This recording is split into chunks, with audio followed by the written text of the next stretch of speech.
Hi, Barrick. Hi, Mystic. Hi, Mr. Boogeyman. Hi, Solar. How are y'all doing? Oh, why am I gone? Ah. Look at me stealing Sin's bit.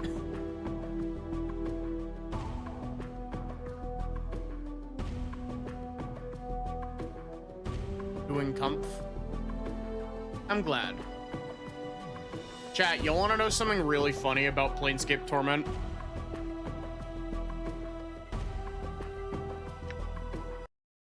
Did you know that when playing this game on Windows, the program that you, like, if you check it in task, like, when you point OBS to, like, capture a specific window, the window is labeled as torment.exe. At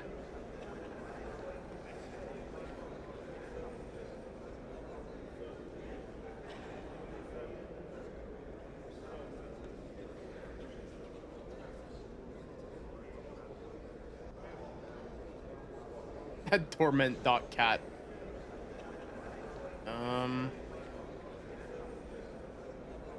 Okay, I'm pretty sure that we already did that. I think we wandered up here, and then I was like, I'm not really, like, mentally prepared for...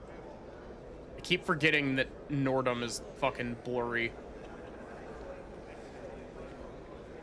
See a bushy-haired man, clad in the height of fashion, if you consider fashion to have died 50 years ago. His clothing seems to consist of tattered street urchin rags, and he seems to affect a disdainful manner toward those around him. Or that might be his actual manner. He doesn't even glance at you until you speak to him, and then his eyes begin searching your face carefully. Want something? Who are you? I'm Nihil Xander, great-grandson of the Artificer Zero Xander. Engineer, dreamer, creator.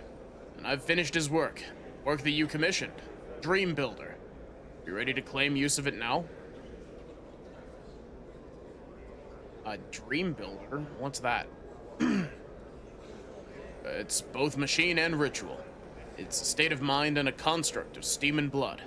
Grants dreams to those who enter its confines. Built for you and it's waiting for you.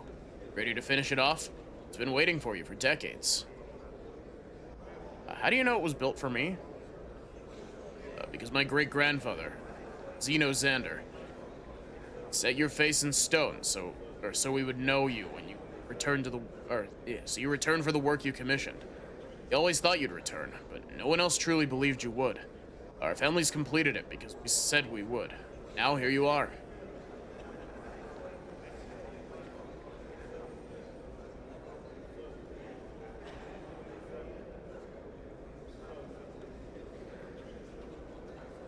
Do you still have the stone? No. Stolen from me a year ago. I saw only a shadow flitting away. The only item taken from my home. No idea who'd take it, but memorized the features. Maybe later. Farewell. Working with immortals must be such a pain. Chat, I drew another character portrait for D&D.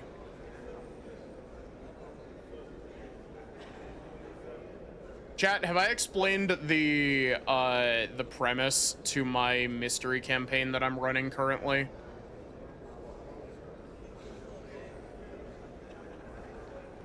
Have I explained the, like...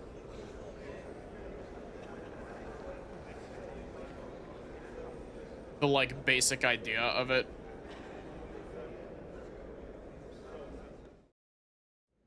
So effectively what it is I have...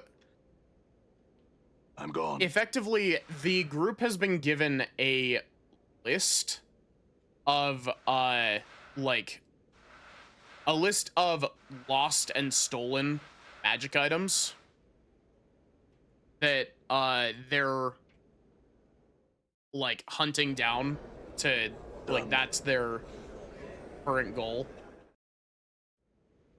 And, the fun part about making your whole campaign, like, basing it around Oh, you know, you need to go get these magic items back and All then right. like return them like to I'm gone.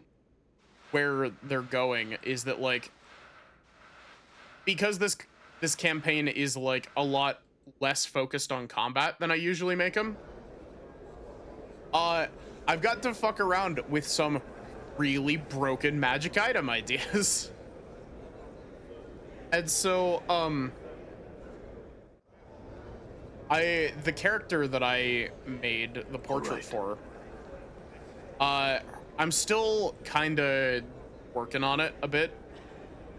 The character that I just made the portrait for Done. is effectively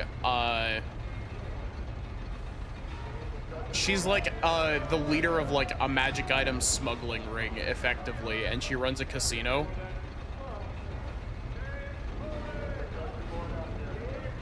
And I I'm have gone. two magic items that one of which the party actually knows about. One of them is a coin that lets you fuck around with like probability. Or What's up? Okay. Orte. Orte.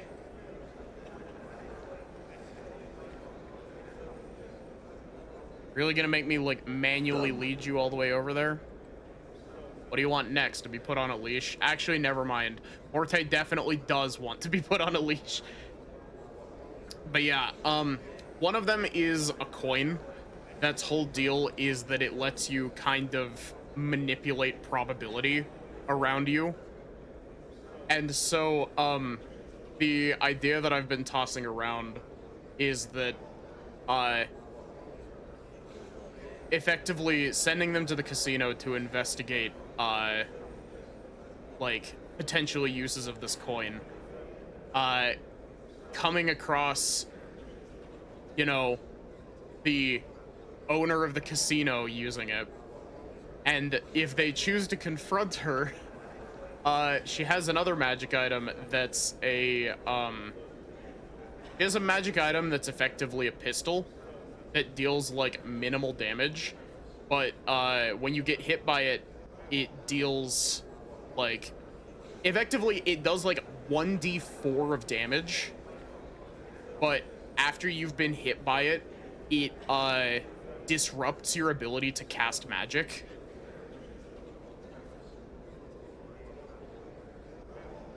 And so the whole thought that's been rattling around in my brain about like how a potential combat with her would start is literally just like the party being like, hey, you know, we know you have this coin that we've been looking for. And she's just like, okay, if you want it, here, and flips it at them, and then fucking ultra kill ricochets one of her magic eating bullets off of the coin. Magic isn't real, idiot bullet. It's not even like that. It's more balanced than that, because effectively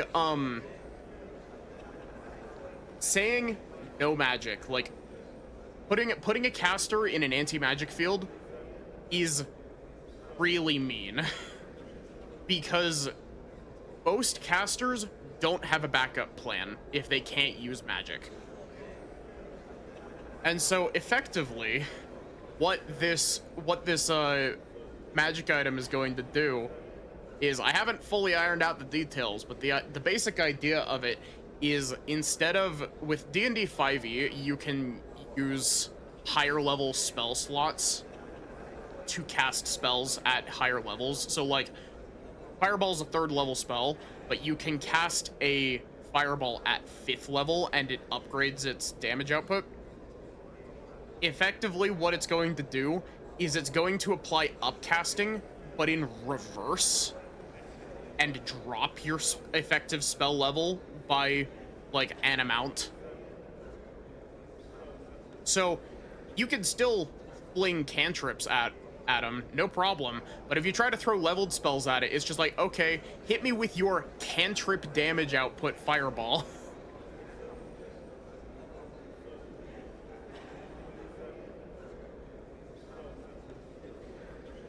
What can you tell me about the Godsman? He sighs and collects himself. That's a long subject. Let's get started on it. Let's get started on it. All creatures want something, don't they? They create, they build, they tear down, they dream, they fight, fornicate. They do all these things because they want something beyond what they have.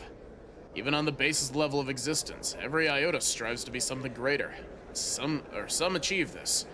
Some fall by the wayside. Go on. Every decision, every action, every reaction. These all create a base on which something else builds.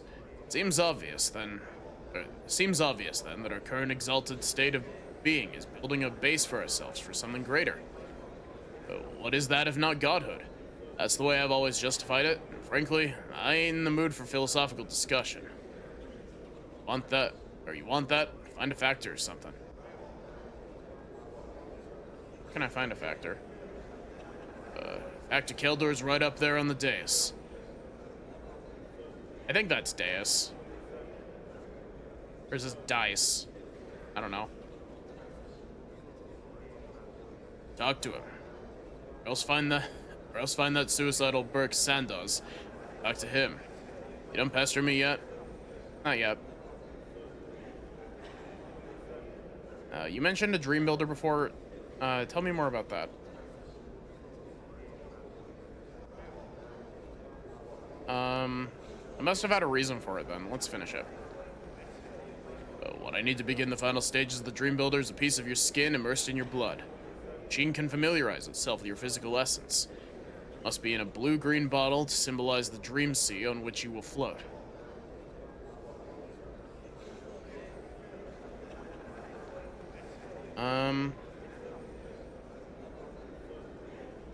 Flesh and blood,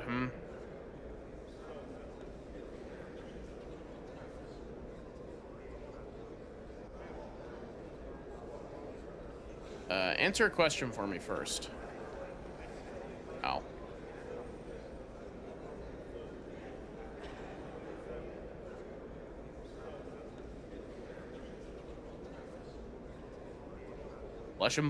Flesh, blood bottle. Right, I'll be back. Where the hell am I supposed to find flesh, blood bottle?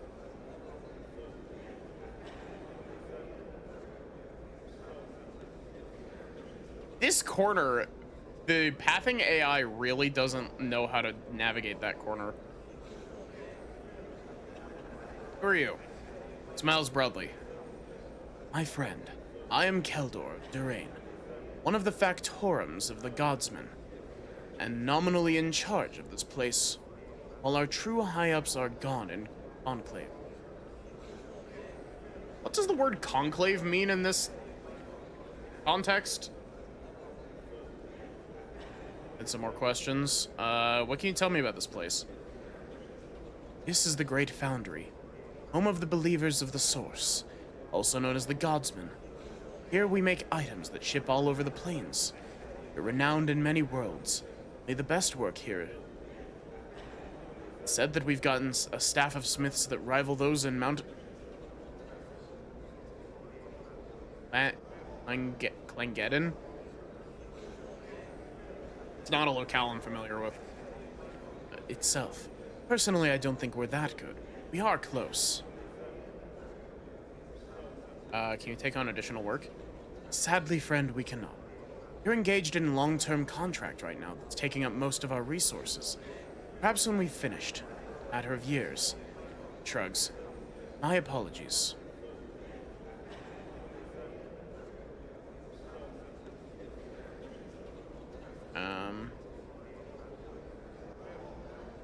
What can you tell me of the people here? Got a wide range of folks here, most of whom are the smiths and workers who keep this place running.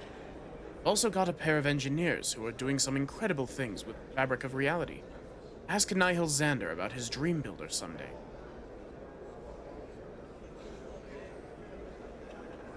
Tell me more about your faction? Gladly. What did you want to know? Oh my god. I was right to not read this yesterday, or not yesterday, when I was, last streaming this.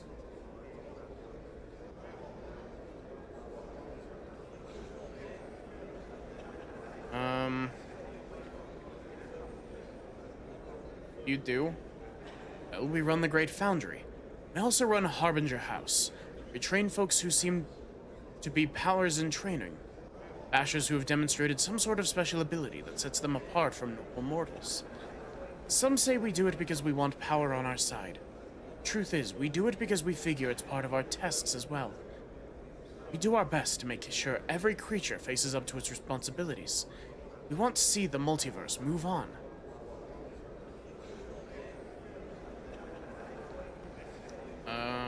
Why are you named as you are? That's a good question. Our real name is Believers of the Source, because we believe all life springs from a pure, primal source. But because we believe that all creatures have a potential for godliness within them, it's only natural that our nickname would be the Godsman. This is very, the Godsmen are very, the Church of Nissan from, Xenogears.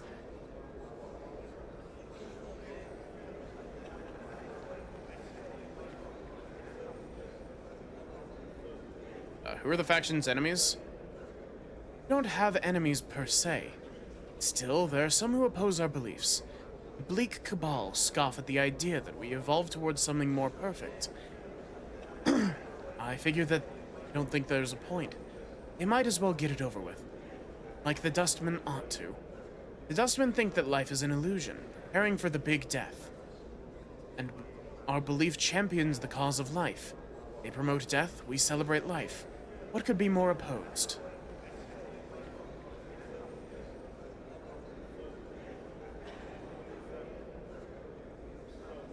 Tell me of the faction's history. It's commonly believed that we were founded by Perrin, or the Great Upheaval, when all the factions became 15 in number. During the upheaval, Augie of Bonel tightened the faction's belief into what they are today. She had been reincarnated 1,000 times, and remember each one of her reincarnations. She taught us how to treat our intuition, and led us to a new era. These two were the most important figures in our faction. We have plenty more stories, but those are the bare bones. Thanks for your time.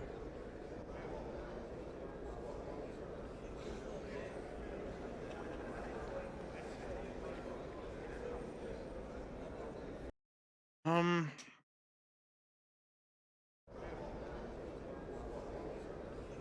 you have any ideas where I can get the jar that I need?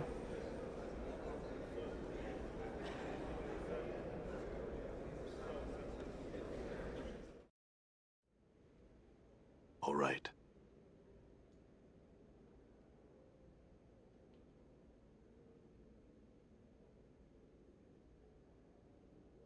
I think it's really neat that you're actually, like, allowed to right. join the different factions.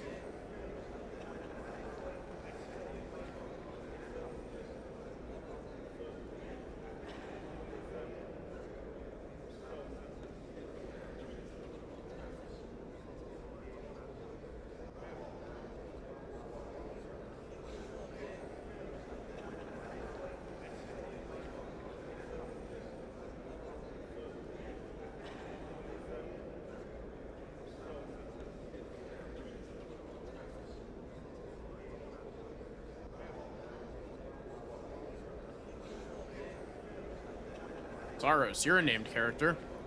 See, a sandy-haired youth. He's on the cusp between adolescence and adulthood, and from his eyes, he seems like he's trying to be as adult as possible without having the slightest idea how.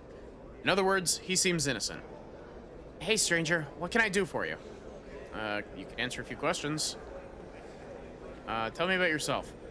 Me? I'm Saros. I grew up around here. Got to run through the foundry playing with the stuff. I like pretty much everyone here. Except for Thilden. Keeps saying I'm not raised right and that my father's a poor parent.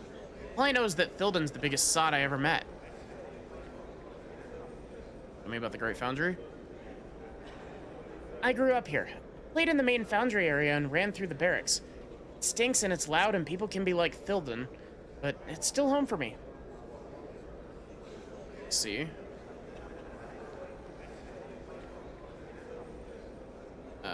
Tell me about the people here.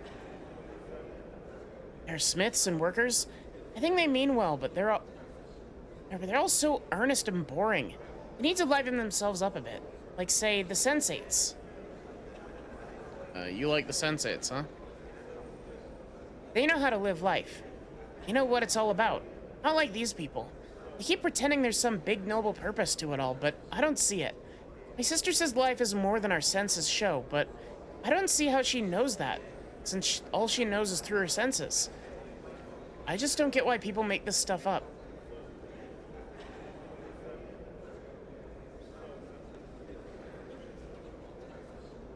Saros really over here with the, like, how do we know if mirrors are real if we can't prove that our eyes are real? Who's your sister? Sarosa? She can look at she can look at someone and see what needs adding and what needs taking away. I don't know how she does it. My father always said it was something about her ascending to another level. He said she was a born godsman.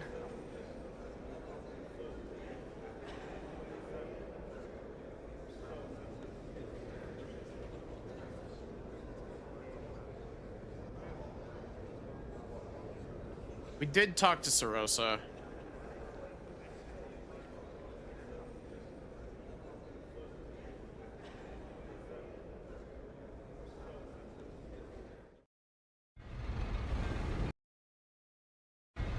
I'm gone.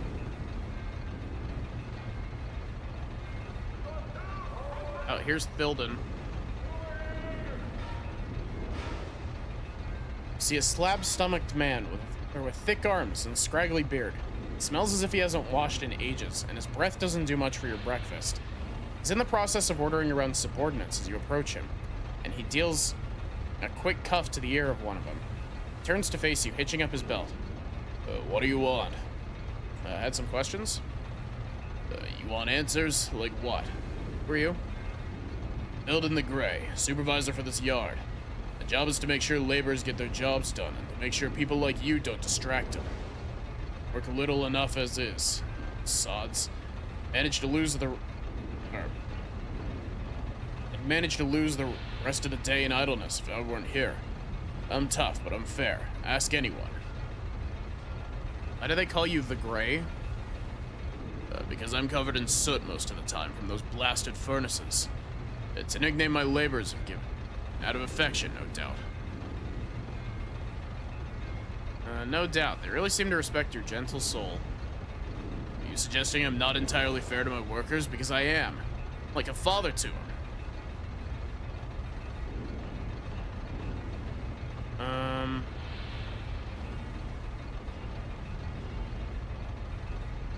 Alright. I had other questions.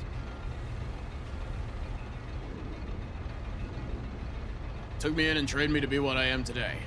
I gotta thank him for that. They took my raw talent and shaped it into skill, I tell you. I'm a favorite of the Factals, and someday he'll show everyone just how important I am to this organization. They tell me that everyone has godliness in them. It's true for me. I think I'm closer than most folks, to tell the truth. It gives me the right to act like a god. Oh my god. Expect total devotion from my inferiors when I'm learning to take power. I'm learning to take power and move mountains with belief in myself. When I rule the cosmos, you can bet I'll remember every one of the Burks who stood in my way.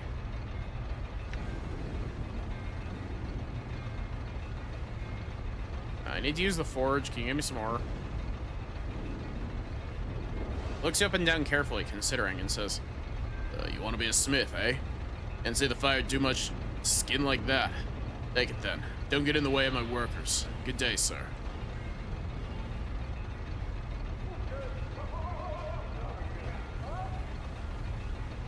I'll use the forge. Oh. Heat of the flame is too hot. Even for you. Flame toughens skin. You begin to take damage from the fire. Again, the flame sears your skin. Pick up the ore. Hold the lump of ore in your hands. Where you're standing, the heat of the forge almost seems strong enough to melt iron. It's certainly doing some painful things to your skin. Now what? I'll hold the ore into the fire with my bare hands. Pain from the flame is astonishing. The ore softens like clay within your grasp. The scent of burning flesh fills the air. Hair infuses to your hand and you pass out from the pain. Another trip to the mortuary. All right.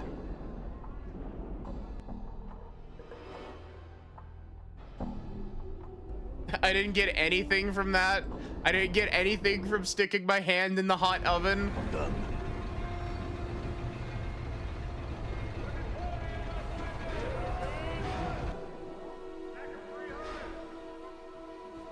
I call bullshit.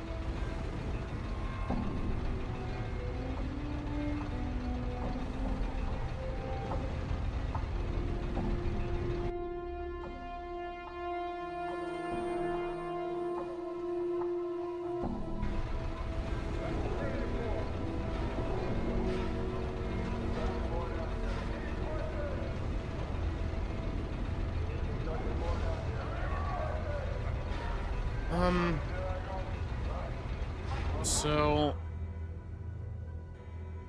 fetch a vial of skin and blood.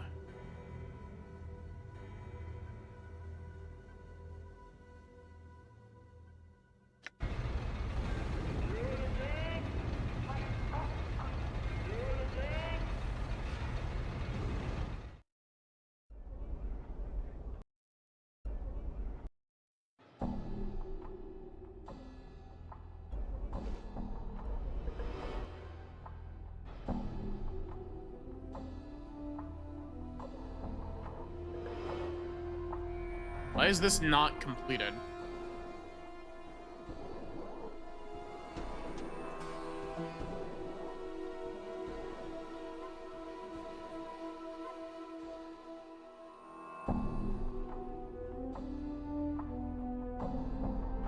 Xander has asked me to fetch him a vial of my skin and blood. Final stages.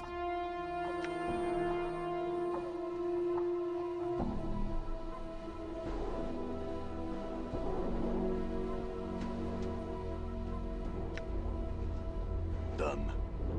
I'm wondering if I just need to get like a jar of embalming fluid or something.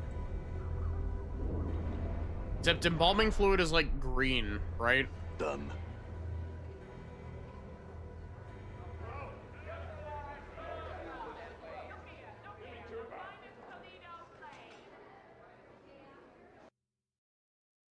Oh yeah, I forgot about the spell shop.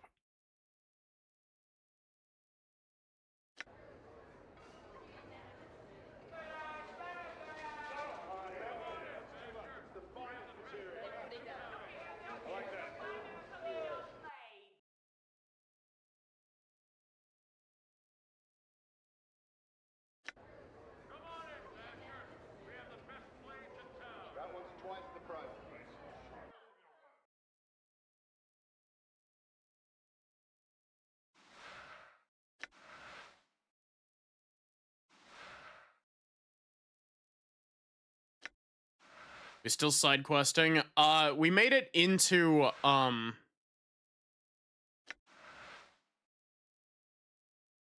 we made it into the foundry.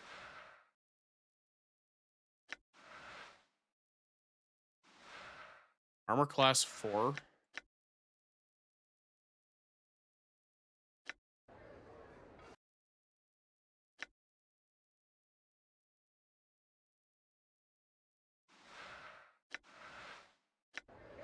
Yes?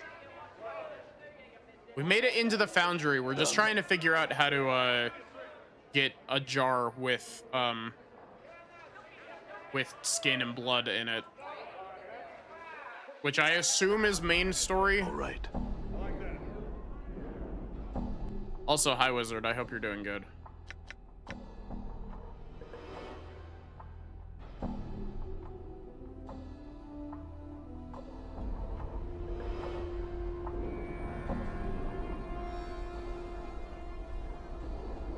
For which quest? We're trying to complete the dream something. What was it called?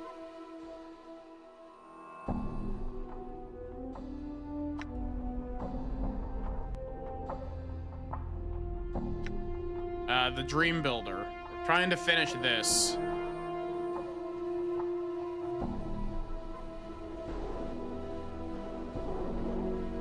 I also find it really funny that I didn't notice until like just yesterday that the only thing that they did with this to like adjust it for 16 by 9 is literally just expanding the background texture that barely even shows up.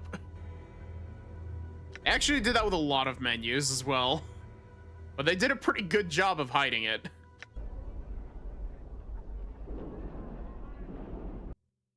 But yeah, I think currently we're looking for like embalming fluid. Like that would be my guess I'm gone. for what they meant by the fluid that we need.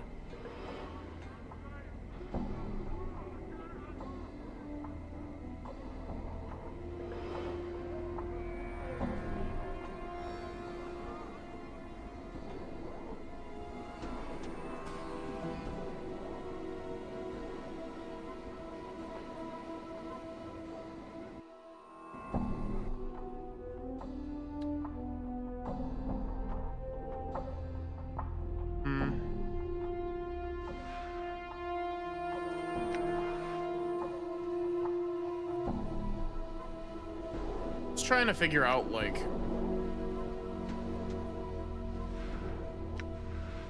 oh, we can also go spray off the fire dude.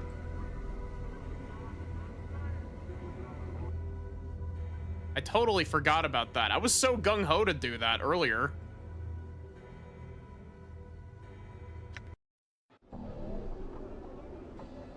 I'm gone.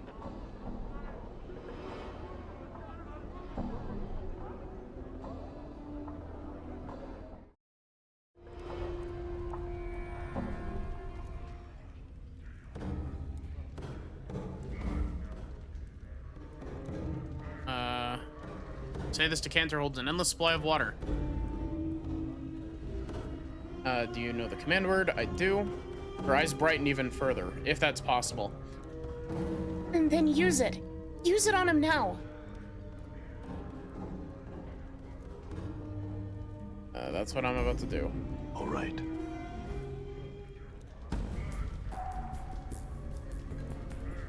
We're gonna waterboard the fire dude.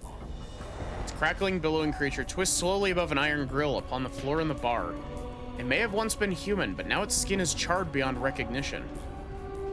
Streams of fire form a wreath around the creature's body, and the flames lick at the few remaining pockets of flesh, causing them to bubble and run like wax down the creature's skeletal frame.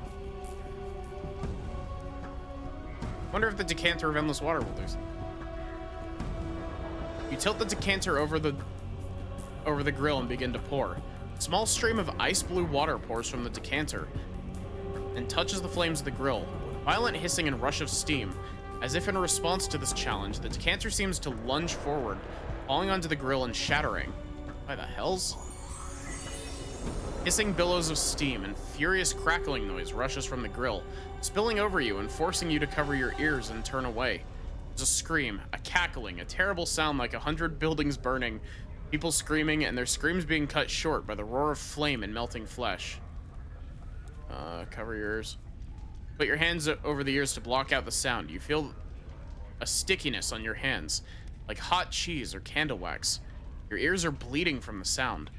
Draw your hands back and see them covered with chunks of melted flesh, filled with bloody swirls. Okay, I'll try to get out of the bar. About to run from the bar, anything to get away from the sound, when suddenly all falls silent, except for a jagged crackling coming from the grill. You turn. On the grill lies the decanter of endless water, now nothing but shards and steam. Above it is the creature, flames still trailing from its body, floating over the bar's floor. It's staring at you, its eyes flickering like two torches. I know you. Creature's face splits, charred flesh peeling away from its jaw so it might speak. Yes. Its voice crackles, burns, roars through the creature's chest, and with every word, flakes of cinder and ash spit from its mouth, drift into the air. You can barely stand to look at the thing. Blazing radiance surrounding it is terrible to behold. Ignis. Yes, long have I slept dreams of flames. I am yours till death comes for us both. We shall see. He's a party member? That's incredible.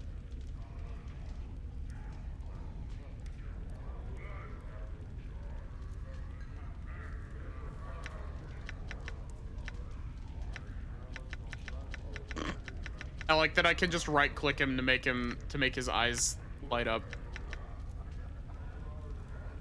He's gotta be an evil character, right? Like, this has gotta be our first evil party member. Okay, question. How does removing party members work? Where do they go when I remove them from my party member? Does anybody know? Do they all have like their own specific spot that you have to go back to for them, or they'll stay right where you removed them? Awesome. Dekan, stand here. I shall leave.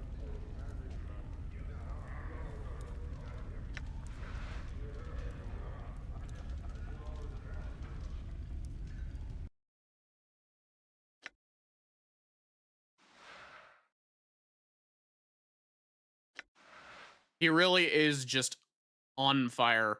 What are your stats, my guy? He is a raw mage. He has a constitution of 20. He's chaotic neutral. Really?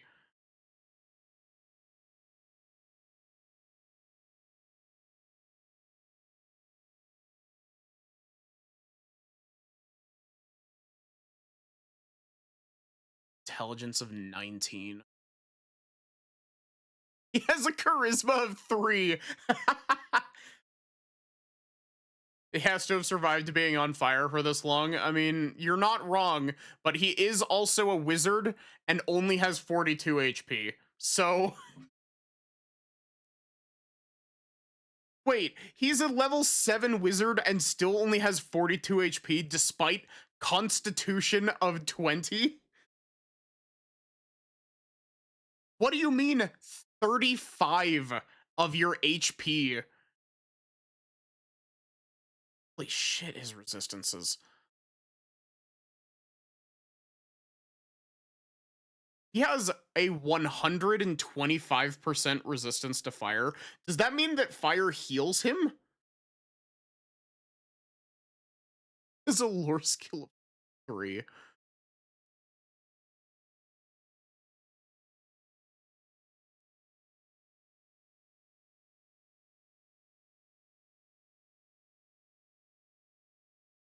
So 35 of his 42 HP comes from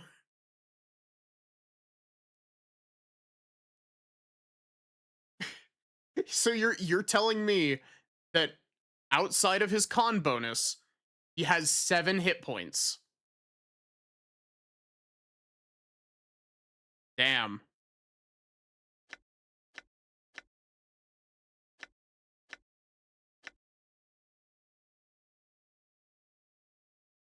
He is on fire.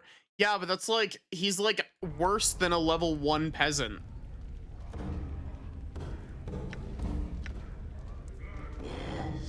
Talk to me, Ignis. What happened to you to make you this way? This way. A small pocket of flesh on Ignis's cheek pops, and it runs in a steaming trickle down his jaw. This way.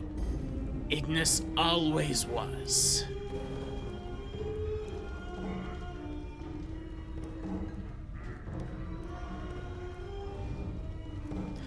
Oh, wait. No, it wizard HP per like, yeah, that's, I'm pretty sure that's specifically for wizard.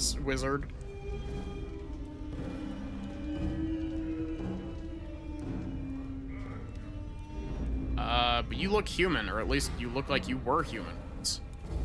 Ignis twists, hunching his head forward as his body spins slowly above the ground. The effect is much like a fiery whirlwind, thermals streaming off his body and distorting the air around him.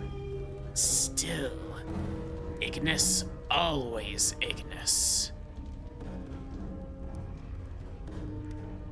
I Had some other quests. As you open your mouth to speak, Ignis suddenly whirls on you. You're forced to choke back your words as the heat from his frame floods over you. Ignis, might you be sparks in bodies, always seeking to rise. Okay, so that's a lot more reasonable than him having 7 HP by default.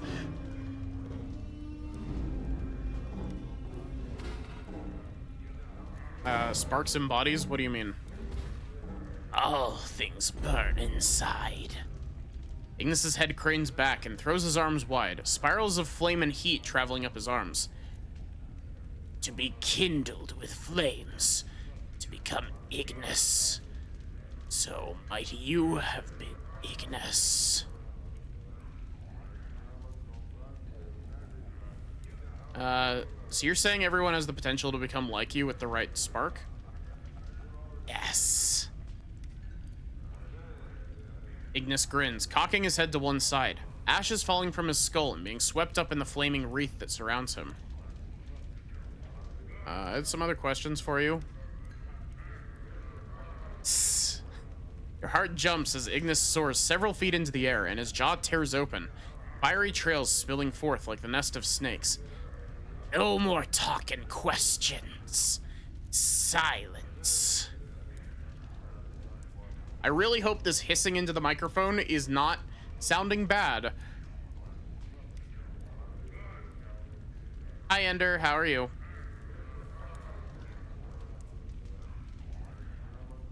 But I wish to speak of flames, Ignis, and of burning.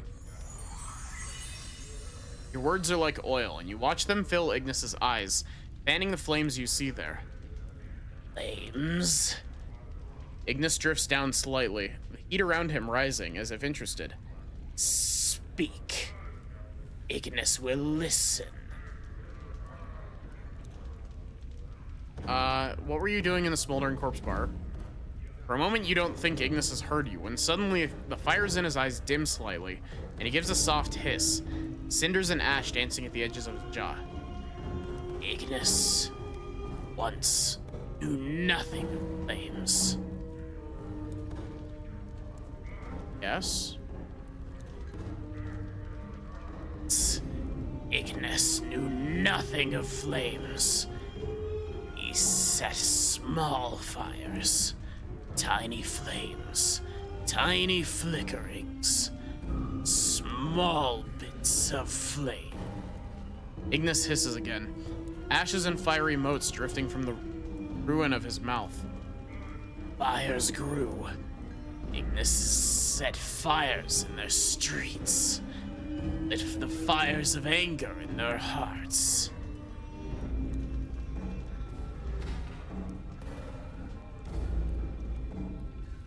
At least the hissing is thematic.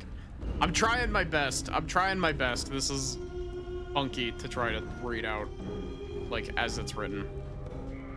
You speak, but Ignis doesn't seem to hear you. He seems to be somewhere else, as if reliving a memory through his words. Against your will, you stop and listen. They sought to punish Ignis. Small flies from the hive. They wished to see Ignis burn after Ignis set fire to their streets. Tiny magelings, hedge wizards, casters, tiny sparks of magic came to punish Ignis for hurting their loved ones. They sentenced Ignis to burn, made Ignis a torch. A spitting flame, burning, burning. It was justice, they said.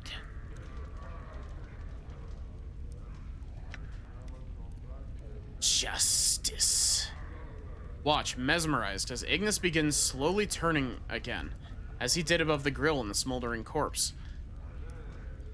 But it was not a sentence. There was so much flames and pain. There is no pain. There is light and heat, and the flesh runs as tallow across my bones. And for the first time, Ignis is pleased.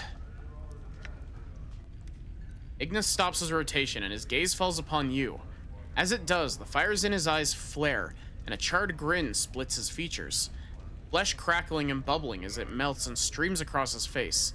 Ignis wears the face of all hells of flames, and his next words are spoken like a death sentence, not only for you, but everyone, everywhere. When the plains burn, and all life is torches, then Ignis shall at last be at peace. I see. I had other questions. Will answer my questions, Ignis. I set you free, and I may send you back to your hell again. Think you could chain Ignis? Flames around Ignis swirl like a cloak, then fan outwards as if seeking to caress you. Then kill you. Turn you to ashes. Ignis can. Now, Ignis follows. Threats anger Ignis.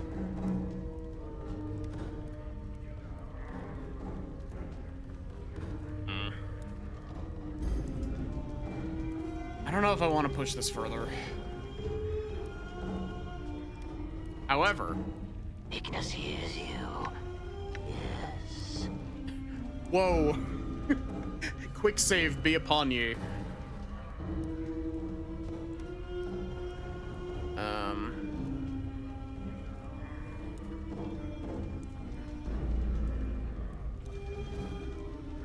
Actually, Ignis, you couldn't stop me. You could burn me, but I'd keep coming at you until you were kindling, so enough with the threats. There's a crackling in the air, and Ignis cocks his head slightly as if studying you, then hisses. Flames will burn the immortality from you. You are not safe from my flames. How did you know I was immortal? Are not immortal. Ignis can kill you. Scatter your ashes to the winds. Watch as he flings his arms wide and heat pours from him. So powerful you're forced to shield your eyes. There's a great roaring as the air flees past you, being drawn into Ignis. Ignis, stop. As you try to shout at Ignis to stop, the tide of heat turns back upon itself, and a blazing heat washes over you. You feel your flesh begin to smolder, then smoke, and beginnings of pain. Clench your teeth, and over the pain, you can hear Ignis cackling, crackling laughter. Ignis. Updated my journal. As you shout his name again, the heat dies. As you draw your arms back from your face, you see that your skin is blackened from where Ignis burned it, and Ignis is watching you hungrily. You know more than anything, whatever Ignis is, whatever power that has embraced him, it has the power to destroy you. If his flames were to kill you, there'd be nothing left of your body.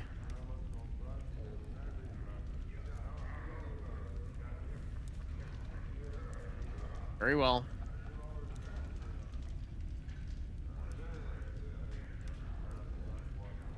It was known to me you would return. Is it your will that our two paths become one? It shall be done. It was known to me you would. Your path is mine. I will wait for your return. I'm gone. I love that he's just like hanging out. It's like, yeah, keep doing your day job, Ignis.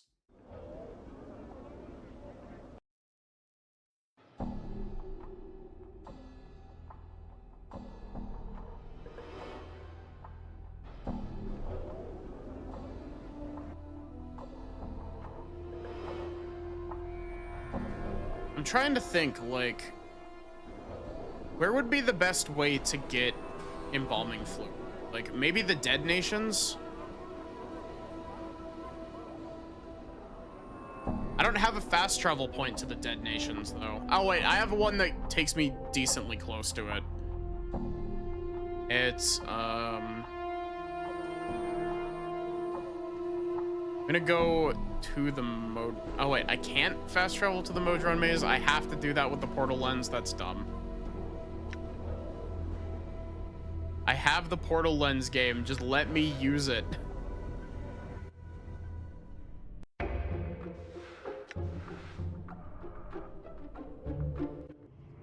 I'm gone.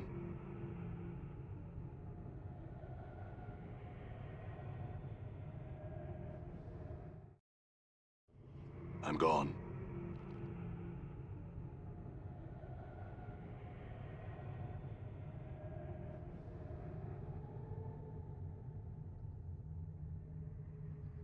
Oh wait, this is the merch.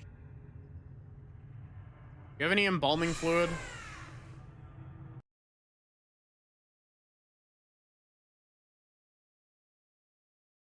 No?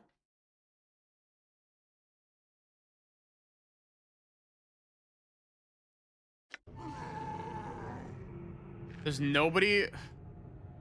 The worst part is I don't even know if embalming fluid is the correct option.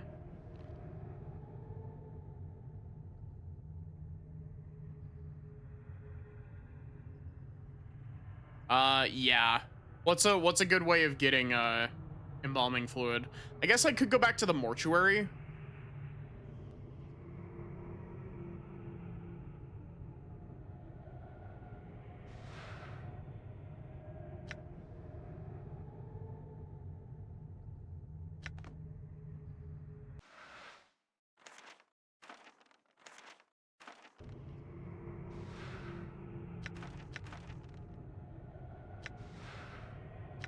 I've already solved the mystery of the dodecahedron, so I'm gonna go ahead and store it in here as well.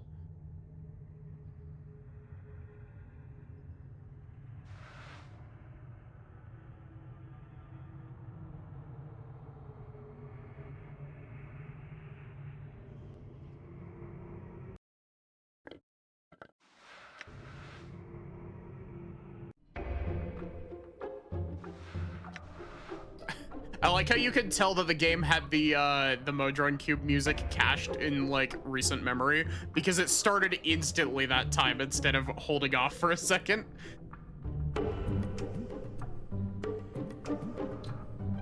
Arnold the Arcanist and the Bones of the Night sell it.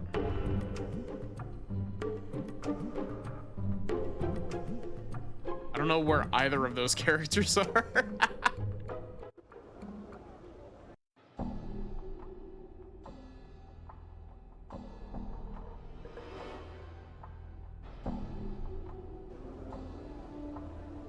They're in the lower ward? Okay. I'm gone. Do you know if embalming fluid is the thing that I need for this? It wouldn't surprise me if I'm wrong and I need a specific quest item for it, but... I'm gone. Yeah.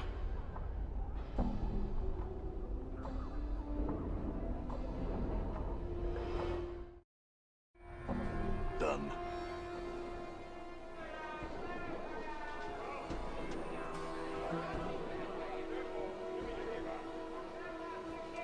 It's not the item I need. Of course it's not. Done.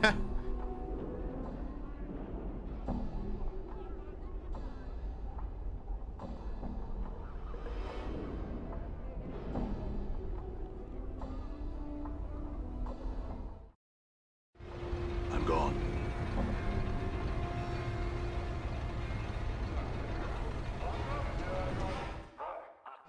It hasn't been very common that this game gives me a, like, an objective like this where it's just like, hey, you need to find something based off of a vague description.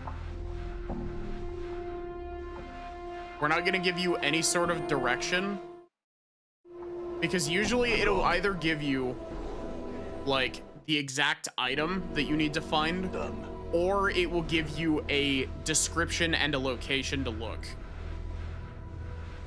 This is just a funky combo of... yeah, I think I'd like a nudge. Is it somewhere that I can reasonably, like, think of looking for it? All right.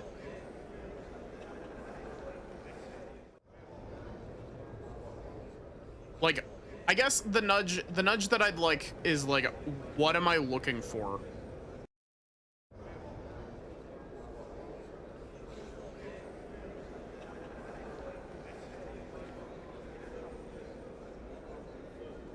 I might ask for a second nudge if I have no clue.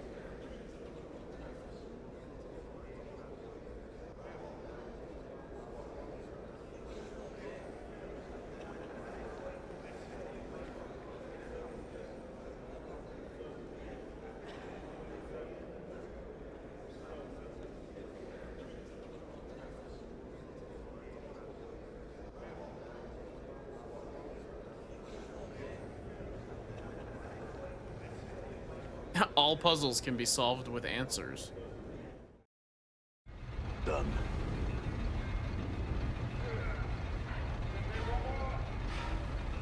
Yeah.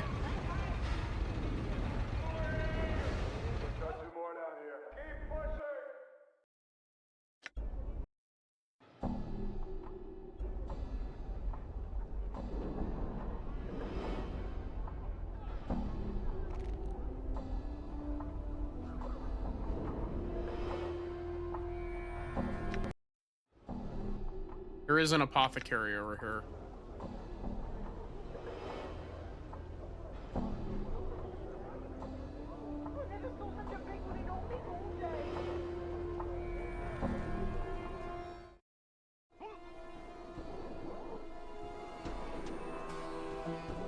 I wanted to purchase something. No.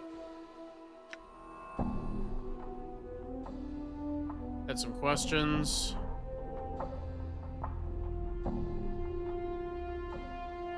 Half of his mouth curls downward into a frown. He shakes his head. Look at the stockroom all day, I do. He shudders violently. Suddenly, a third eye pops open over the bridge of his nose. The left one shifts sideways as the new eye takes its place. I speak only of the store, sir. That said, the skin of his face seems to eat the new eye, and the left one returns to its old location. The old engineer in the foundry tells me I need to get a sample of my blood and skin for his machine to work. I need you to do that for me. Scraping? Well, I can't do these sound effects very well because I'm not warmed up. I say that. I can't do these sound effects even when I'm warmed up because I am not very well practiced at doing sound effects like this. His right hand takes out a razor blade. His left, a wide-mouthed bottle. He removes a small section of skin from your forearm, placing it into the bottle along with a small quantity of your blood. He then places some gauze over your wound and hands you the bottle. You need anything? Sir? Nope, that's all. Thanks and farewell. Done. A creaky-ass gaming chair.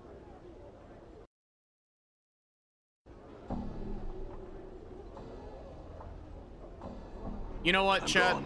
I'm feeling a little adventurous. I'm feeling a little stupid.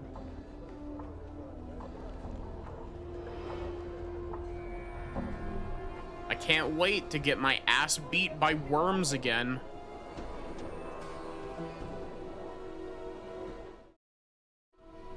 All right.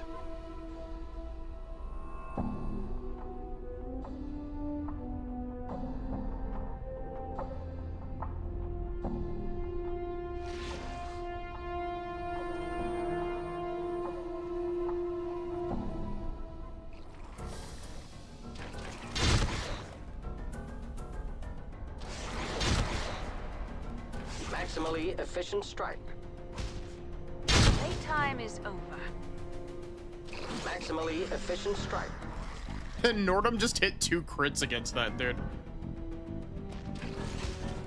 A lot of practice. Damn, I'm hurt.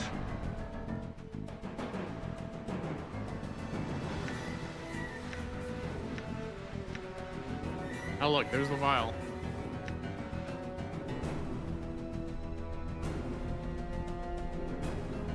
A lot of practice, it seems. You see that?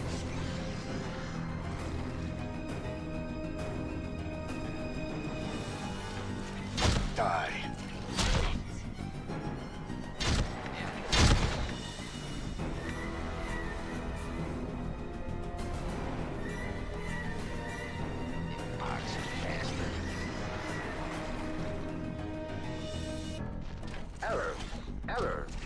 Die. A little out of practice. Did you see that? Playtime is over. Hey, look, we didn't immediately die to the worms with human faces. Lend me strength.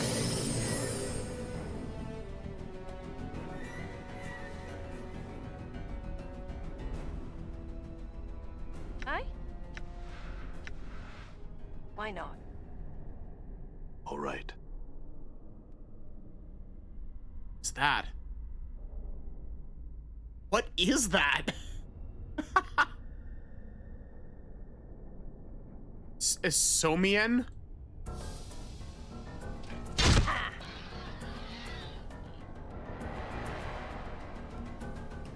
Well, clearly it wasn't shit because it...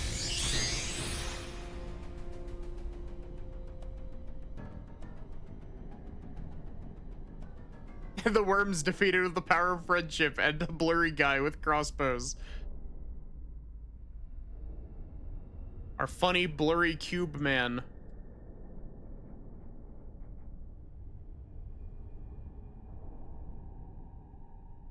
I'm not gonna lie to you, I'm actually really surprised. Huh.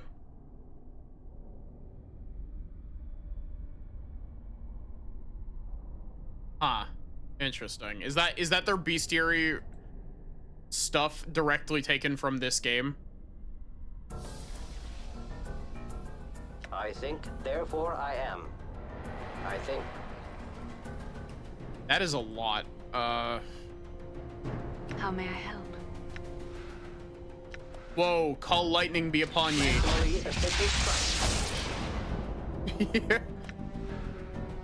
Also, spiritual hammer be upon ye. Lend me strength.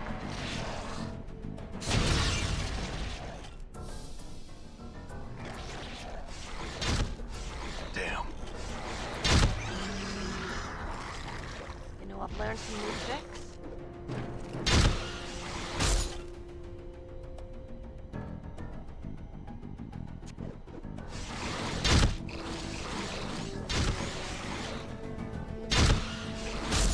No, Nordum.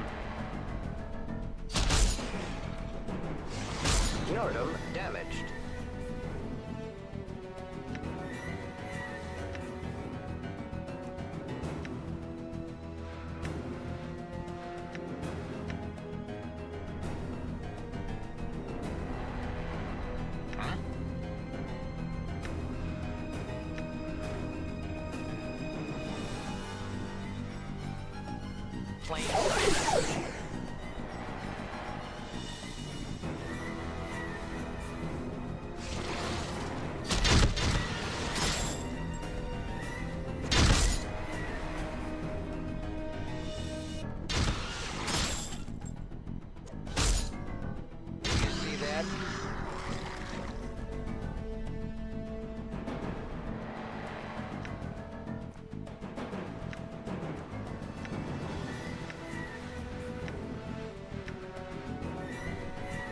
I like how I've just like decided I wanted to go into Undersigil. Also, Jesus Christ, that was loud.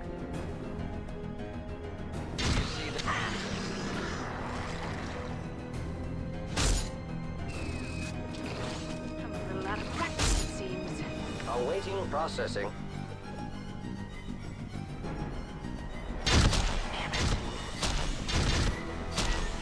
Die. The Karak is through. Playtime is over.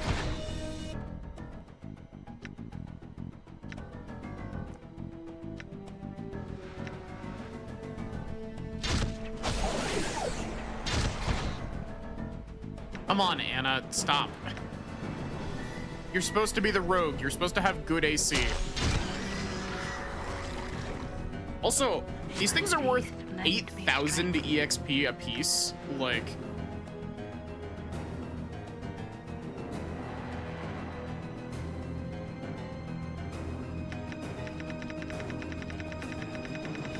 we could go 90 into open doors to make sure she can open basically everything. But I think I'm gonna go 80-75.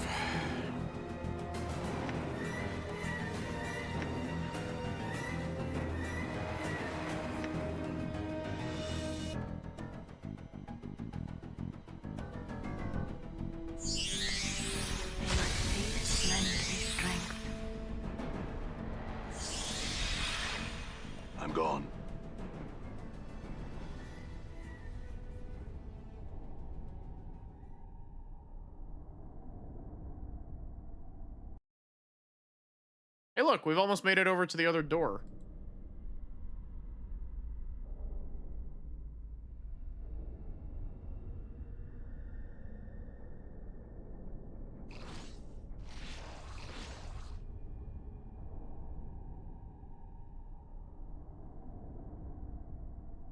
Yeah.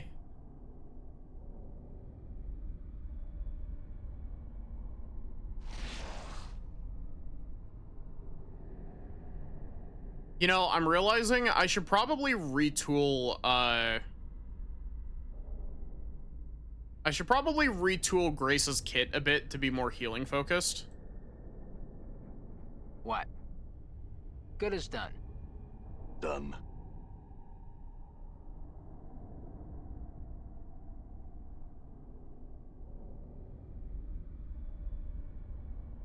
Hi, customer care skeleton. How are you?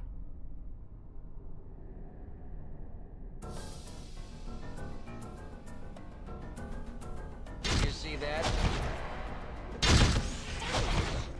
What's up, Chief?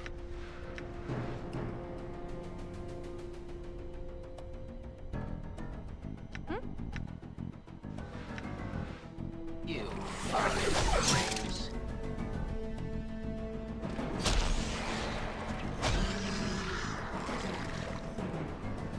Ready for it as well.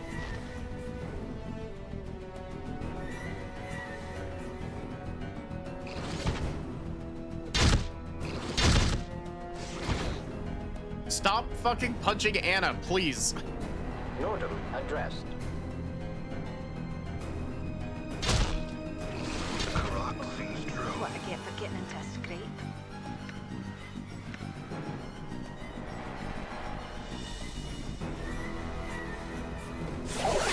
Here, I've been wounded.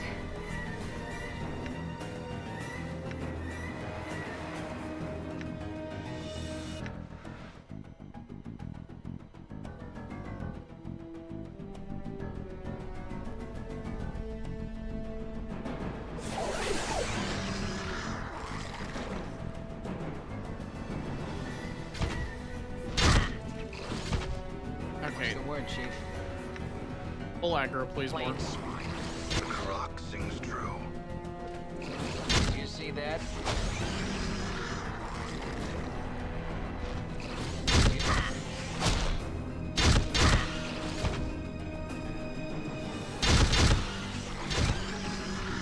I'm gone. Be like faith, friendly strength. Yeah, I think what I'm gonna do is, this is a really good grinding spot because it gives 8,000 EXP apiece. Like, Nordum is pretty close.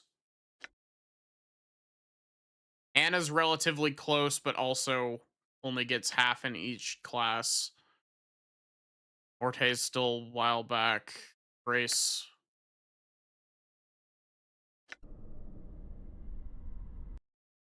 I'm really curious if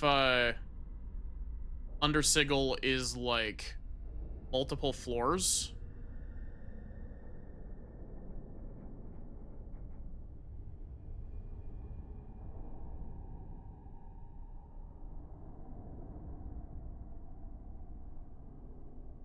Also, I've heard the name Esoteric Ebb, but I'm not sure what you mean, customer care skeleton.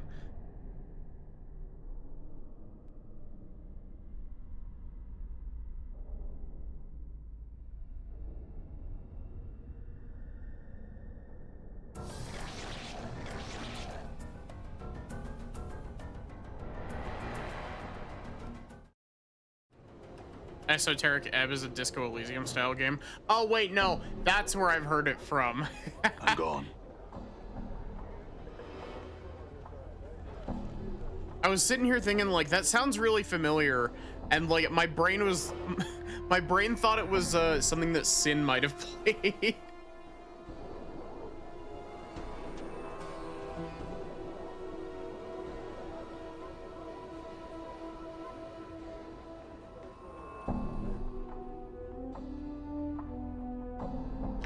But yeah, this game has aged remarkably well. There are a couple things that have stuck out as like, you know, this game came out in what, 1999, I think, originally.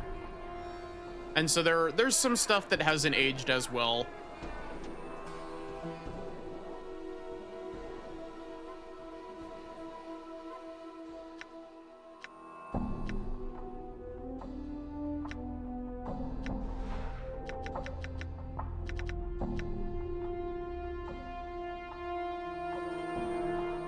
Is Disco Elysium a game like this? Like,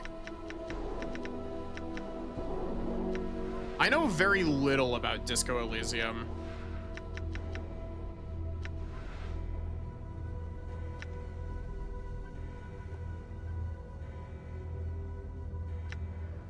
Done.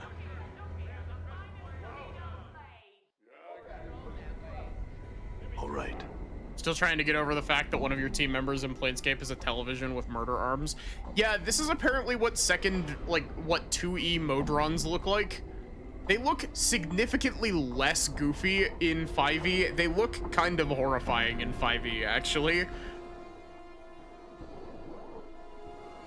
Point and click game where you try to solve a murder in the same isometric perspective and also have conversations about communism and like other belief systems.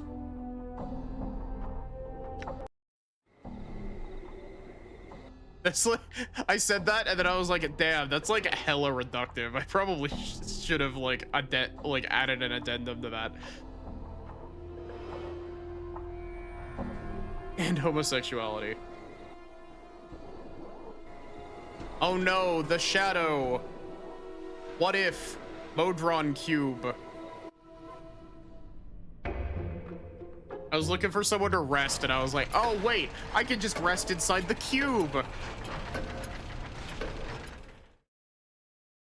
I have a copy of Disco Elysium. I just haven't gotten around to it because it's one of those games where I know that it's going to take me forever to finish.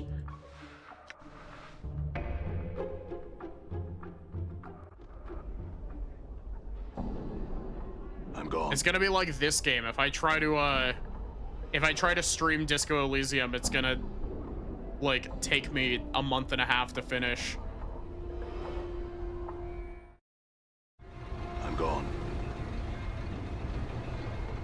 But yeah, honestly, the main thing that I would say hasn't aged particularly well with this is mostly just occasionally the language hasn't aged particularly well.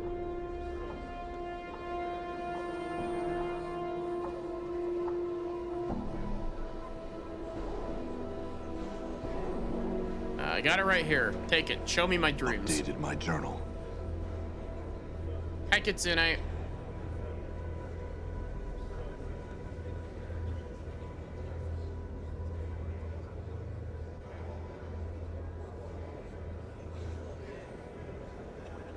Machine requires a bird cage adorned with razors. Fine wrought to mimic the destructive power of dreams. Their ability to capture our hearts and imaginations. Search in the siege tower for a cage I've commissioned. How do I get in there? I don't fucking know. Figure it out.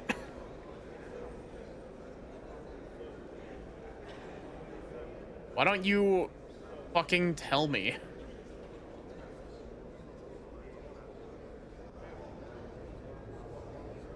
April is approaching. Yeah.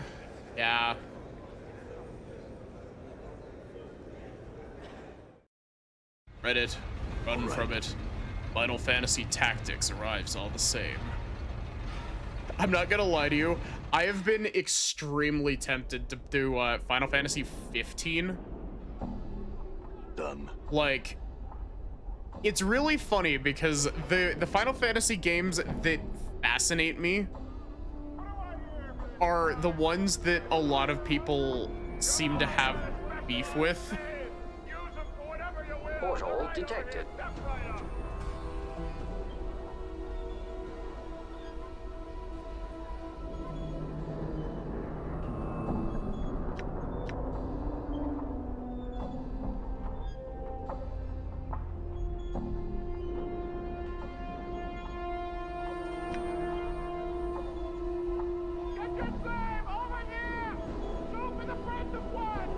So, Nordum just said Done. portal detected.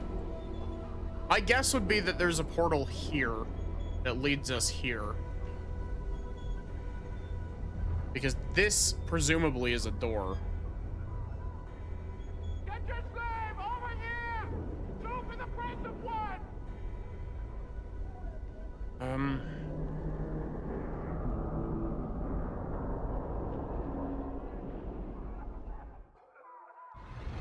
All right.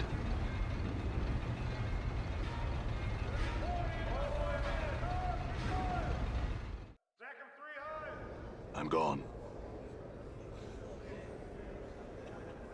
Sarosa, you wouldn't happen to know how to get in? No. Eldor, would you happen to know how to get in?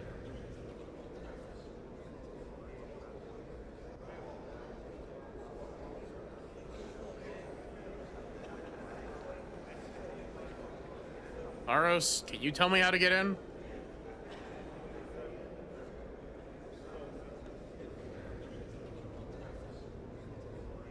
But yeah, I find it funny that like the first Final Fantasy game outside of 14 that I played was 16, which people have beef with.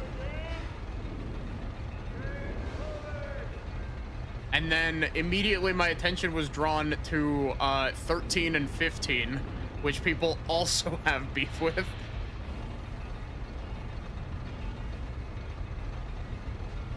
See a short woman with slight horns in her forehead and ears that curve sharply back into her skull.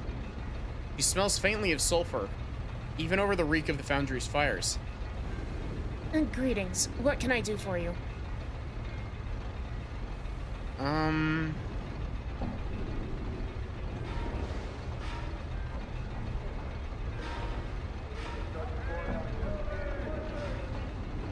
As Final Fantasy, people have beef with all of them. I mean, you're not wrong.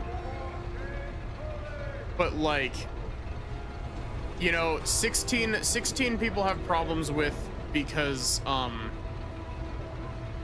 like they either don't like the action combat, which I mean, it's functional. It's not especially deep like action gameplay, but like it's fun. Like it's not like a Devil May Cry or anything like that, but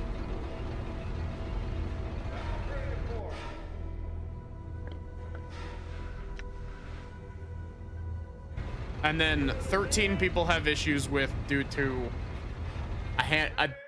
a good handful of things. I'm gone. One of the issues that I have with Final Fantasy 16 is that like it doesn't want to explain like most of its own lore. It wants you Portal to detected. stop and read it by yourself. Portal detected. I wouldn't mind a nudge for this.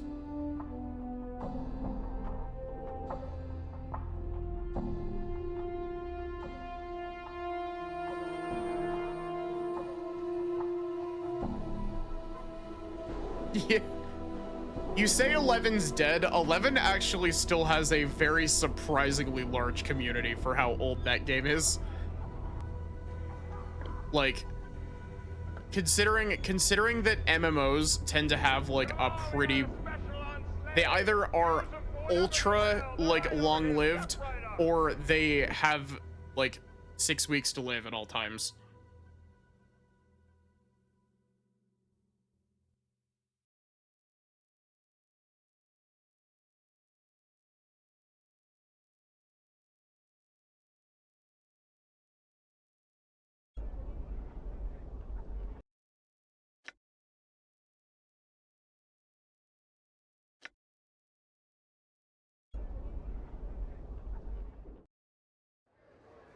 Ultima I'm Online gone. still has players, but yeah, I mean,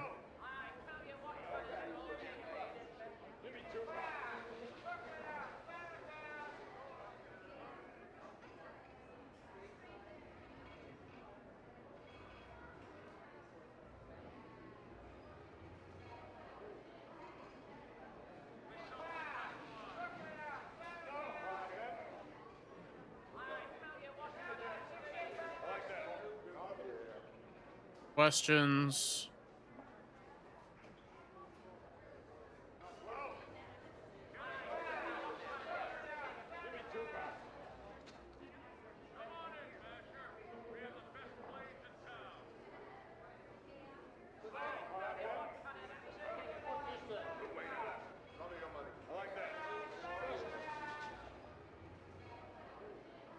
Glance over your shoulder and notice a young lady. You seem preoccupied. What are you looking at?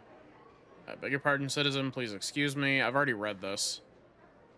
Why don't you talk to her? Finally, he turns his attention back to you. I just couldn't. I mean, a woman like that. Well, she must be.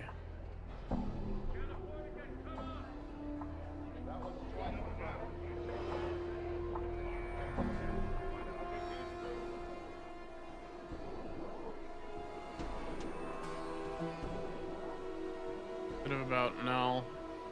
Gotten used to them. Different, and you never know. Okay.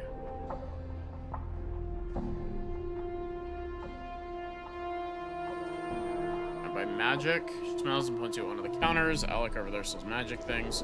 You a mage? You don't look like one, but I guess looks can be rather deceiving. Wear robes with funny symbols and a pointy hat. Good to know. I mean, mages scare me, so I want to know what they look like. I guess that's all the power they have, and I guess it's all the power they have and all the incredible things. Yeah. You really like to talk, don't you? She shuffles her feet and looks embarrassed. Well, I've been told that I probably talk a bit too much, and, well, people tend to avoid me. And I don't really have any friends or male friends courting me. Sometimes I get lonely. Her voice gets lower and lower until she's finally silent. She stares at the ground at her feet. I don't think you're a bad person, Karina. I happen to like you. Updated my journal. Gives you a hopeful look. Really? Thank you so much. I don't know your name. I don't remember my name. She frowns, starts to say something, and then thinks better of it. She shrugs her shoulders. What's in a name? It's nice to know that I have a friend, she smiles. Yeah, read the narration. Oops.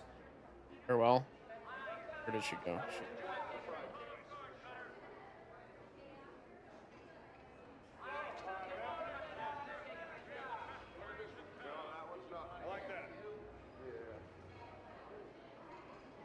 Her name is Karina. He snaps his attention back at you. I beg your pardon? Know her, citizen. Looks at Karina again. Voice of an angel and such a pretty young thing.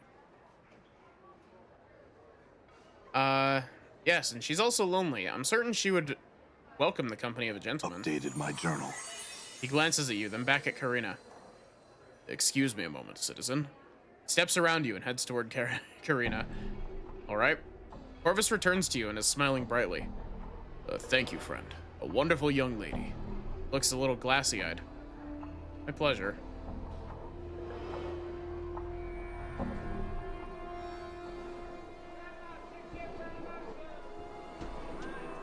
I don't know your name. What a coincidence. Neither do I. We have so much in common. See a tall man in plate armor. The armor is of unusual construction with spikes flaring from the shoulders, elbows, and forearms. Nods at your approach. Hey, citizen. Greetings. How may I help you, citizen? He gives you a friendly look. I have some questions. Who are you? He gives you a slight bow. I am Harmonium Guard Drixel, citizen. I keep the peace here at the market. Yeah, am I looking in the right place, or am I completely in the wrong spot?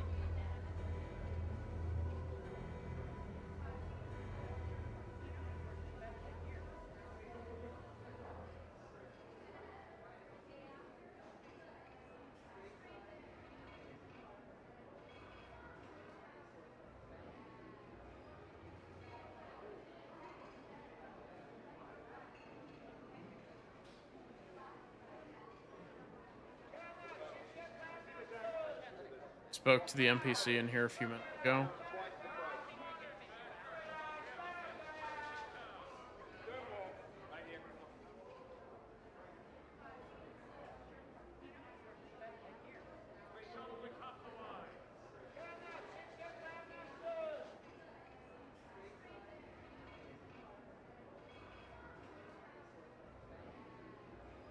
Can you tell me about the ward? Oh, hi, this here's the lower ward. Common folk live here like me and Da. His eyes widen a bit as he looks excited. You know why it's called the lower ward? Why? Ward's got a mess of portals to the lower planes all riddled through it. Like cheese, so it does. I suppose that's why the name's stuck.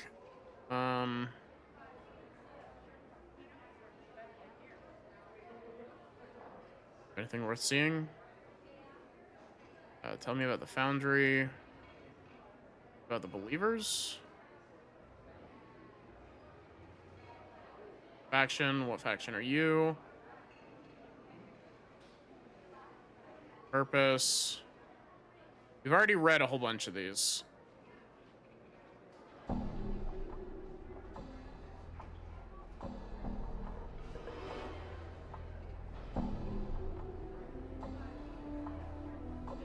Bailed out of the conversation that I needed.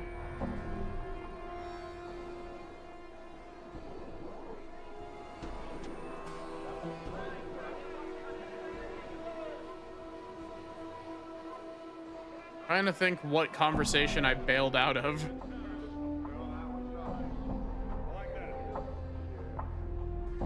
What's this place? Probably gestures around him. It is Laszlo? Huh. That's the open air market, one of the best shops here in Sigil. Fortune smiles on ye to have entered it, Cutter. We have an empty stall. Points to the stall next to us. You be a merchant yourself, you can just set up your kip and barter with the rest of us. As long as he isn't too loud or too much of a bother. Okay.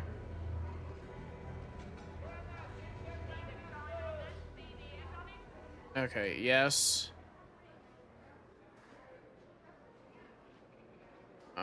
What can you tell me about this ward? So here's the lower ward, yep. Why is it called the lower ward? Why are there so many lower plane portals here? Shrugs. It's a mystery to me as it is to you, Cutter. Not sure if there's a reason for the portals as much as just circumstances. Could be the lady's will, could just be chance, I suppose. Shrugs again. Any creatures ever come out of these portals? His eyes grow a little wider. Aye, they do. Most of them just stopping through. He swallows nervously and looks worried. You look nervous. You've seen this yourself? I have seen it. Pauses and swallows again. Last week or so, saw a couple of Abishai come through a portal. Talked a good bit, and then one of them went back through. One that stayed is still there. Frowns. What were they talking about? I don't know for sure. To me, it was just hissing and such, but I think they was talking about the tower. Ah, okay. Updated Tower? my journal. Hi. One of the strangest sights to be in the ward. No one really knows how long that scarred old tower's been around. Can't get into it, you know? Bolted up tighter than a chastity belt. I'd be curious to know what's in there. Thanks for a moment. Abishai was gesturing at the tower in the portal. It was looking for the key, I bet. What key? Key to the portal that leads to the tower. Every portal has a key that opens it to somewhere. It can be a gesture, an item, or even a thought. Many have tried to get into the tower. No matter how hard you try, you fail. Maybe the secret to getting in is to not want to get in? Updated my journal. Shrugs. I don't know, Cutter. Maybe. Updated my journal. Everything's a chastity belt in this game. Yeah, this game really does have a fascination with them, doesn't it? He stops to think for a moment. There's a drawbridge-like contraption back at the tower, east of the market. That's where it is.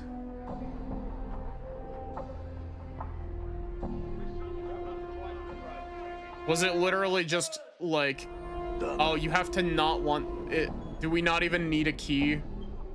Is it literally just come back here after having that conversation? Portal detected. It is.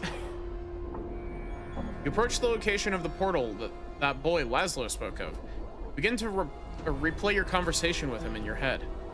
Maybe the secret to getting in is to not want to get in. You hear yourself say, express any desire.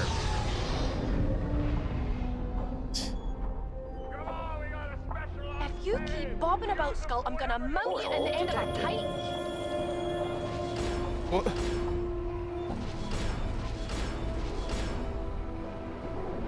in the siege tower, straight up hammer in it. Done.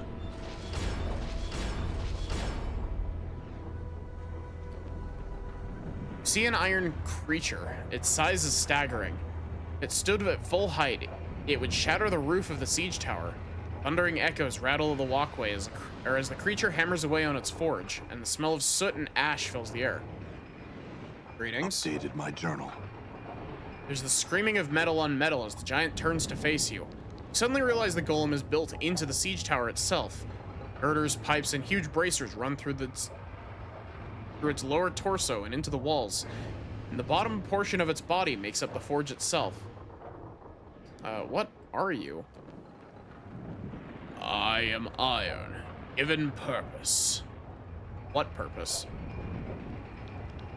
I forge the implements by which the multiverse will be unmade. You mean forging weapons? That's your purpose? Metal is like flesh. Both carry potential. In the both carry potential in their veins. Thank you, dyslexia. When tempered with heat and pressure, the potential surfaces. My purpose is to bring forth this potential. Allow it expression. I made a quick save next to the portal. Ask him to unmake Mondays.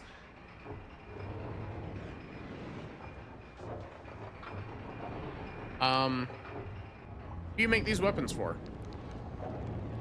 I forge them for the sake of entropy. They are pain seeking expression. What does entropy need weapons for? Beyond this tower, order rallies its legions. The multiverse heals its wounds. Time, its strength may equal entropy. The multiverse is your enemy? Why? Updated my journal. Multiverse breathes. It grows, it stagnates. Forgets its chains around the planes, link by link. Time, even entropy may be chained. And you're opposed to chaining entropy?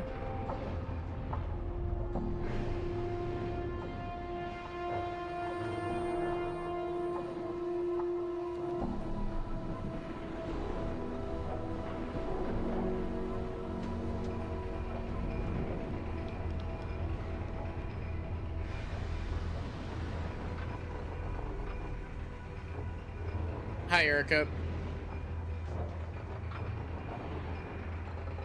When a thing seals itself against its own destruction, it merely dies a different death.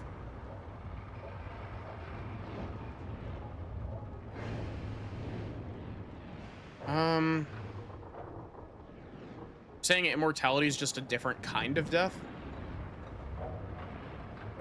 Immortality is only a word. All that exists can die.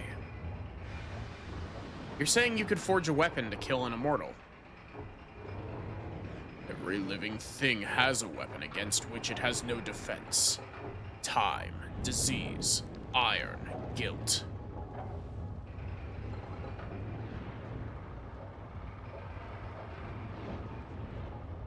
Which one, Ender? The immortality is only a word, all that exists can die? Or the, when a thing seals itself against its own destruction, it merely dies a different death. This guy actually has a handful of banger lines.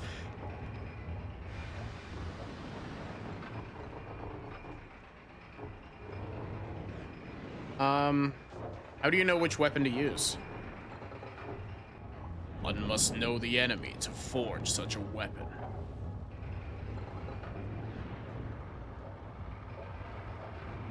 How do I do that? Start with a fragment of the enemy. Drop of blood, a crystallized thought. One of its hopes. All of these things tell the way it can die. Could you forge a weapon that would kill me? That's some... The fact that you can ask this is such a D&D thing, like...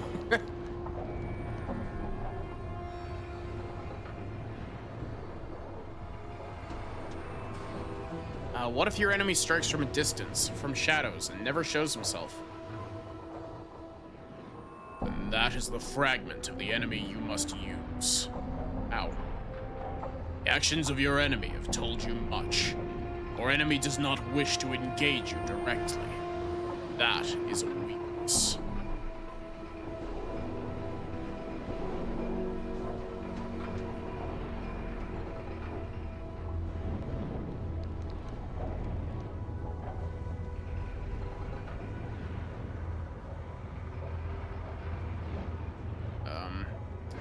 Or for some reason it cannot engage me directly. That is an equal possibility. Either possibility reveals weakness. How do I exploit that? The actions of your enemy has told you it does not wish to engage you directly. That is a weakness. Updated my journal. The enemy does not wish to confront you directly. Deny its wish. Take the battle to the enemy. And if the reason it can't attack me directly is because it has no choice, Updated my journal.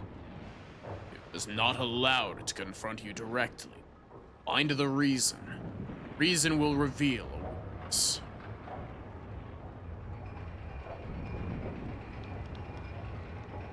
I'm really curious as to like this. I think I'm gonna ask this anyway. We did save already. You said immortality was just a word, that all that lives can die. You make a weapon that could kill me? Yes. Really? How? I would need a drop of your blood, that's all. I could... That's really funny.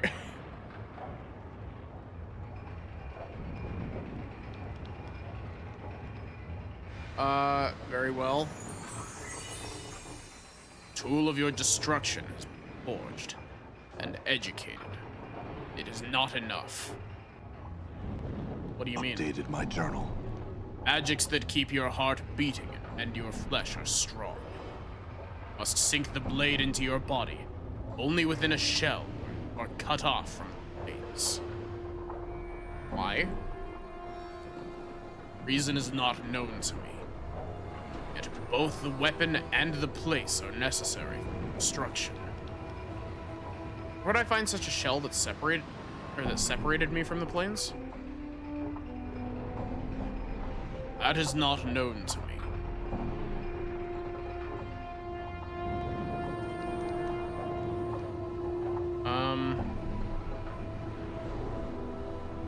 What all did we ask? What is this place? This tower is a siege engine. It exists to breach the walls between planes. Breach planes? How? Updated my journal. Tower anchors itself upon a plane. A wound is torn in the multiverse when the bridge of the tower opens. Legions may pass from one plane to the other through the tower. The plane has served Entropy's purpose. The tower anchors itself again. What happened to the legions that have used the tower? Entropy has unmade them. And what happened to the planes that the siege tower invaded? Entropy has unmade them. I see. What are you doing? Forge the implements, yep.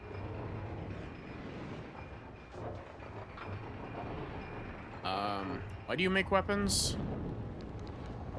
The iron of my body once only existed as minor expressions of pain.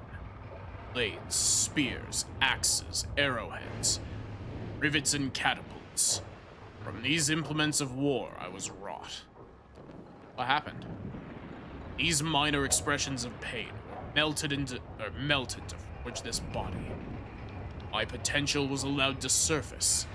Now my purpose is to bring out all the potential in other methods. Oh. You said that someone melted those weapons and forged your body. Who? Entropy raised me from the planar battlefields. Purpose now. Can you do anything with my weapons? Show me what you've brought. I'll study its potential and see if its pain can be given expression. Well.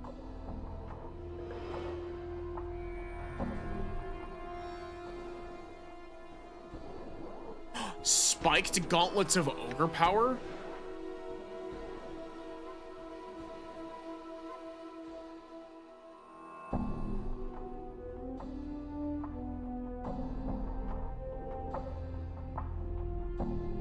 That's tempting.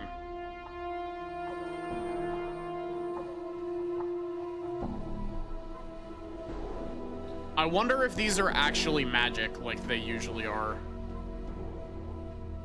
Punch daggers of Shar?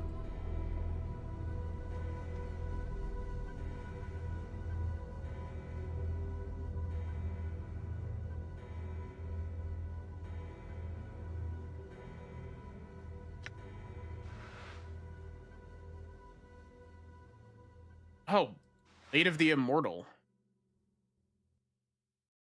It's the Mark of Torment. Strange blade that the Iron Golem forged using a drop of your blood. It's an ugly looking weapon, shaped so it resembles one of the symbols on your left arm. Black veins worm their way across the surface of the metal, and the edge looks so dull that you couldn't even cut warm butter. It pulses slightly as you hold it, like a heart. Golem claimed this blade could slay even you, provided it was used in a place that was cut off from the rest of the planes.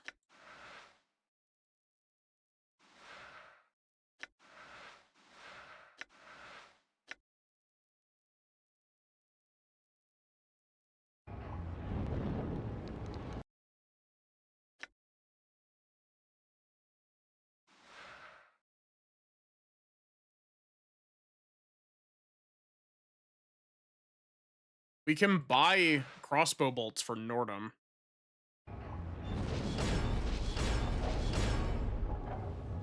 Where is your talk box? Right there, it's just on your mouth.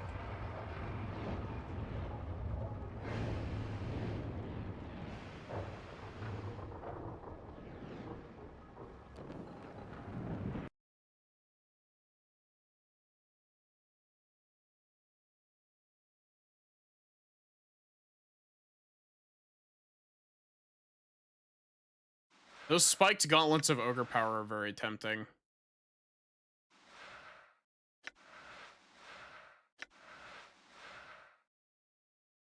I feel like getting Nordum some of Acheron.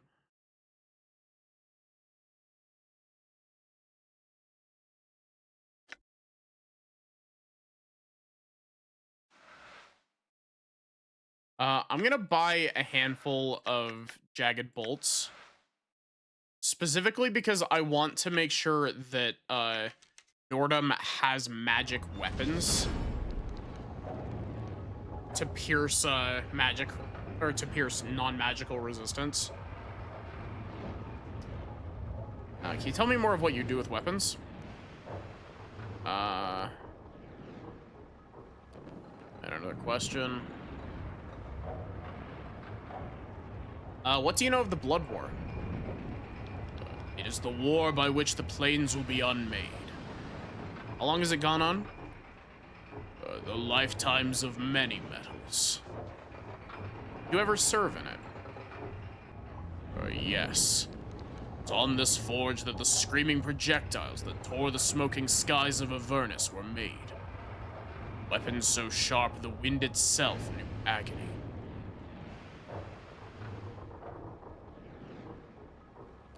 Have you heard of a night hag named Ravel? A night hag sought to sunder the city. Her greatest works were those of unmaking. He walked the path of entropy. You know what happened to her? My journal. Order set chains about her. Was cast within a cage. You know where this cage is? Her prison is unknown to me.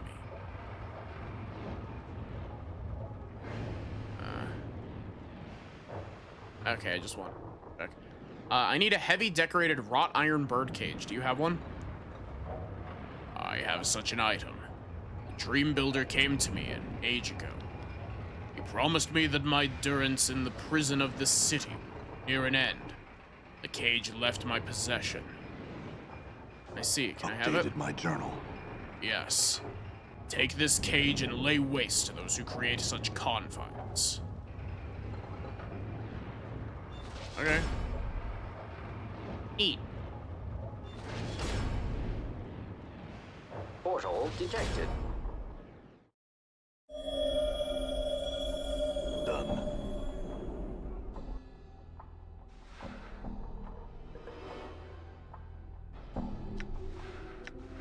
I have to actually identify this?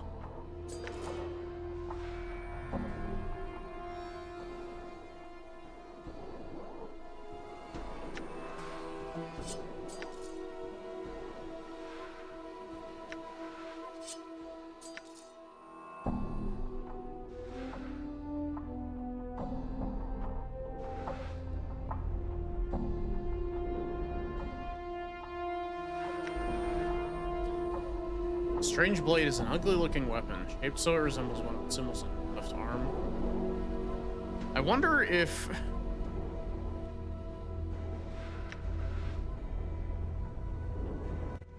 What if I try to use this in the Modron cube? Nah. Damn. I genuinely thought that was gonna work for a second. Packet dropped. Reiterate reply, Nordum.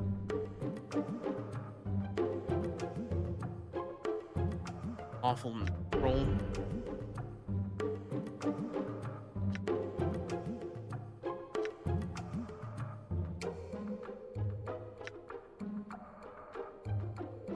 You really don't have anybody that's lawful good? I think, therefore I am. I think.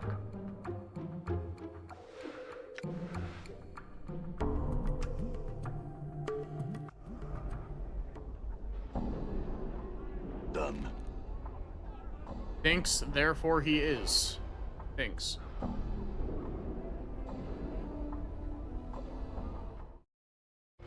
All right.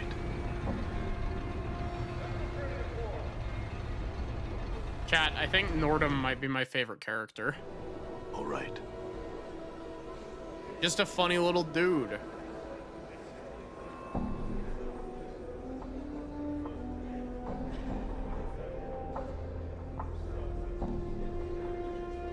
Got it right here, now give me my dreams. Updated my journal. I need just one more item from you.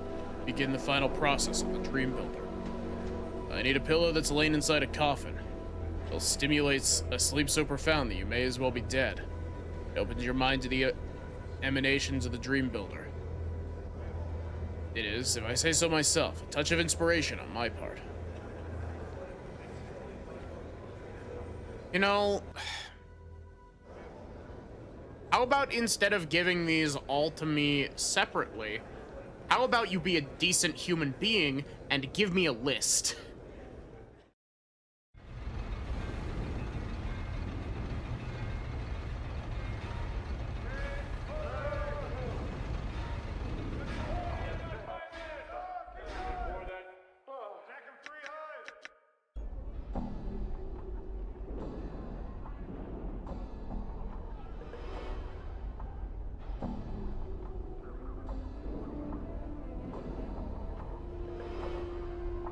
I'm going to break this man's ankles for fun. If he keeps sending me off on trips like this. I have some questions. I need to buy a coffin pillow. He nods at you. Ah, you're here to purchase then. I assure you what I do is a labor of love. Real value of my profession is the building of the coffin. Doing it and doing it well. It's the act of perfectly ordered creation. Every piece must fit just so for the betterment of the whole. It's much like a metaphor for the harmonium philosophy. Create order and its beauty. I just need a pillow. He nods at you again. I need 50 coppers for the basic boards used in construction, though the expense doesn't cover the time. Usually it's either whitewashed or painted some color with the person's choosing. Boards themselves are usually a 1/16 hand span thick, maybe even thicker depending on the nature of the corpse. whether it's a human being buried or not, or whether they're worried the person might just get back up again. He laughs. I just need a pillow.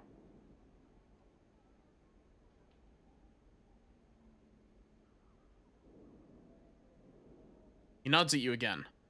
Some prefer Bitopian pine, which is fine and traditional, but I prefer the heavy Arborian oak materials, simply because they have a good weight about them. Even a 20th inch of the oak is stronger than a 16th of a handspan of pine. Pauses for a moment. I said I just need a pillow. He nods at you. From there, I might need about a score multiplied by a score of steel wood screws. Age about 8 by 1¼ inch or so. Lots of shops around here carry them. Not a big deal to acquire them. I'll also need some sort of metal pins for securing the interior lining. Best to pick them up with the bunch. Then there's the matter of the battens and corner blocks, depending on how you wish to do it. Are you listening to me? I just said I need a pillow. Places a hand on his chin. And although I usually let the natural wood speak color of the coffin for itself, sometimes the person commissioning it wants it painted special or engraved. I don't usually do the finer work for that, though I am skilled, but contracted out. Pauses for breath. And the handles alone are another matter entirely. Nods knowingly. Hi, Chortling Bird, how are you? What about the handles? Big thing, handles. Everything about handles depends on how the coffin is to be carried. Got skilled men carrying the coffin at shoulder height. Don't even need to worry about handles. Professional palebearers never use them. See, if you got your family and friends carrying the coffin, the handles are necessary. You'll need some rope handles, or even metal handles. Gives you a satisfied look. That's fine and all, but I came here for a pillow. Do you have any? Let me give you an example. My god, he's still fucking going. This just keeps going. Let me give you an example. I think the most beautiful coffin I'd ever seen was the one of clear pine. I don't know where they managed to get it, whether from a place in Bitopia or elsewhere. Anyway, it was pegged together carefully and trimmed with this beautiful run of redwood. The effect was somewhat ruined by the crude amounts of thick hemp rope that surrounded the affair. Surely something was needed for the palebearers to hold on to, but to ruin the entire beauty of the coffin with such badly woven rope. Hammer shakes his head. Just woke up, but is trying hard to sell that coffin. Yeah. Sure, this is fascinating and all, but I just want the pillow. There's the matter of measurements. It can be tricky, and I try to do it myself, since occasionally a client will neglect to inform me as to the race of the deceased, or forget something like the hip width. Very important indeed. Also, if the client is still alive, I try to make precautions should the client fill out before they die. You know? He pauses. Then there's the construction itself. Hammerus? There's many different ways of attaching the sides and ends to the floor of the coffin, and to each other. Some use internal battens or corner blocks, with plenty of wood screws to secure it in place. You can also do the fiend's tooth method, and just cut alternating tongues and recesses all along the edges to be joined, so they fit together like a fiend's jaw, requiring a little more work and precision, but the result is neat and very strong. Pauses to breathe once again. Hammerus.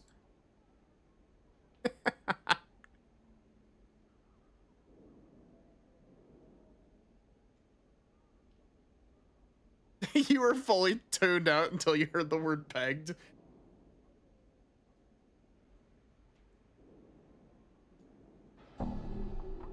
Then there's the lid. The lid's gonna need a rim or lip all around its edge, made from a strip of wood pinned to the box or carved around the edge itself. Coffins are his hyperfixation. Once you have some pilot holes drilled into the main box, then drill in the screws on the top of the lid, maybe half a handspan apart. You get the impression that he's not going to stop talking now that he's on a roll. You don't shut up and give me a pillow, I'm gonna hit you hard. You think you finally got his attention. He frowns at you with a confused look on his face. Pardon? I said I need a coffin pillow. That's all. Just a pillow. Do you have any? He looks relieved and smiles. A pillow? I thought you might need the entire coffin. He puts his hand on his chin again.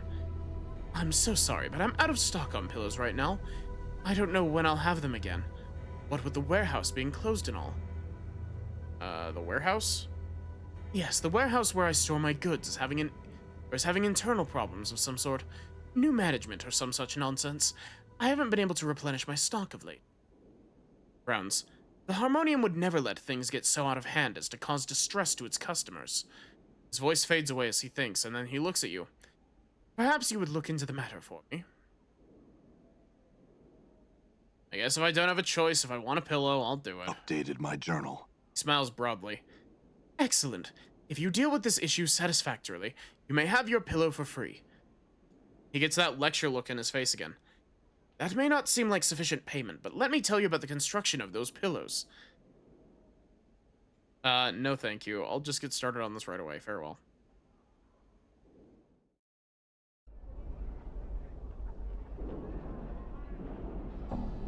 Done.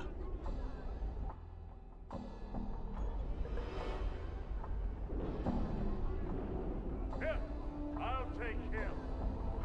I'll take him. Use them for whatever you will. They're right. I'm gone. What are you? To claim something? I'm here to retrieve a pillow for Hammerus the coffin maker. Oh? I could certainly use a pillow. Big stone pillow. Here's your pillow. Or here's your pillow, Master Hammerus. Good luck sleeping with it. Can I get you anything else? Oh, thanks, Farewell. Farewell. We at the Vault of the Ninth World value your business. Please return.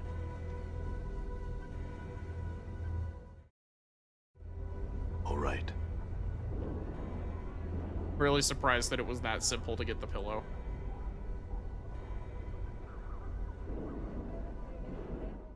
I swear to God, I'm going to lose it if they send me off on another fetch quest to do stuff for this. I'm going to dip this man.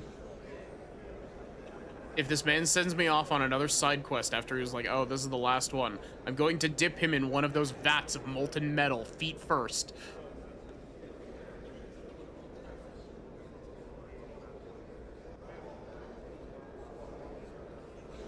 Have the pillow for you. Let's get on with it. Oh. Yeah. Updated my journal. Anytime you're ready for the dream key. Anytime you're ready for the dream key, Scarred Man. Give me the word and I'll pass it to you. Give me the,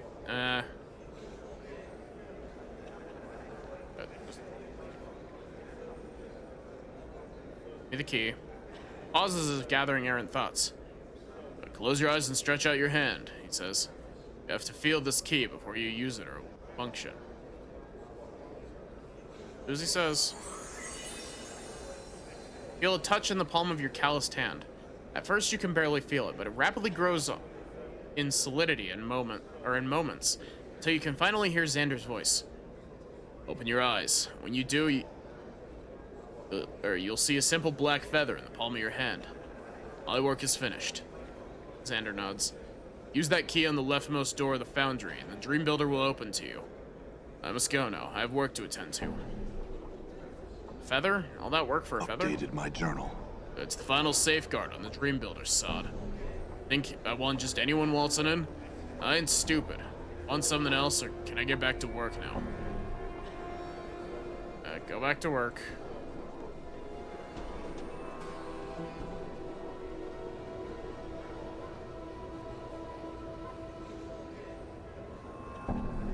Where did he go? He ran behind the wall and then just disappeared. All right.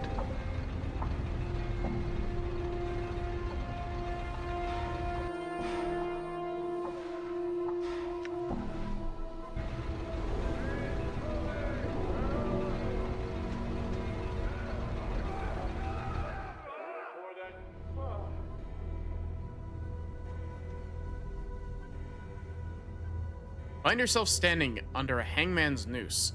A gravelly voice cackles out of the darkness. Dream? Again? Again? Again?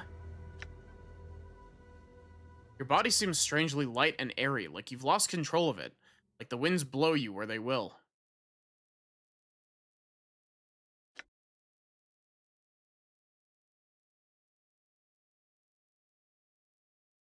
Find yourself floating through a maze of twisted plants and black barbs that tear at your insubstantial body. Creatures of nightmare pull themselves from the ground and walls and rip at your flesh. Their furious attack drives you into unconsciousness.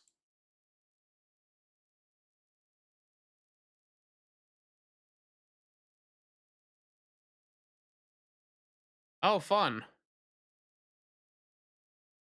Standing in front of a tower of skulls that babbles at you. Can't understand the words. Clattering behind you distracts you, and you see a battalion of fiends rushing you. It's Morte's friends. Standing in the maze again. The stench of death surrounds you. Know you've killed all of them. Cackling voice breaks in once again. Oh, oh, this is, Rayville. Oh, my pretty little puzzle. You've killed these and so many more that I have lost control of them all. You're stricken mute and cannot reply. Come to me, my puppet. Come to Ravel and her black-barbed maze. Come, dream with me.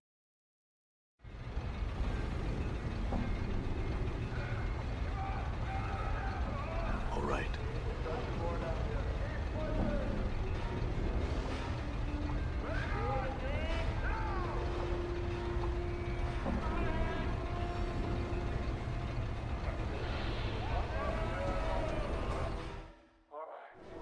Done.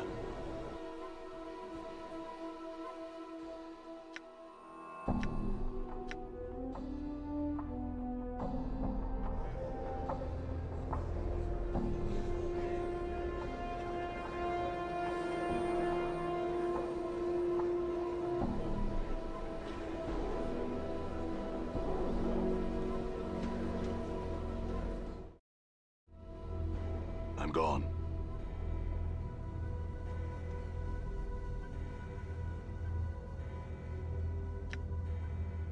Okay, so let's see.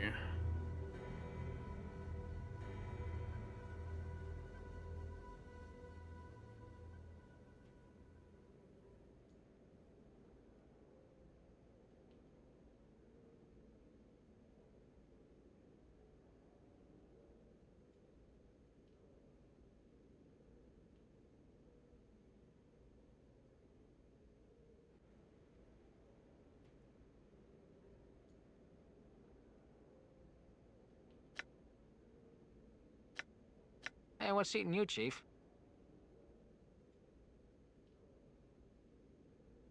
I could use some advice. What do you think we should do next? Well, here's how I see things. Go on. Well, Rayville got mazed. Still, there's probably some key in some portal that could take us there. If you still want to go. You know what the key to her maze could be? Updated my journal. No idea. I mean, piece of Rayville? That could be anything from one of her dried out warts to a work of art she did. There's some dribblings from her lip. It's too vague. Still, I'm betting someone in the clerk's ward has to know something about how to snag a piece of that barmy witch. Failing that, you can check the sensory stones in the fest hall. Maybe one of those stones could tell us something of use. Or I could find a portal? Beats me, Chief. There's tons of portals in Sigil. Try to stay... Alright. I say try the fest hall.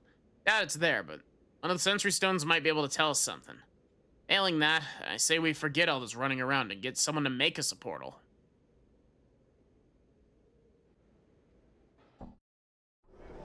Done. See, I feel like that didn't give me very much new info. Like, all of the stuff that it gave me was, like, stuff that we kind of already knew.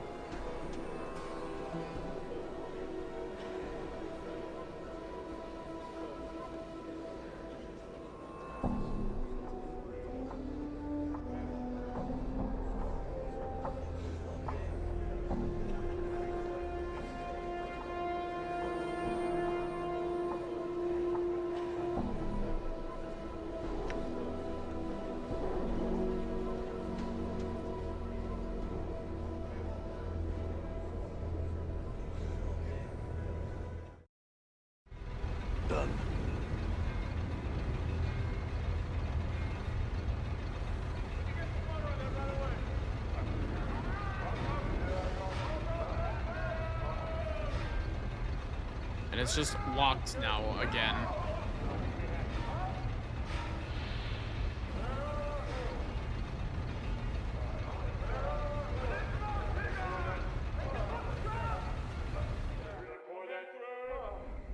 Done.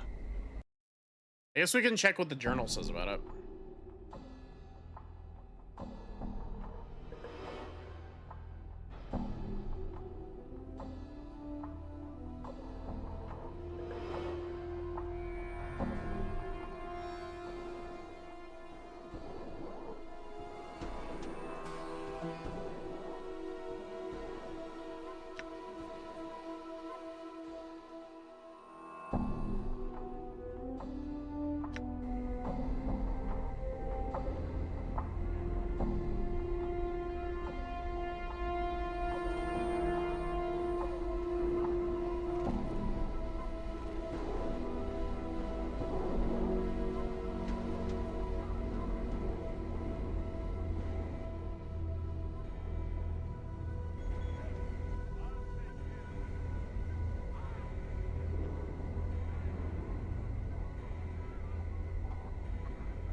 Done.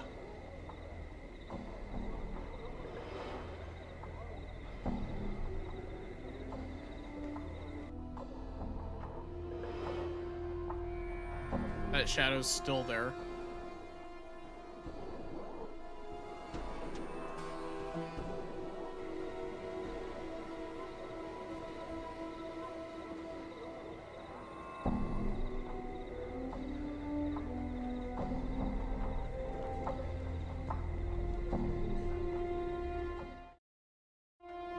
Done.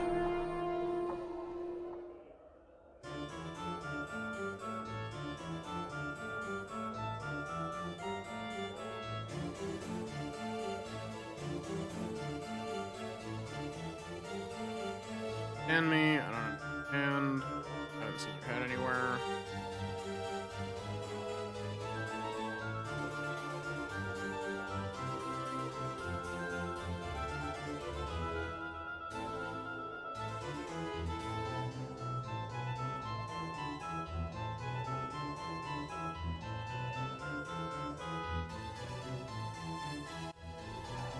I'm gone.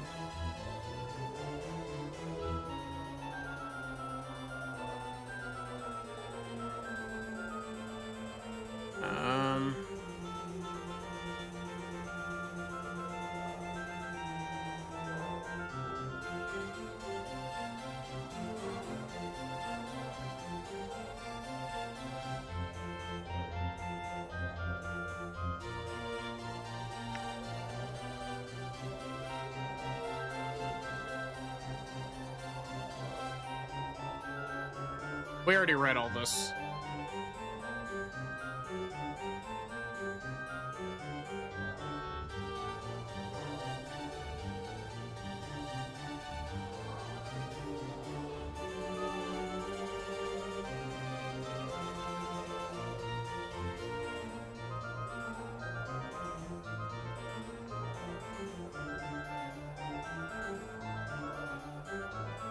Something that has Ravel's taint in it.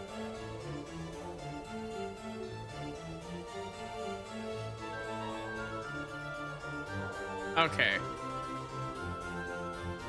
With that, let's go check the story sharing lady at the brothel.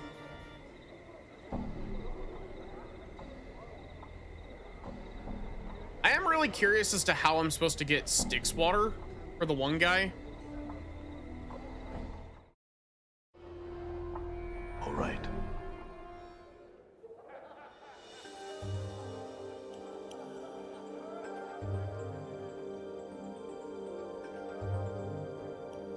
Have you come to trade tales? Yes, I have.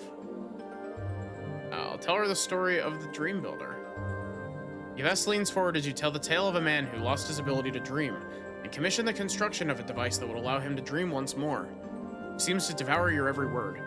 You finish, she smiles at you.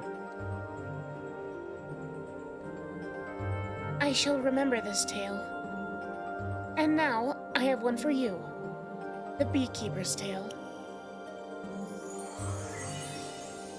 Well, once upon a time, a man came into a field of hives.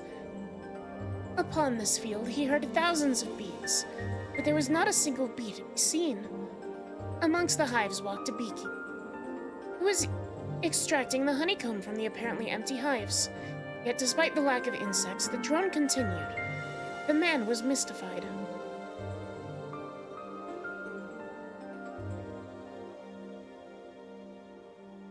Go on. He made to speak with the beekeeper, who lifted his hood to reveal a creature made entirely of bees. A mouth-shaped depression formed in the mass of insects, which made up the thing's face. The depression moved as the creature spoke, but the drone was such that its words could not be understood. The man died at that moment, trying to understand what it was the beekeeper said. I have a question.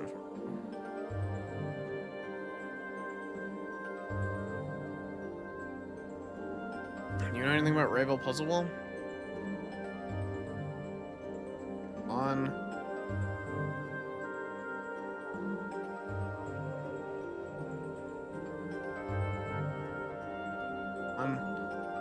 Rayville herself knew not the answer to this question, but she lusted for an answer. Only the why of the matter remained in the question. Why did the man matter to one of the Grey Sisters? Said that she put the question to the Lady of Pain, not directly, but shouted to Sigil itself, daring for the lady to answer. No reply was forthcoming. She wove terrible magics that threatened to open the cage, and let the fury of the plains roll in like a wave. She received no answer other than banishment. To this day, no one knows the answer to Rayville's question. Others known to petition, for Rayville herself was lost to the plains.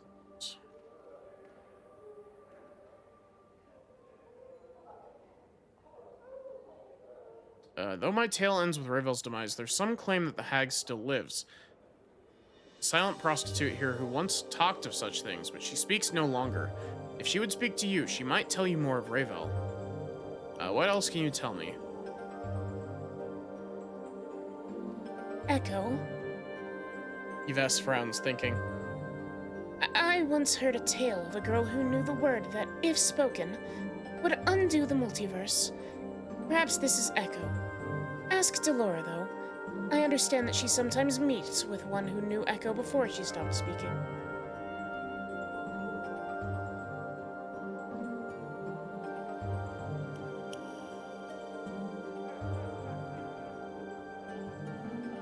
Where in the world are we supposed to get Styx water? That's for Delora's quest.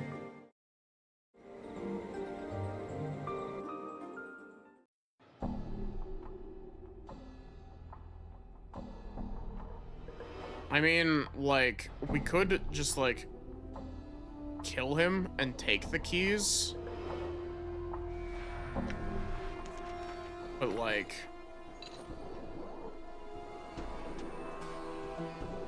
I don't know how much that would work.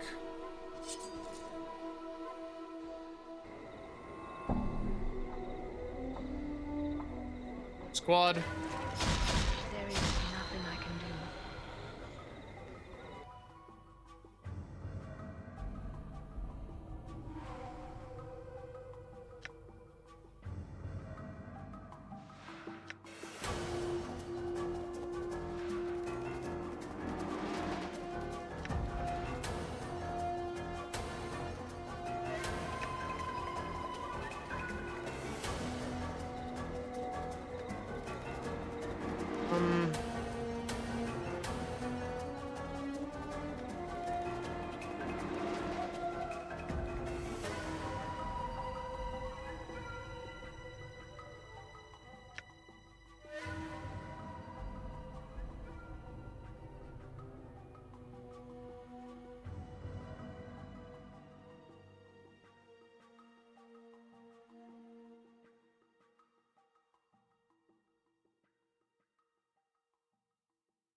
There's a part of me that really wants to check and see if the Smoldering Corpse bar sells sticks water.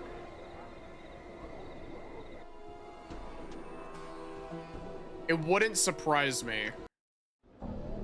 Something tells me that they're not exactly the most above board bar.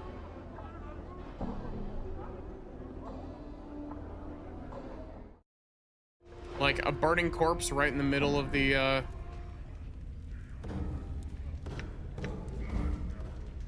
I will wait for your return. All right. burning corpse right in the middle of the bar. That's gotta be a safety hazard.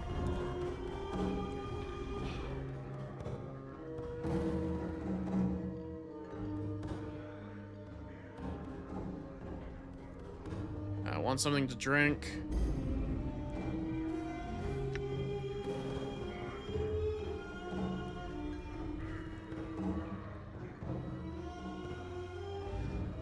Water. Moves back a keg on the wall and turns to a spigot. Clearest water you've ever seen pours from the nozzle into the glass. Holds underneath it. He sets it down in front of you and you take a deep draught. Purest thing you've ever tasted. A coldness inherent to the water itself. Feeling of air that passes over your tongue into your stomach. Its coolness calms even the raging of your passions for a moment. Heart of the elemental plane of water, Marcus snorts. Any other water you ever drink's gonna taste dirty by comparison.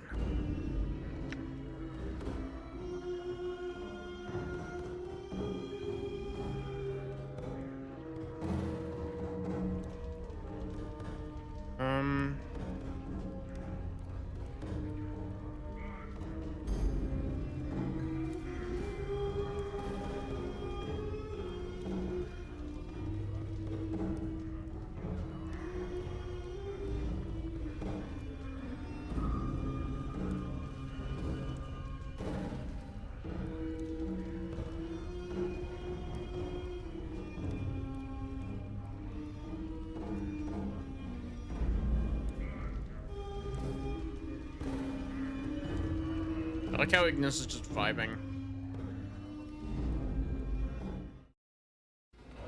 Clearly an OSHA violation.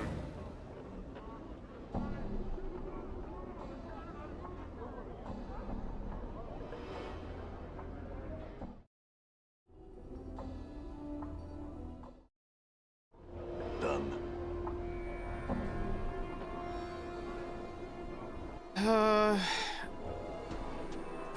Honestly, I wouldn't mind somebody telling me where I can go from here. Like where the Styx water is.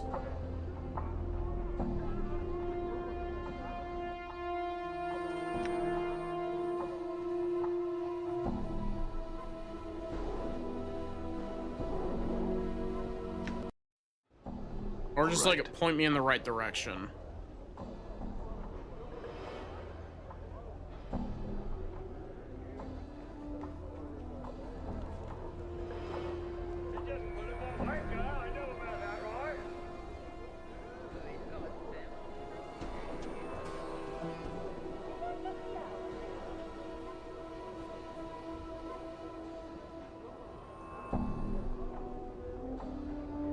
Maybe the apothecary?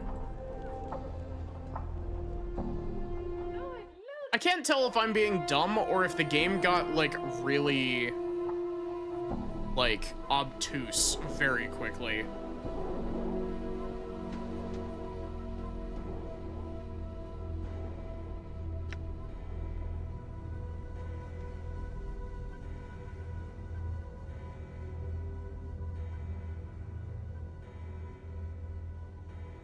May I ask what happened to you?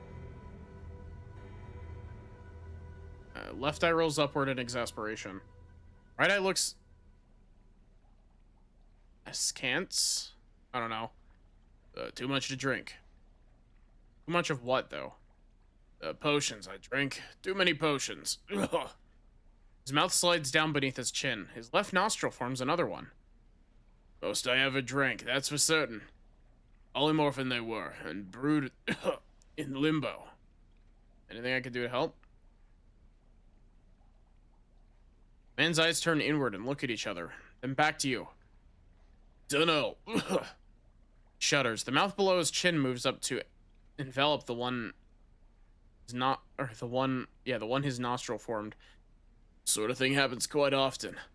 Can't seem to help but sample the stock. Found a way to help. The two of us would be grateful, sir.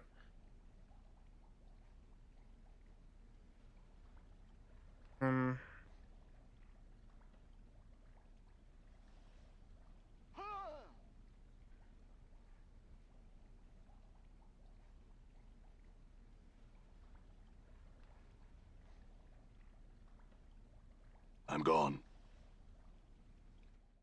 Yes, not the apothecary.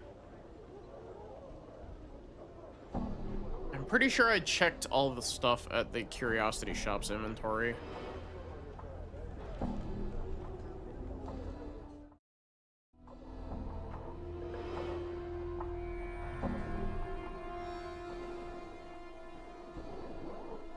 I'm gone. I had some questions.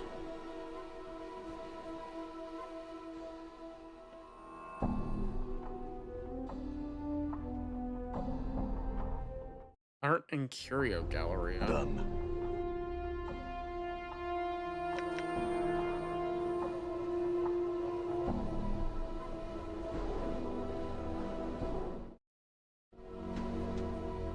I do feel a bit I'm a little bit sorry for asking for so much help the last couple times I've played, but like it feels like this game got very obtuse very quickly.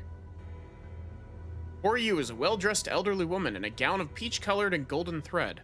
She stands quietly, her hands folded together primly, and nods in your direction. It's then that you notice that she has no pupils. Her eyes are entirely white. Greetings, sir. I am Yavanna. Welcome to my galleria. Feel free to look about, spending as much time here as you like. Should you have questions regarding any of the pieces, do not hesitate to ask me of them.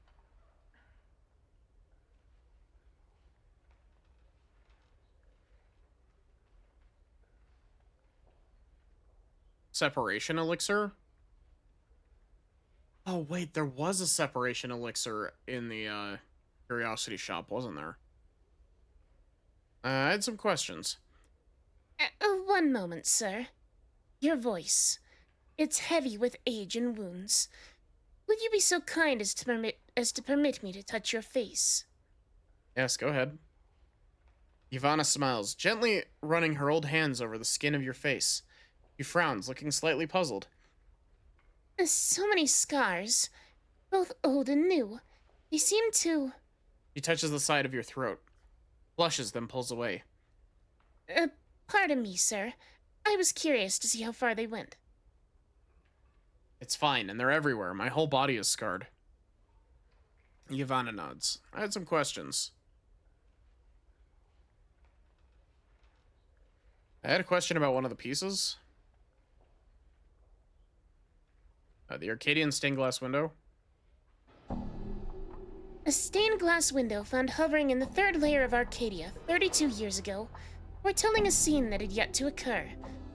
When the event came to pass, the images faded to leave what you saw behind.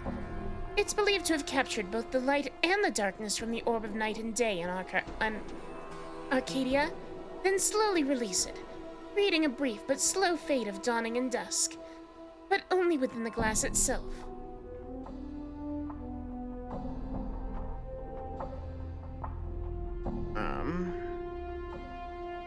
The statuette. That piece was found in a cathedral in the fertile lands of Elysium, on the first layer. Moria, the Untroubled, where it bordered the river Oceanus. The name of the piece is not known, but the skill and craftsmanship are believed to be one of the most striking examples of gem crafting in the plains. The mere way in which the piece captures, distills, and enhances the light through its facets is part of its breathtaking wonder. It seems to bring to light the possible ideological connection between even the most evil and purest beings in the multiverse. Fascinating.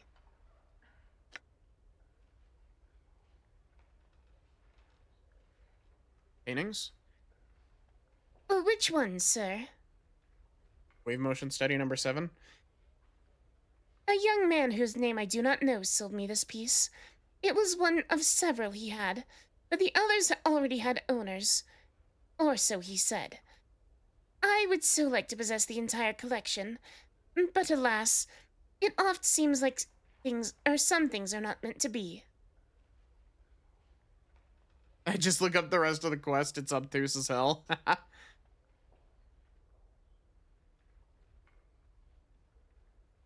Can you see Yavanna?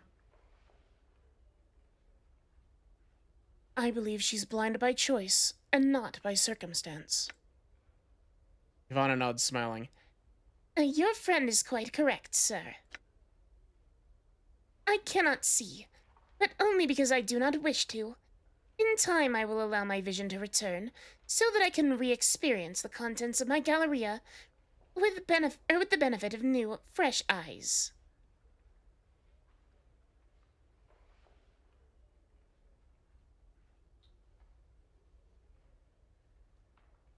What is this place? Oh, why, it's my Gallery of the Plains. He smiles and gestures around at her. And these pieces have been bought from far and wide. Some sell, some I keep. All I display, at one time or another. Please enjoy them. And again, should you have questions regarding any of the pieces, do not hesitate to ask me of them. Yeah. Leave. Like, don't paste it yet, but I might want you to a bit later.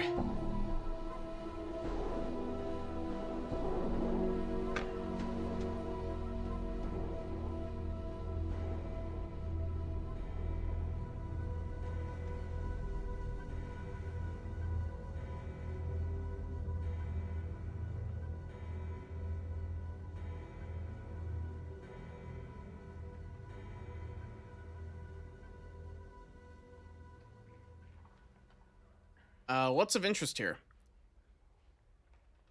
I am afraid that I do not go far from beyond the Galleria, and cannot help you with this matter.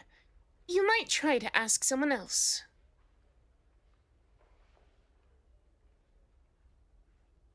Did I find work? Yep. Do you know of Ravel Puzzlewell? She's a night hag, one of the eldest Grey Sisters in the Wastes, who came to Sigil many centuries ago to pursue arcane experiments. It was believed that these experiments were against the lady's will, and that Ravel was thus banished from Sigil, imprisoned within one of the lady's mazes, on the ethereal where her body rests to this very day.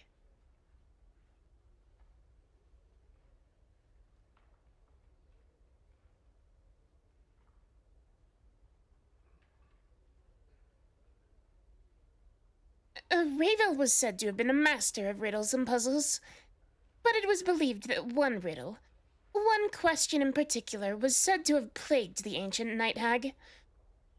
What can change the nature of a man? She has issued a challenge to any who are interested. She promised to instruct any who came to her in her craft, if they could only answer the question to her satisfaction. If they could not, they consented to be her next meal. Many died coveting Ravel's teachings. This voice is starting to grate on me a bit. And it is believed that in her final hours in Sigil, Ravel never discovered the answer to her question.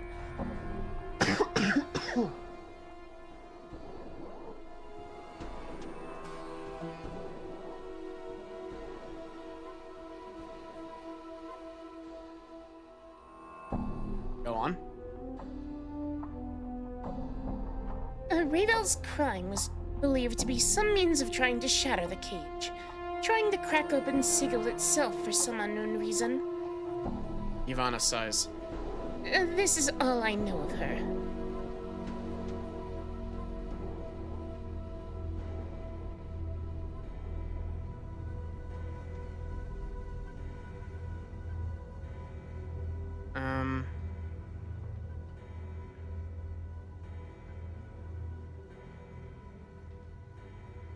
Squad, can you get the fuck out of the way?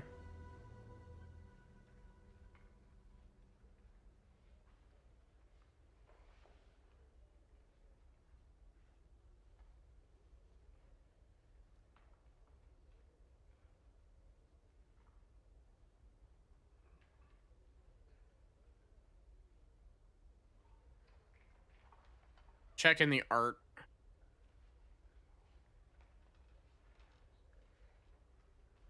Cleansing Horn of Acheron.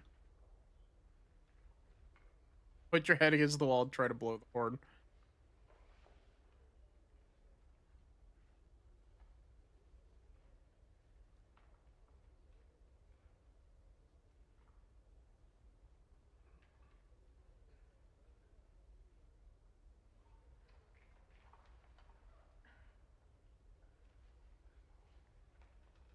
That she looks like it's about to make some angry proclamation. Sculptures captured the essence of fury magnificently. Chiseled tension lines around the neck and forehead alone must have taken many long months to get correct. Fine cracks run over the entire statue, and there's a plaque attached to its base.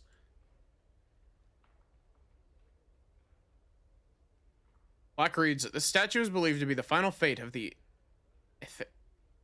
Ethersirian sorcerer Gangroigadon. Attacked by a conclave of rival sorcerers at the height of his dream madness, he was imprisoned with a spell that turned his flesh into stone. Gangroidon is said to have been frozen with a final awful curse still upon his lips, a curse so terrible that it was never meant to be spoken by the lips of a living man."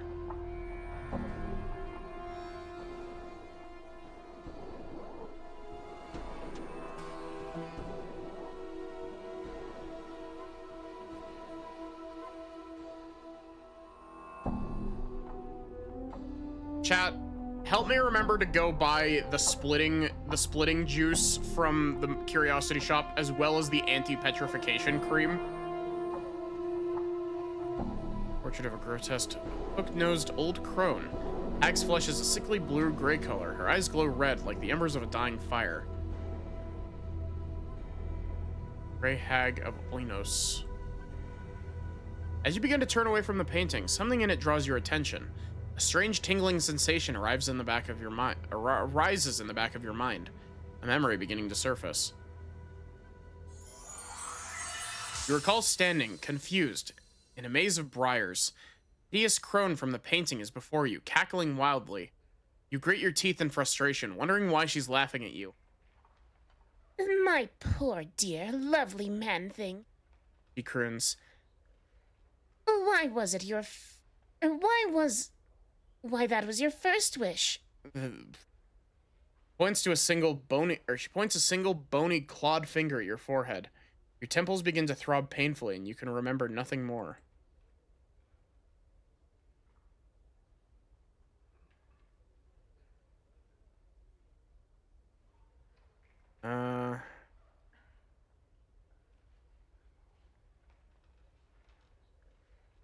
Folly of Udu. We're not playing Xenosaga anymore.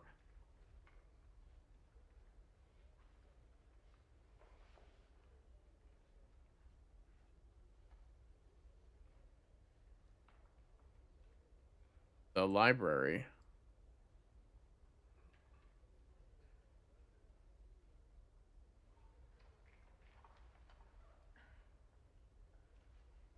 Surface of Thalassia? I'm just investigating everything to see if there's anything that's talking about, like, the river Styx. Set of 4 paintings which portray an empty beach in the dead of night. Air around the paintings smells faintly of brine, and a painted sea seems to ebb and flow across the darkened shore. Placard reads, Karasuthran shoreline. I love that you could, like, when I'm sounding that out, you could see me, like, moving my cursor along as I'm, like, reading through the word. Sniff. The surface of the painting smells strongly of sea air. Place your hand on the painting, not knowing quite what to expect, but it's merely the texture of a painted canvas that you feel beneath your fingertips.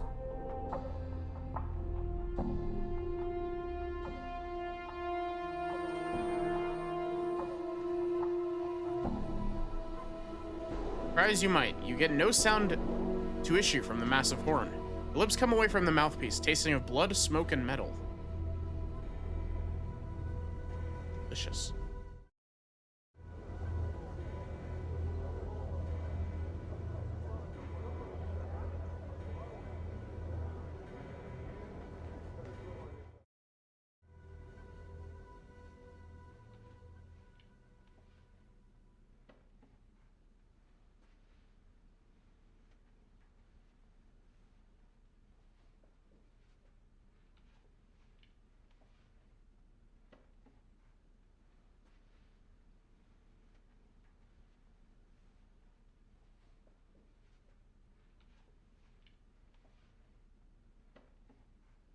Hi, Eprak, how are you?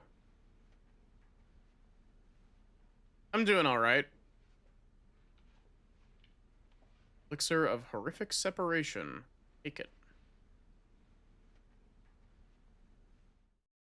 Okay, let's see if either of these do anything helpful.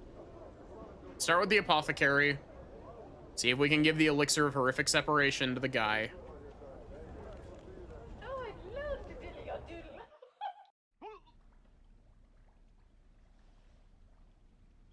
I've got this elixir of horrific separation. Do you think that'd help you? Both his eyes suddenly snap to the small bottle in your hands. He nods, smacking his lips. Here you are, then. Pestle Clin takes the bottle in both of his hands and places it beneath the counter. Left eye focuses on you, while his right eye and hand concentrate on scribbling furiously on the countertop. Use this to make something. It'll fix us right on up. Now, if he gives us a moment, we got it all worked out. Make you some alien stuffs for a reward. He turns to head back of the shop. All right, for now then. You've been doing good? I'm glad.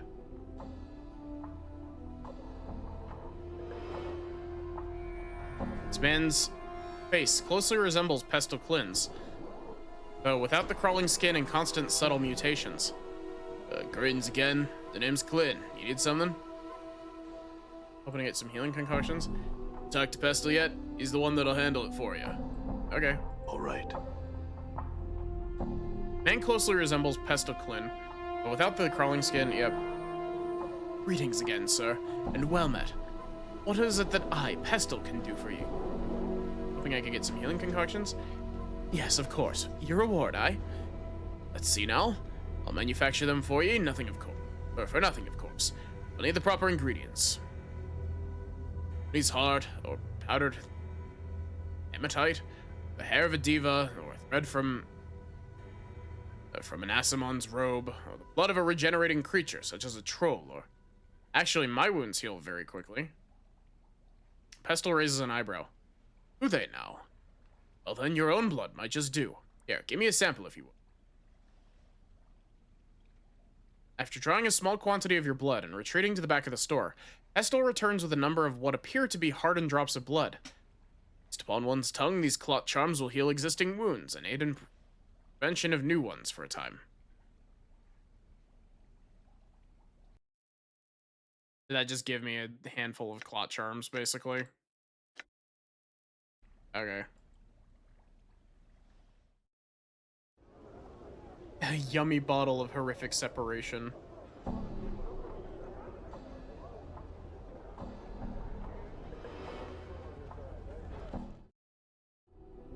All right.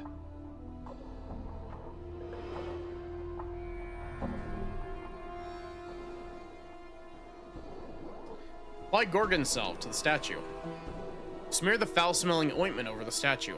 A strange shimmering around the statue, and you watch as the statue takes an intake of breath, and the eyes of Gangroigedon fill with a blazing, vengeful madness. Cover your ears. Or you can do a thing. A blazing torrent of words flies from the sorcerer's lips. As he speaks, you feel an agonizing sensation, like a sudden wave of raging heat pour over you and settle in your skin like a blistering wound. Blindness strikes you as your eyes burst, running from their sockets like shattered eggs. You hear someone screaming and realize it's you. Wait for the horror to end. Last things you hear, even over your own cries, is Mort Tay shouting. New taunts. All right. Yeah. And the lady's bladed teats. What a... Everything suddenly falls silent as the last of your senses flicker and fade away to nothing. Die horribly, a victor of Gingroigadon's awful curse. Don't let it end like this. Leader reactivated. Nordum awaiting instructions.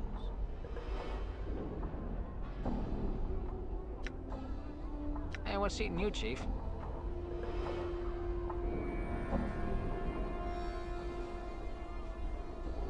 What's up?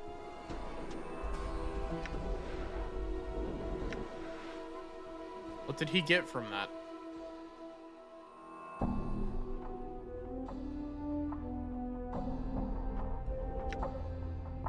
Huh? What's up, Chief?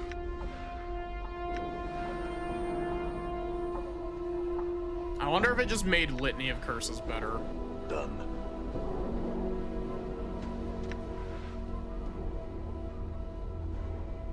Wait, why did that kick me back into the lower ward?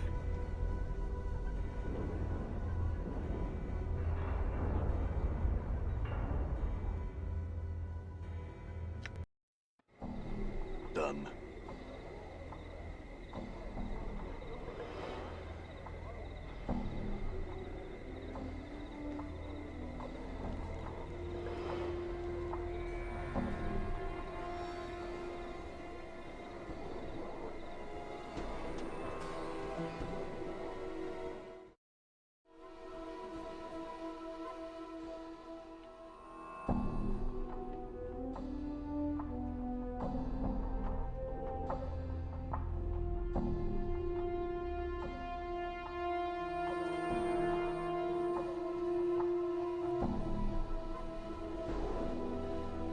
I'm on mobile stream manager. I know you can read that. There's a message like halfway off screen in chat that I want to read, but I don't want to tab out.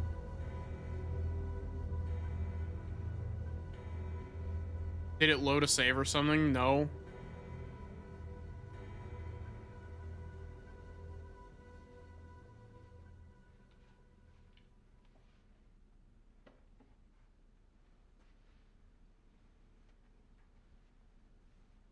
Codex of the Inconceivable.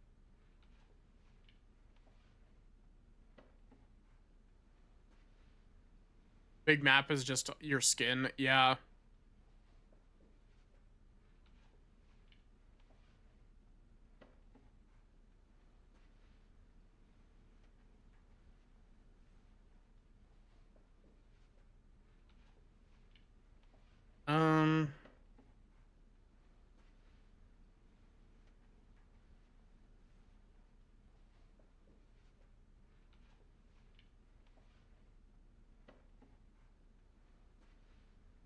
Eva's Tears.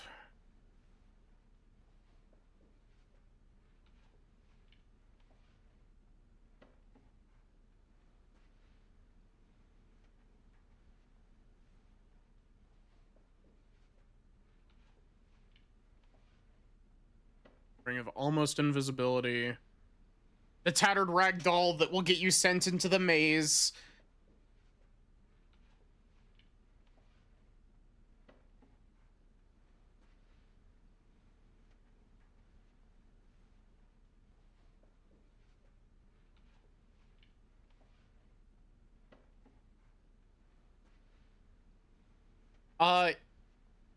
Bird, could you give me a, like, push in the right direction? Like, I don't know how difficult that will be for you, just based on, like, how convoluted the quest is.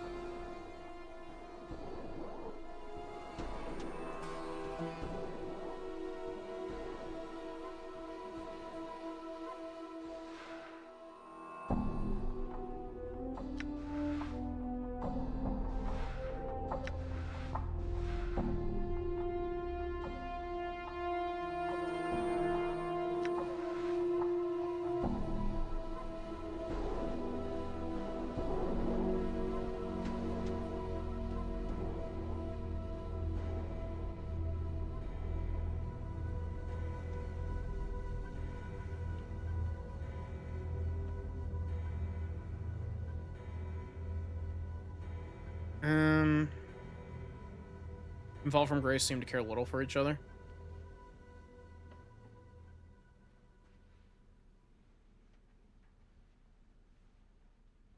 Oh, that Batazu camp follower who's made her home in Sigil. Curious, no? But then, what better place to train her agents than that little brothel of hers? That's a zoo camp follower? Ever since her mother sold her into slavery, she's been a plaything of the plains for many a century. She claims that she was able to free herself from her chains. But you may give that word as much credence as you would give the word of any other Tanari bitch. She smiles slightly. Myself excluded, of course. It is the truth. And truth? Truth. One does not win free of Batazo contracts. Bitch cloaked in human skin. You speak lies, and all the Tanari hordes know it. From the lowest legions to the other comfort-suckling succubi as they cavort across the plains. Fall from Grace was but a Batazo slave from the moment she was born. And so shall she always be. So shall she is really difficult to say. You're an indentured plaything of the Batazo, to be tortured and commanded as they see fit. Paris Chica sneers. You even behave as they do. One may win free of Batazo contracts, if one is wary of the wording, and if one realizes that the Batazo are beholden to keep their own word.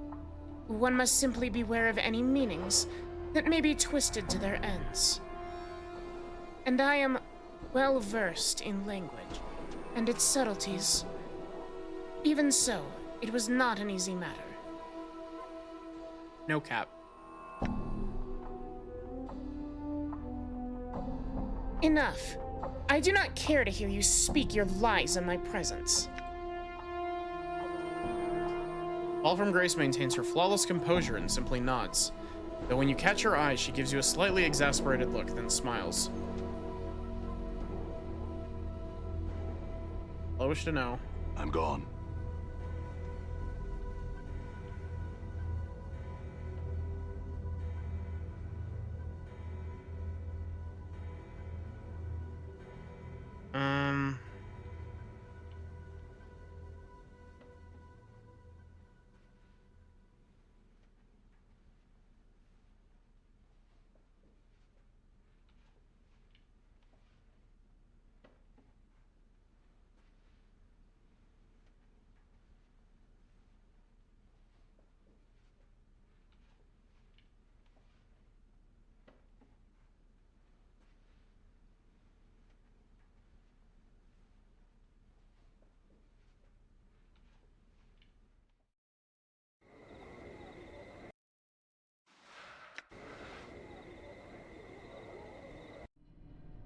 Done.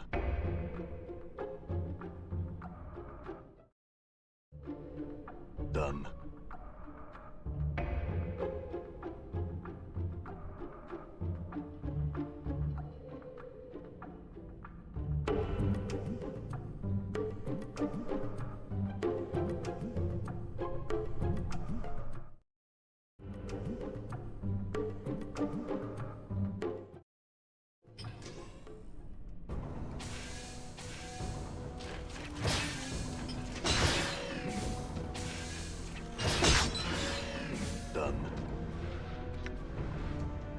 I'm literally just doing this because I'm out of money.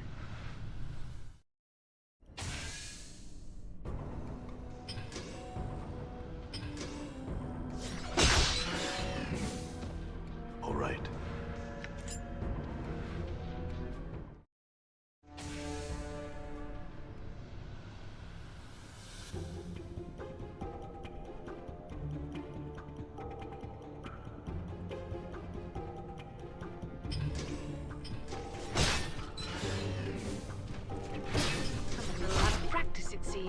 Oh my god, Anna, you got hit by the low threat construct? All right.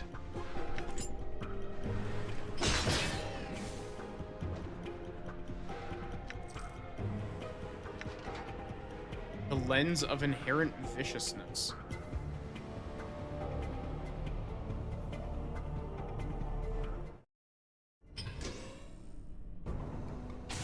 Done. I'm a little out of practice, it seems.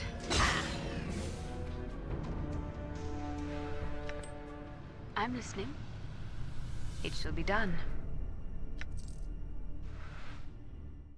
Lack of cat torments you.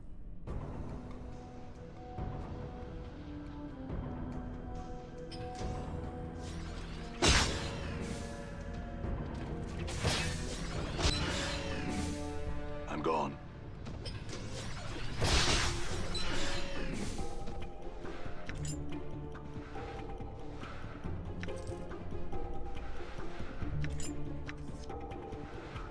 So yeah, the hope is that we find some stuff to sell, basically.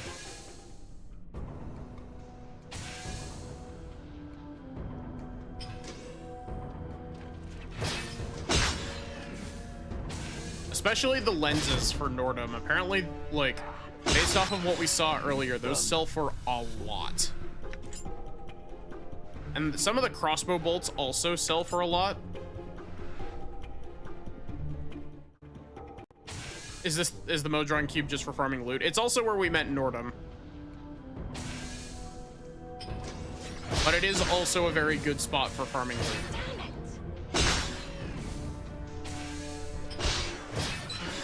Done.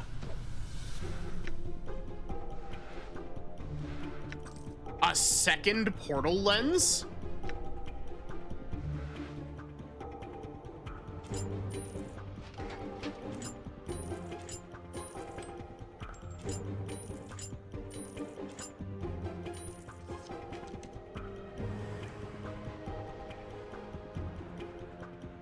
Yeah, it did also give us a scroll of giant gun.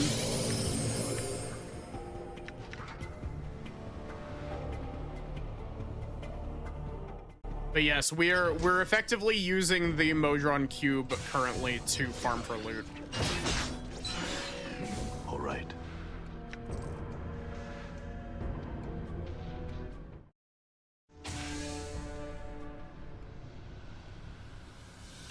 All right. Yeah, it seems like Undersigil is the better place for EXP farming.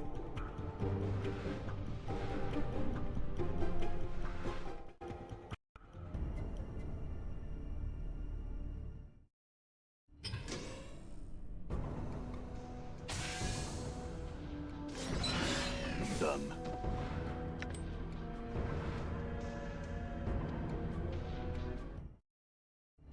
Because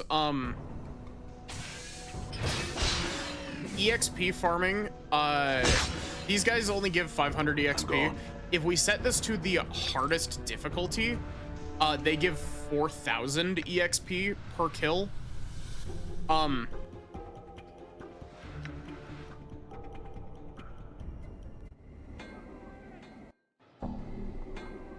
are a lot of Dabus here.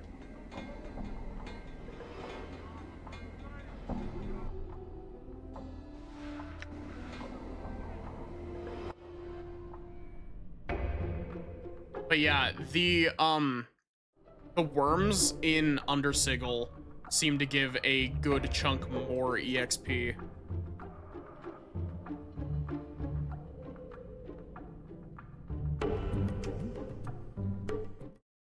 Because they give 8,000 per kill instead of 4,000. And they take about as much effort to kill as well. Like the same. Did you see that? I'm gone. But yeah, the big things we're hoping for is we're hoping for lenses, which are a Nordum piece of equipment, and portal lenses, because the portal lenses sell for a shit ton.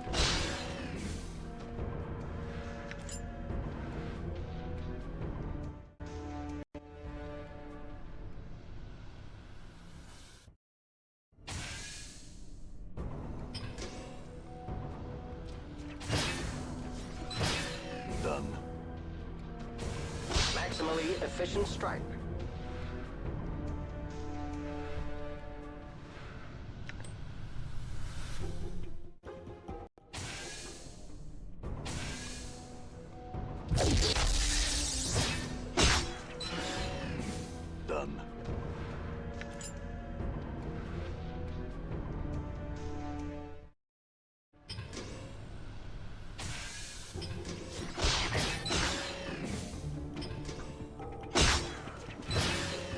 gone.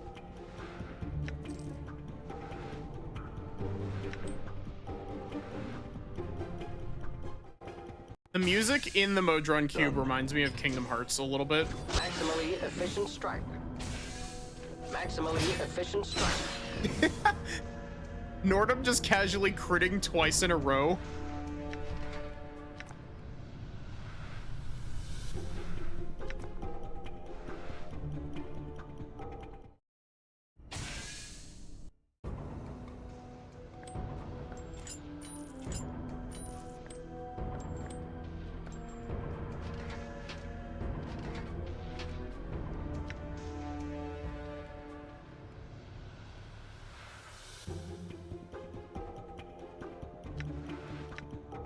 Yeah, the stealth lens that he's got gives him +4 to armor class. Like, the extra damage ones are kind of neat, but like, you basically aren't going to beat +4 to armor class. Like, Error. Done.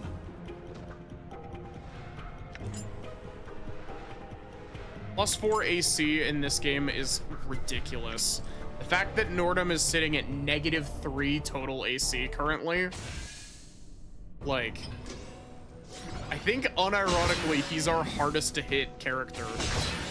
Done.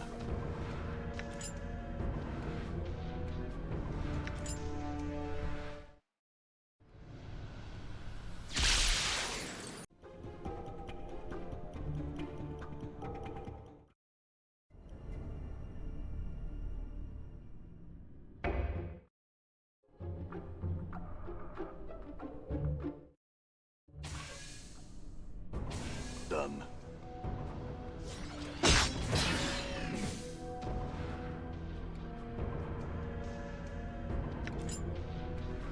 Yo, thank you for gifting a sub to Kitsune.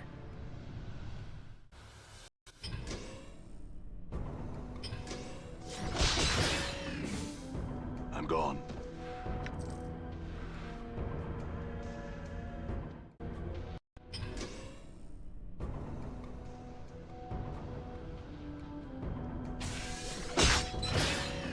I'm gone.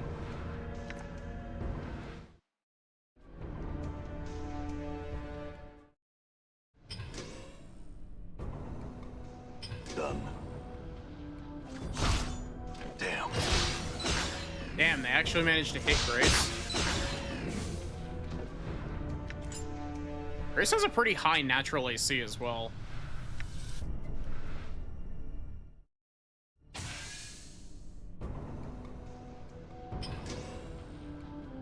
Playtime is over. I'm gone.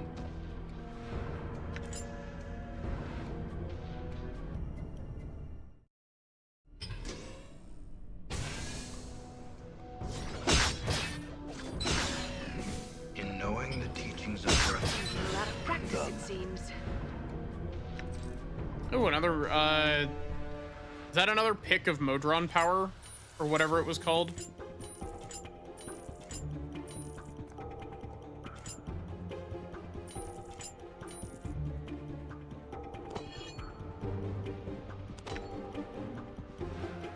Yep, it's another Rod of Modron Might.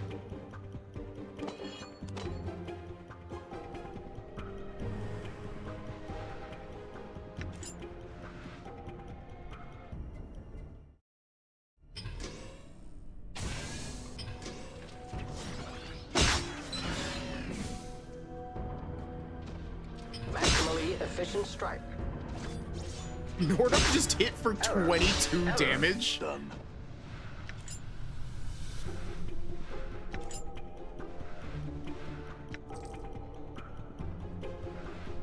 Okay.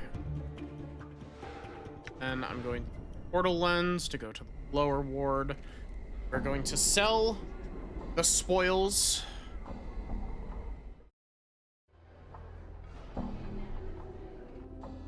We do need to do a little bit of inventory management before we do that, though.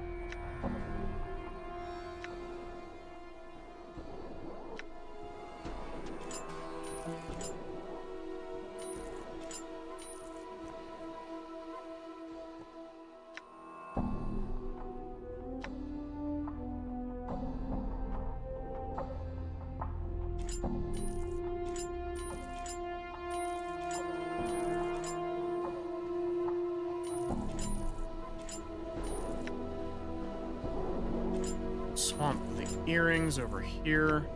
It's really dumb. Items, like, lose value as you sell them, like, repeatedly. But, if you, like, group sell them, they don't lose value. It's really goofy.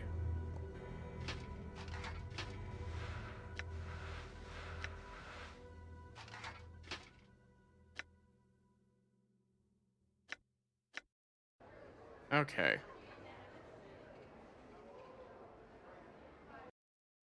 It really is.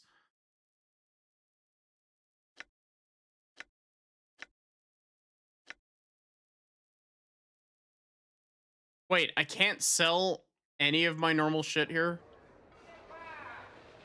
I'm gone. Also, I should actually identify the shit.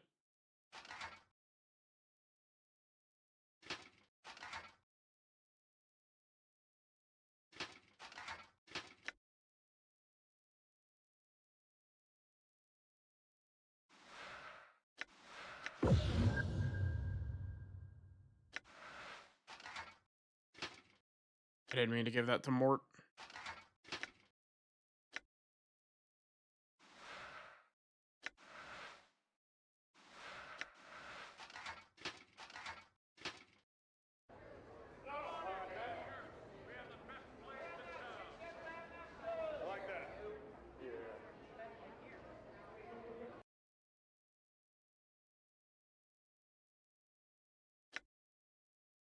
Why can I not sell any of my shit to you?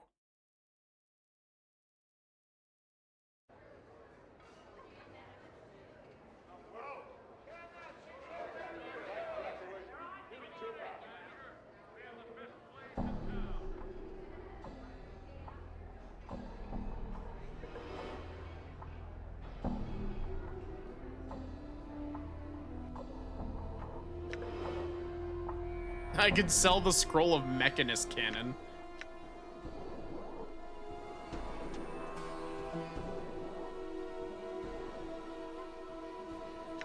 Could have sworn that I was allowed to sell some of this to one of these guys.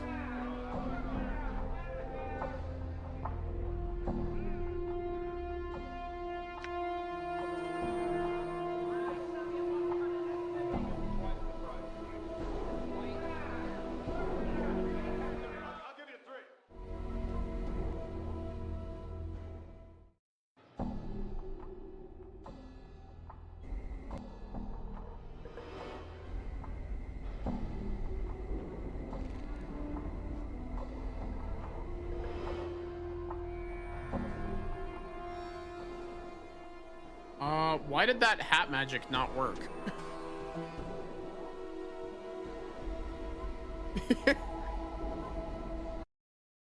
Here, give me a sec, Kitsune. I'll refund you your...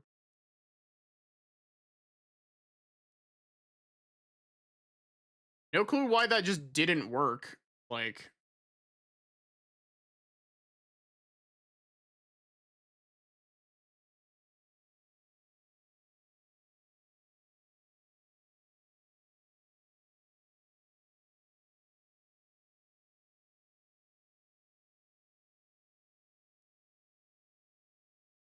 Got a message saying it was in cooldown, but it still let you...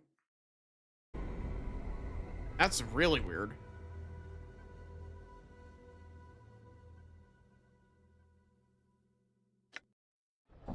Okay, I know at the very least that this shop will buy bracelets and shit from me.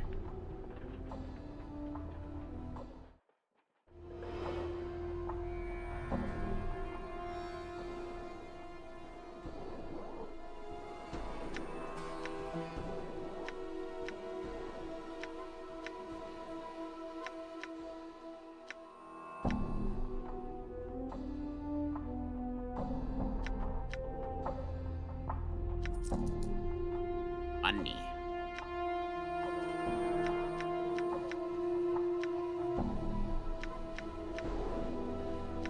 Oh my god, we really did make out like bandits from that run through, Chat, look, we have $10,000.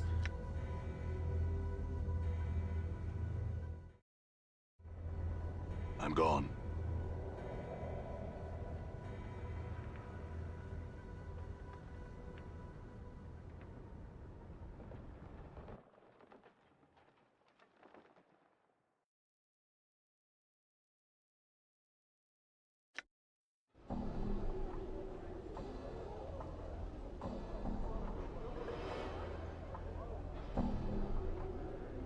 Also, oh wait, we did. I was like, All right. did Bird ever get back to me on the, like, quest hint? I think it was All right. literally the one thing I didn't check here. Several shards of black crystal or ice roll within the freezing wind that this ornate pedestal gives forth. Each shard looks razor sharp. Touching or grabbing one could be perilous. A placard on the pedestal reads, "Dark birds of Ocanthus? Touch one." As you reach out and touch one of the whirling shards, your finger enters the icy wind that rises from the pedestal. Instantly, a coat of numbing frost forms around your finger, causing you to momentarily draw back.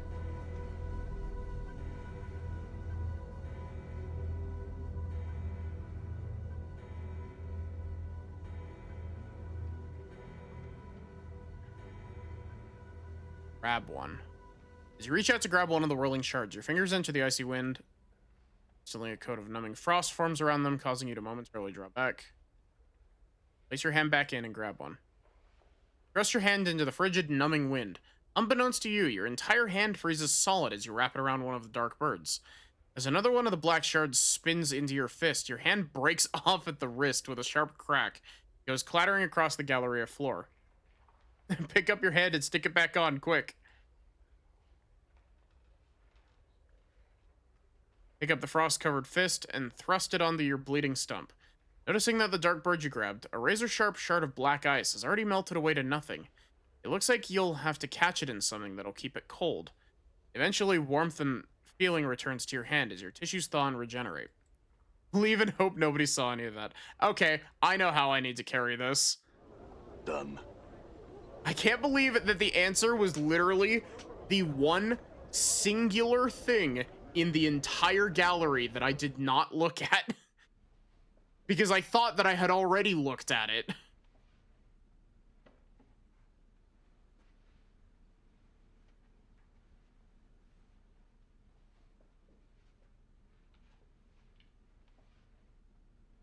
I need the Aelstein. Take it. I'm gone. Hi, Zoe. How are you? Chat, did you know that Zoe is cool and cute and wonderful? Catch one in your frost ale mug. You dip the mug into the icy wind, rising from the pedestal, catching a small shard with a slight clang. Peering into the mug, you can see that the dark bird is a razor-sharp sliver of black ice. Only the mug's magical properties prevent the shard from melting away to nothing.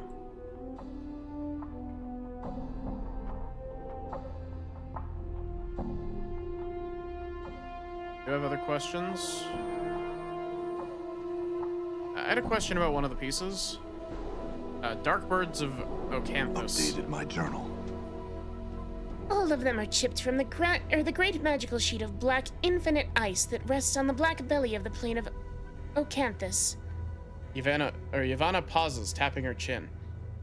It's said that this sheet of ice is the final destination of the river Styx, and that the recollections of all that have plunged into the Styx memory-destroying waters still lie frozen within the ice. If the waters of Styx destroy one's memories, would this ice from Ocanthus do the same?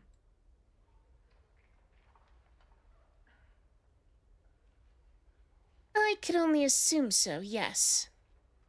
That's all I wish to know. All right. The worst part is that, like, if I had interacted with that before and tried to get the piece off of it before, I would have known instantly where I was supposed to be going and what I was supposed to be doing. All right.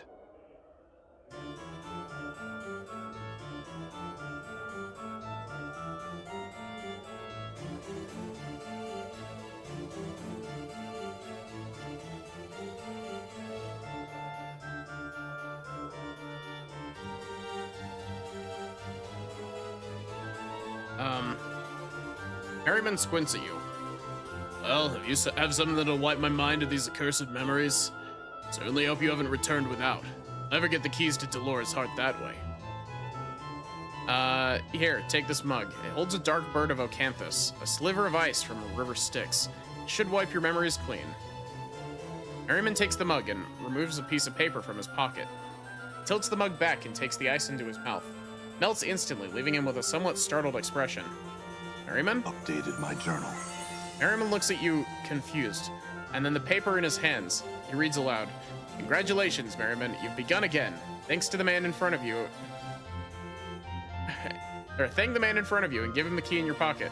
Speak to Splinter, the man at the door to this building, for more information. He looks at you again. Oh, well, it would seem I owe you thanks, good sir. Here, take this key. I'd best find this Splinter fellow and find out what's going on. Thanks, Merriman. Good luck.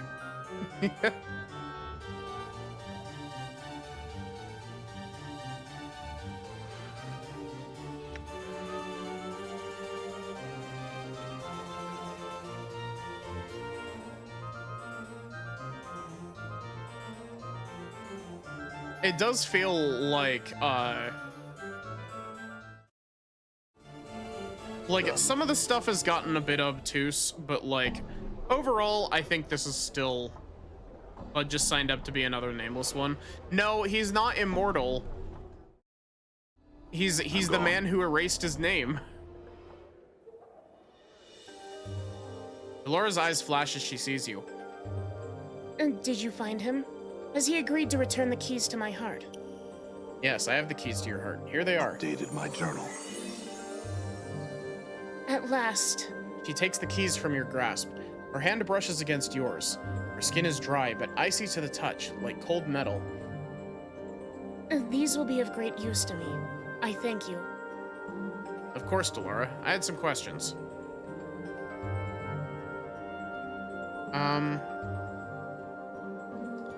Hoping to learn more about your nature? Delora blinks. Merriman never told me much regarding my construction. I know little of the inner workings of my body, much as you likely know little of yours. Outwardly, though, I'm a human woman in all respects, save for the texture and temperature of my flesh.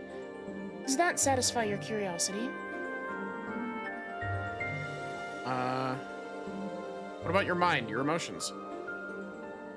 Its functions are as much a mystery to me as any human's. When I first came to this place, I did not understand emotions, nor have any of my own. I have feelings now, though I'm only beginning to understand them. What do the keys do exactly? I can only assume that Merriman made the keys, so there's no risk of me drawing away from him before he had tired of his experiment. Now that they are in my possession, I'm free to develop and possess my own emotions.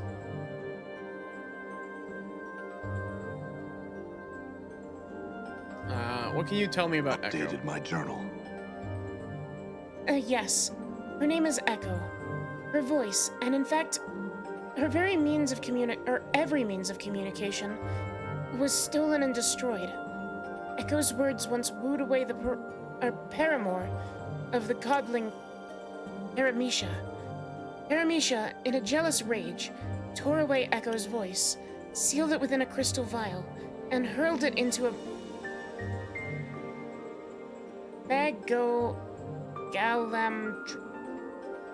Galamdragas.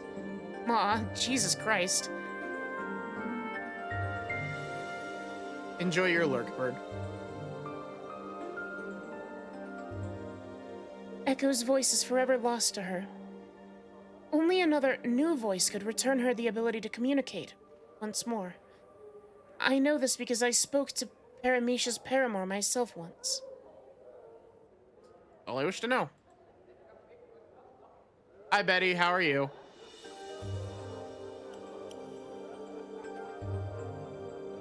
Where is Echo?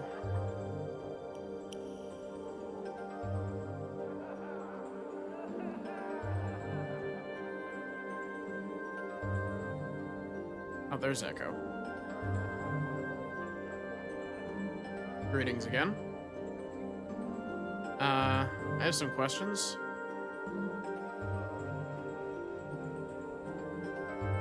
Updated my journal. Name Echo. May I ask why you can't communicate? She sighs softly and nods. Was your voice stolen? Updated my journal. She nods vigorously, clasping her hands together and smiling at you. Do you know of any way to get your voice back? She shakes her head, her face wrought with frustration. She suddenly looks at you pleadingly, as if expecting an answer.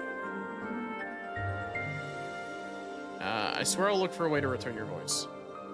Echo nods to you slowly, smiling at you with eyes full of gratitude. I'll look for something that would give you a voice then. Updated my journal. I've gotten this fiend's tongue for you.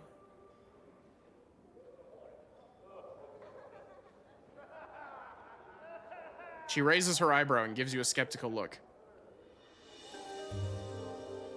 I'm told that should you place it in your mouth, you'll regain the ability to communicate. He nods and takes the bottle from you. He gingerly picks out a severed tongue from the briny solution, and after staring at it for a moment in disgust, places it into her mouth. Suddenly, her eyes widen and there's a burst of reddish light from between her lips. You alright? Echo opens her mouth, closes it, then opens it once more, and speaks.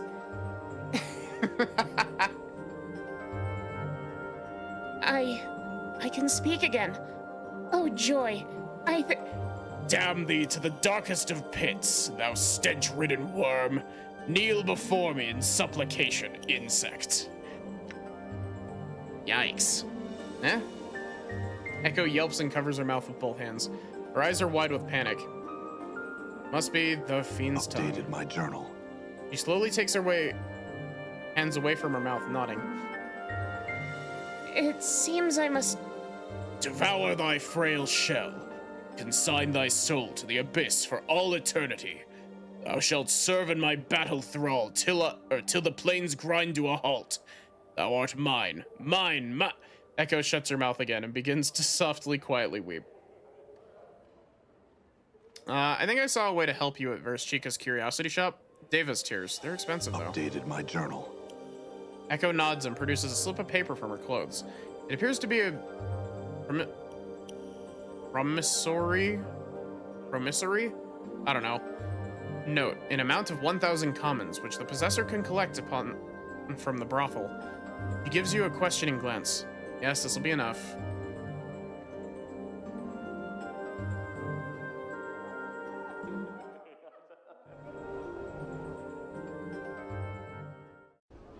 Done.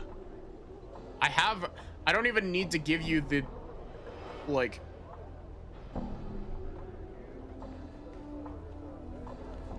You don't even need to give me the like, permission slip. I just have 10,000 money.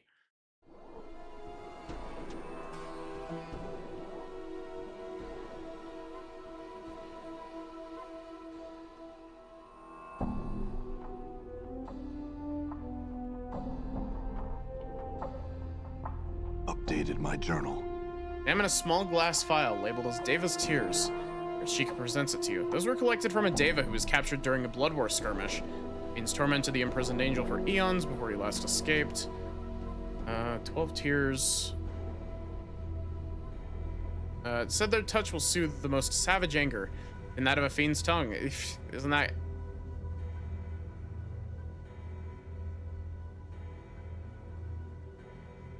I have this thousand common promissory note from the brothel. Sheikah frowns slightly, examining the note. Well, I suppose I can have this, or have Standish fetch it later. Very well, here you are. He hands you the item. Please enjoy your newest acquisition. Very well.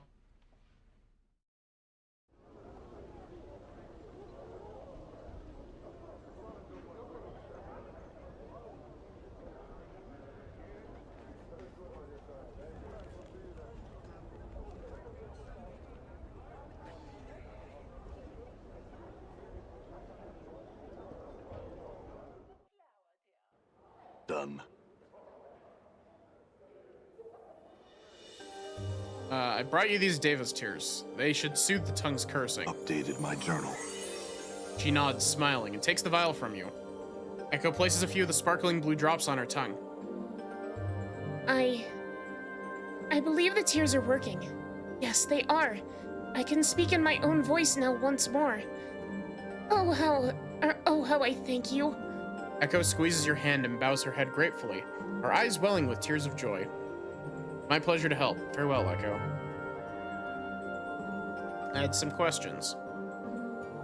Do you know anything about Ravel Puzzlewell? Echo nods and lowers her voice. In fact, I do. Not only does she exist, she has children. You what? Updated my journal. One of them is here at times. Kasai Saris. She's a child of Ravel's. Though she's loath to accept that fact. Who could blame her?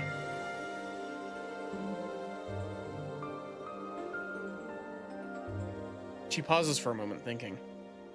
I've never gotten her to admit it, though. Though I'm sure, 'tis true. Interesting. Trying to find Vivian's scent. Do you know where it might be? Echo shakes her head. No, I've no idea. Have you spoken to Nenny? She's always wondering about taking in everything with those wide eyes of hers.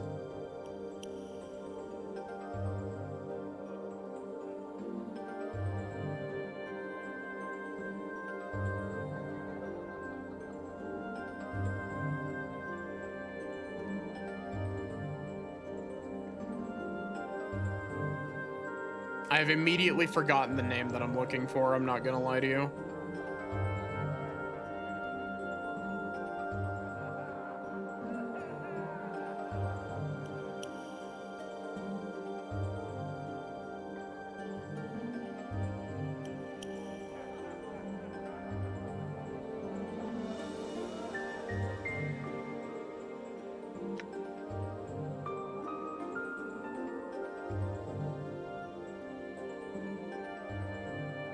Kasai Saris.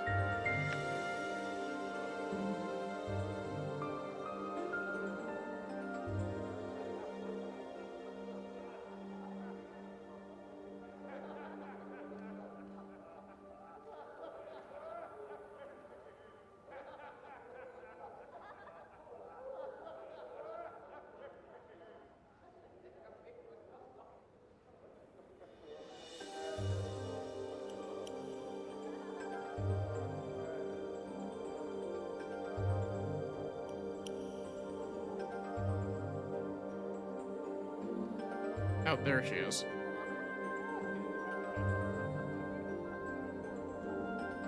I'm gonna make a quick save.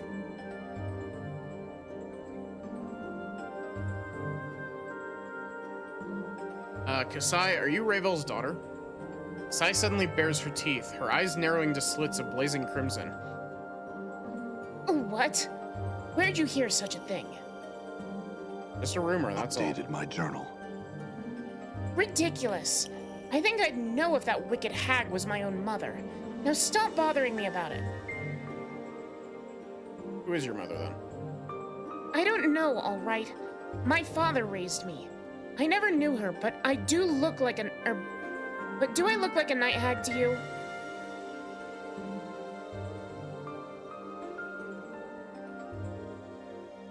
Well, there's the skin and the eyes and maybe the teeth, too. Kasai Saris glares at you, her eyes blazing. Perhaps we'll speak later, but I'm no longer in the mood. Farewell.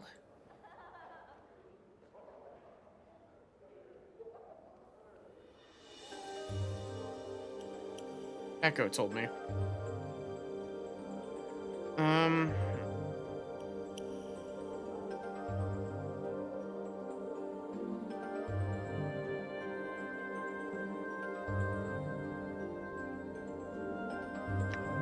Yes?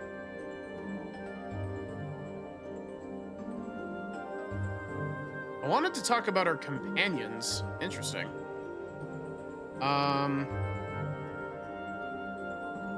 Let's talk about Nordum. Nordum is a rogue Modron. Even though some traces of chaos have worked their way into his system, He's still an extremely logical, ordered creature. This logic can be of great help in one's travels. Furthermore, if he perceives you as a leader, then he'll be unquestionably loyal. Troubles may arise should Nordum be faced with any social situation requiring etiquette. Such things are not well understood, even by normal Modrons. She pauses. I would offer you some advice concerning Nordum, if you would hear it. Of course, what is it? Nordum's existence has been shaken. The more you help him make sense of his situation, his place in this party's hierarchy, and what led him to the state he is in now may help him focus himself better. It's a thought.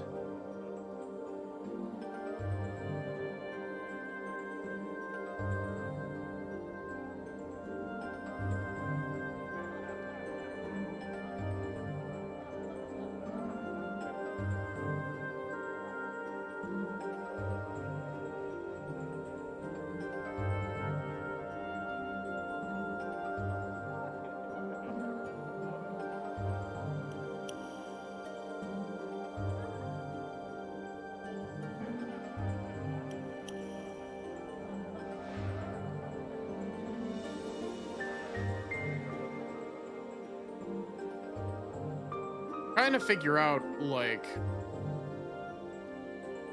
He doesn't want to talk about the being Ravel's daughter thing.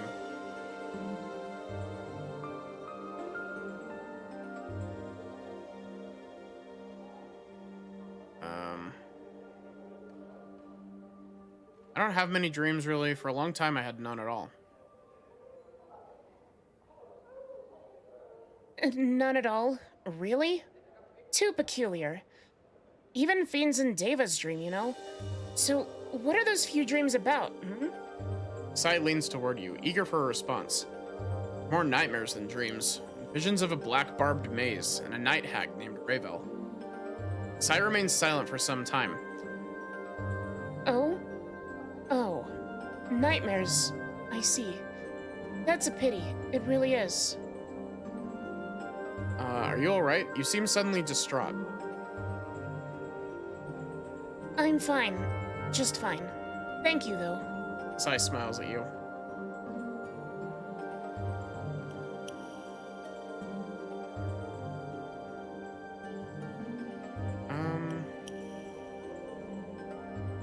You don't mind my asking, what are you? Sai shakes her head. Oh, what? Can't you tell? Oh, wait,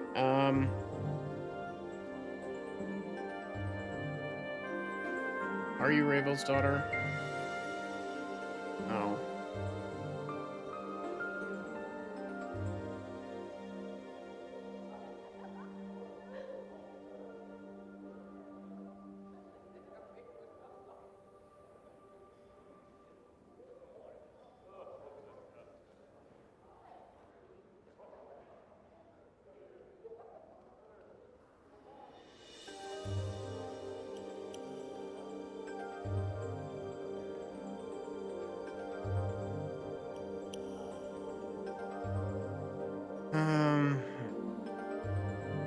You know anything about Ravel Puzzlewell? No, nothing. You sure? You seem suddenly upset. She narrows her red eyes at you.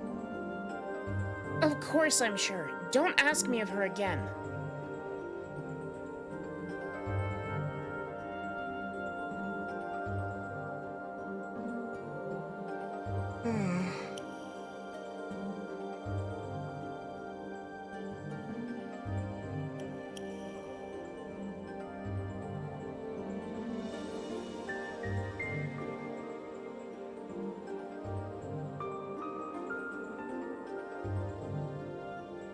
Any of your questions? Student and Mistress of Graces. Student? Questions?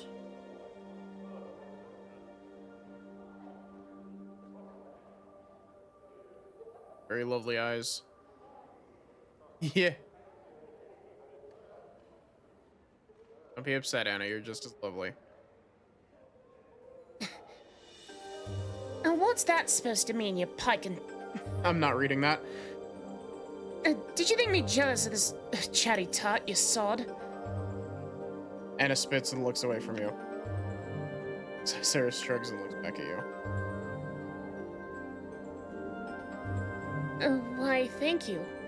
You can see them glowing in the dark, you know. Bizarre, no? She pauses to look at you. You've some nice eyes, too. So dark and mysterious. Full of character. Thanks for what, Kasai. What's the word, Chief?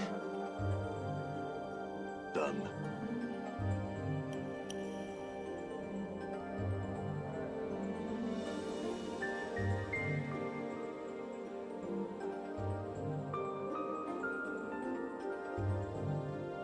Hi, Sachi.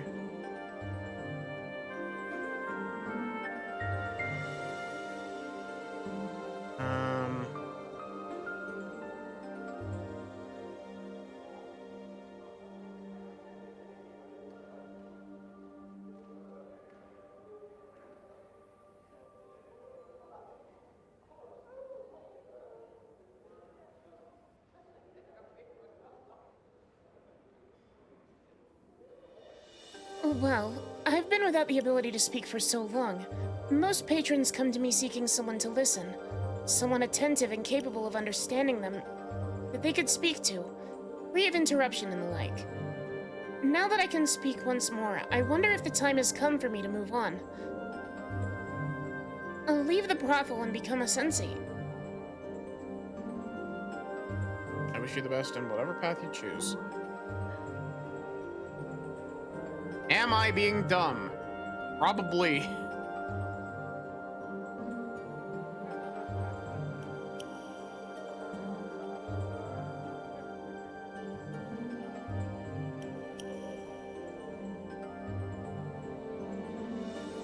I heard that Kasai Saris is Ravel's daughter. Is that true? Updated my journal. Beats me. Sorry. Maybe you could ask Juliet. She and Kasai used to be really good friends. Then Juliet met Montague, and now they don't talk so much.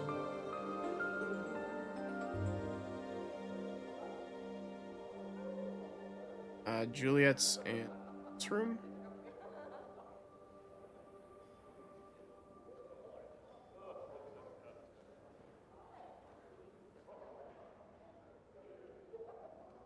I made my demands, but could gauge no reaction. He didn't want to fight me, though. Suggest you speak with him yourself sometime. Is he not going to fight for me, then? No, he won't. I recall him saying he was bored with things, in any case. Juliet looked shocked. He said, what? How could I have been so... Oh. It would appear as if my relationship had the troubles I so desired, and I merely missed them in all of my melancholy.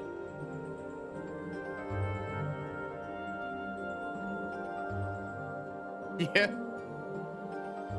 I heard that Kasai Saris is Ravel's daughter. Is that true? Updated my journal.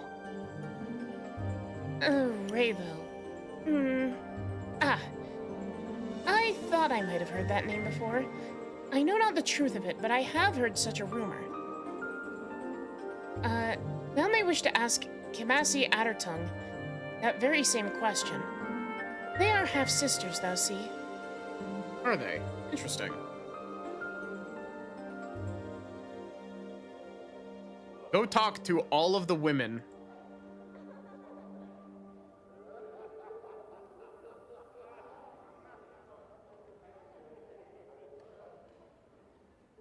I had some questions. I heard that you're Kasai Saris' half-sister. Is that true? Yes. I'm related to that chubby, mewling, hook-nosed daydreamer. Same father, different mothers. So? I was hoping if you could help me find out if Kasai is really Ravel's daughter. Updated my journal. Kamasi frowns at you. Normally I'd loathe to help you like this, but I have a feeling you'd be upset that... I have a flirty... I have a feeling it'd upset that flirting, preening, doxy, good and well... Tell her to ask our father. He's a powerful Cambion, so he ought to be able to... Or she ought to be able to call him right then and there. That'll get you your answer. Cambion? Yes, Cambion. Massey rolls her eyes. Didn't hear me the first time? Ears all stopped up with the last of your brains running out of them? Asking what one is. You're clueless.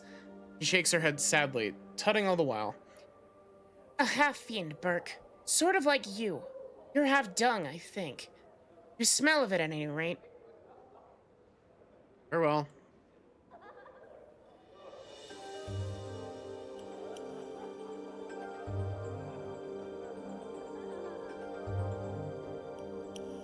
Where the fuck did she go? There she is. Shantae looking ass.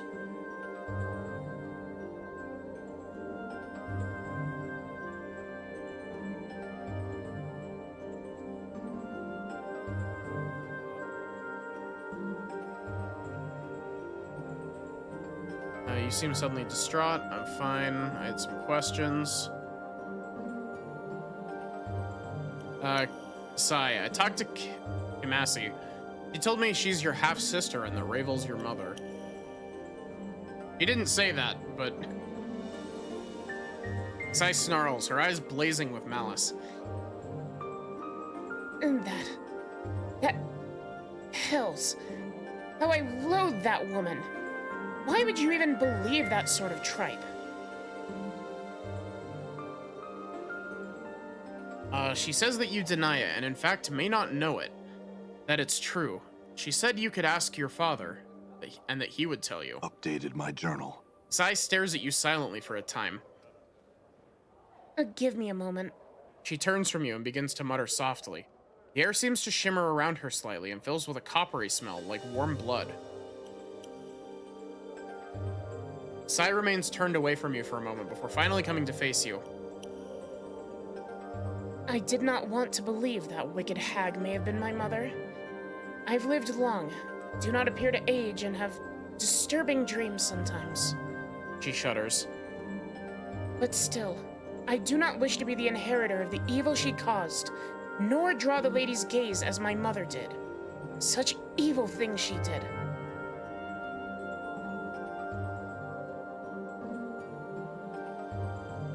Tell me, what do you know of her, will you? Or tell me what you know of her. I heard she would pose impossible riddles to people. Riddles she could answer, but no one else could. She would devour the person if they answered incorrectly, or leave them dangling in her horrifying gardens as examples to all. Those few who somehow escaped, she tormented in their dreams. Riding them like steeds, breaking their wills and hurling their souls into the colorless oblivion of the Grey Waste. Go on. Her magic was said to be beyond anything most had ever seen. It was an imagination woven from nightmare and given substance. Stone and solid shapes bent to her will like soft clay. The laws of the plains would bend beneath her feet, and from nothing she could weave illusion. And from illusion, weave realities that could horrify and kill and confound.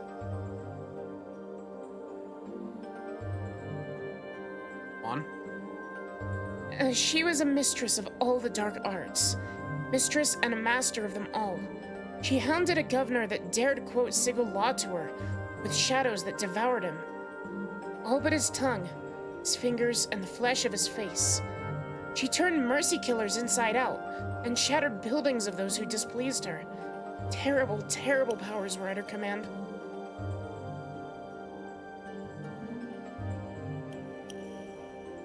She changed her shape like water.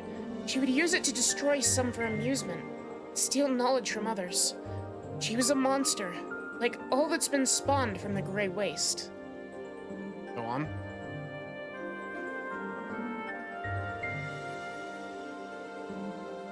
In the end, she threatened to open the cage and let the fury of the plains come rolling in, like a wave. Fortunately, she did not succeed. She existed solely to cause malice. Go on. I do not know if she's dead, but I know now that she was my mother. Kasai's shoulders slump and her head hangs down. Oh, that I had the tears that I could weep with sorrow. I'll try and comfort her. She suddenly falls into your arms, shuddering as if she were racked with sobs. For a time, Kasai simply stands there, clinging to you. Then she pushes away. Thank you, but I'll be fine. I just need some time to think about it, that's all. I hate to ask this now, but I need you to give me a piece of yourself, Kasai. He looks alarmed. Pardon? Portal key to Ravel's maze is a piece of her, and you're of her blood. It's close enough. Kasai gasps. You intend to seek her out? Her surprise quickly changes to an expression of wariness. What would you need of me? Your blood, most likely. Only a drop or two. He nods. But do you have some way to carry it? A piece of cloth, like a handkerchief or something, you know? I don't. Sai sighs, looking around. I'm sure there's one in the brothel somewhere. Bring it here when you find it, all right? I'll give you the blood then. Updated my journal.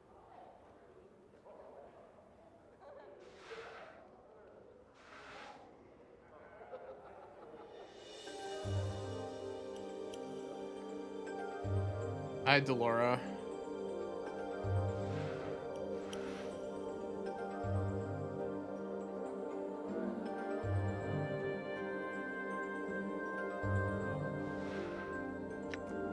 Feeling your handkerchief. Hope you don't mind.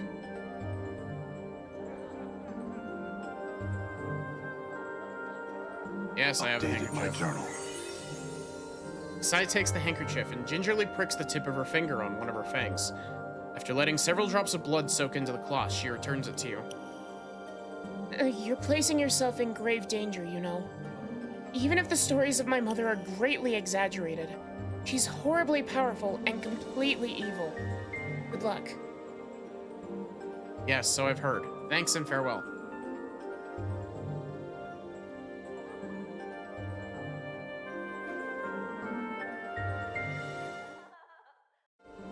I'm gone.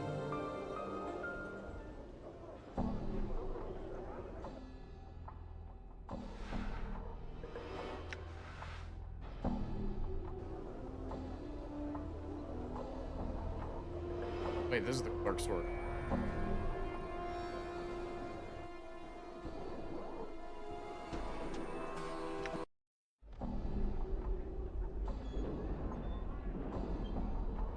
Done.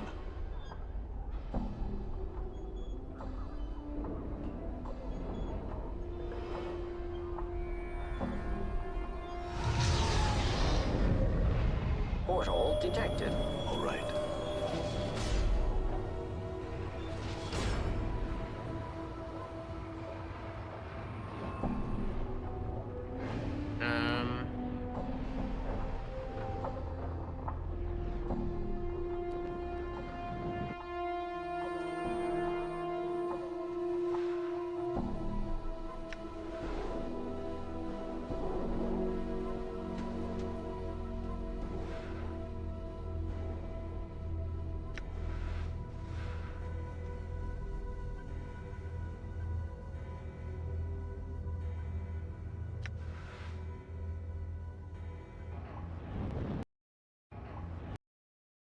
What are my punch daggers and more? Oh, these are giving me +2 to AC as well.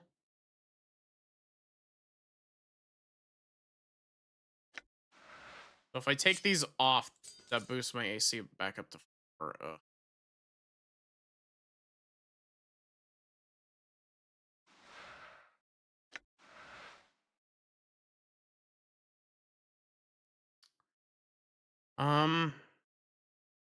I think I'm gonna give these punch daggers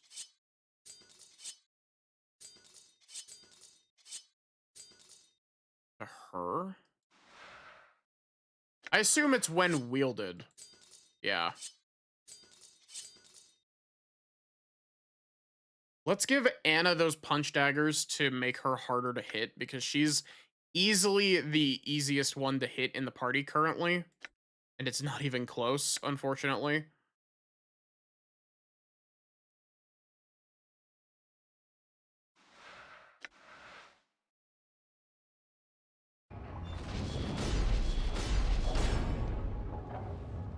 Oh, someone just got fatigued.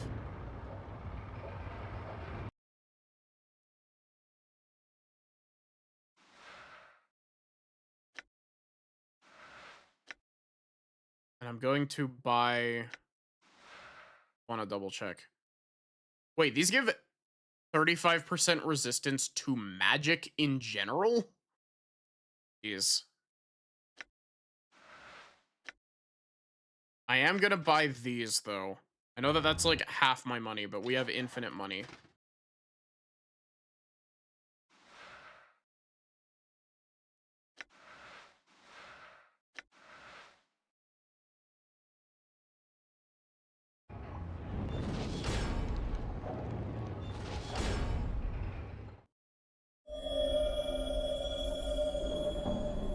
Done.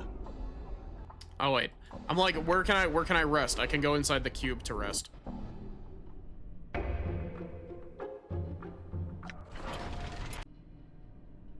The cube.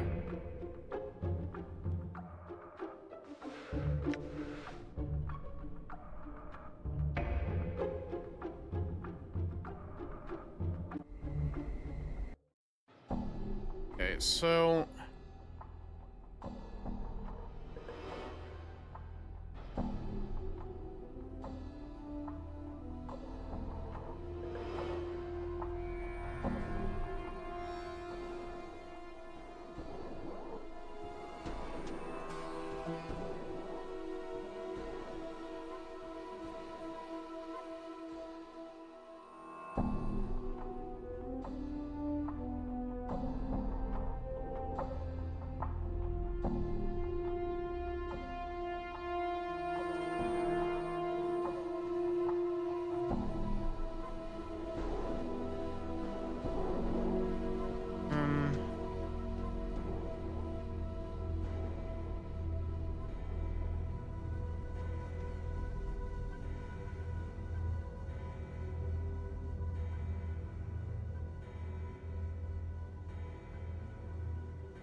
wait, that's cute. I like that this one specific one is like in its dismissal, it's giving you a hint. Because it's like, okay, clerk's ward. And then failing that, we could try the fest hall, which leads you to the sensory stone that gives you more information. And then if that fails, I suppose we could always go visit some prostitutes. Is literally a nod to the quest that we just finished.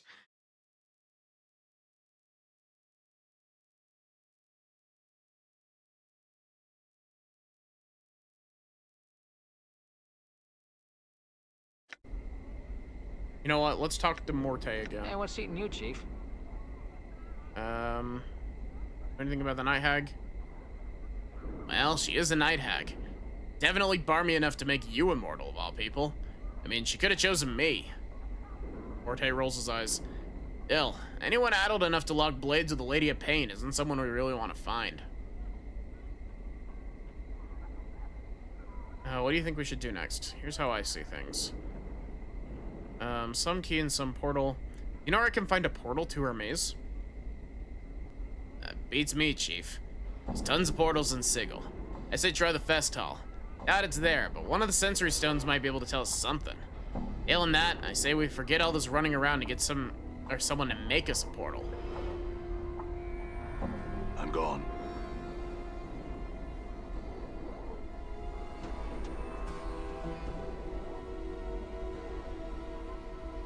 What happens if I talk to myself?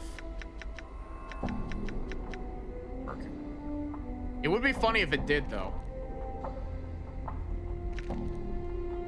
All You know, thinking about it, actually, I should probably go and see, I should go and see if Fel has more, like, tattoos.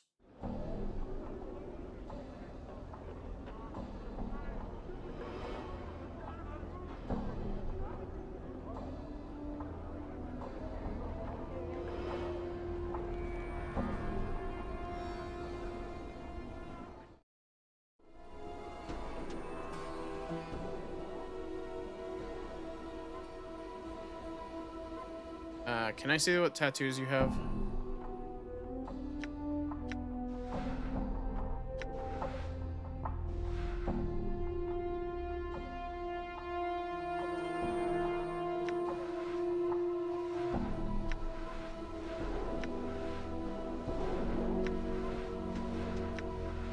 I'm basically just looking for something to give me extra AC.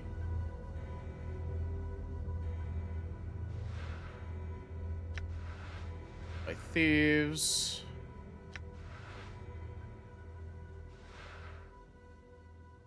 Tattoo of logic cubed.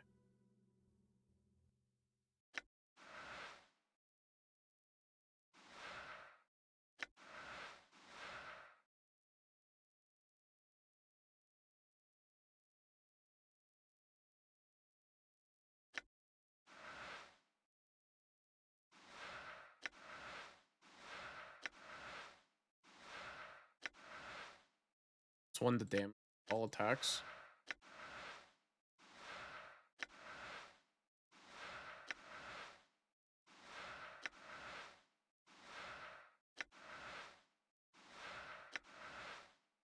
Constitution, adds to your charisma, adds to your HP.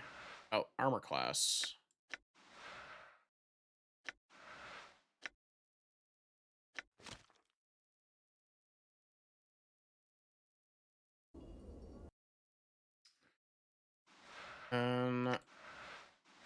This gives 1 AC, strength.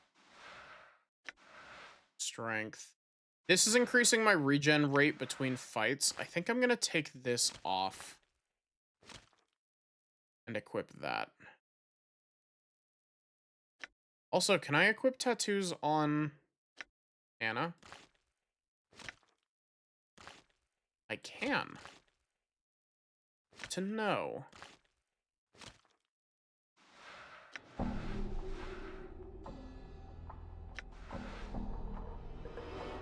I'm here. I'm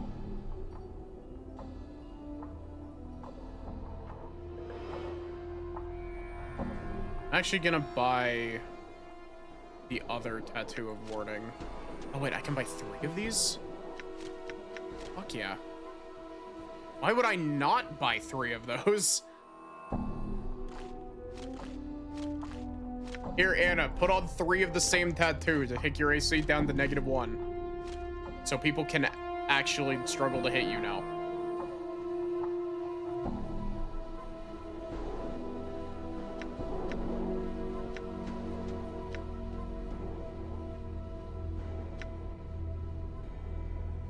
It's so crazy to me that Nordum just has -3 AC by default.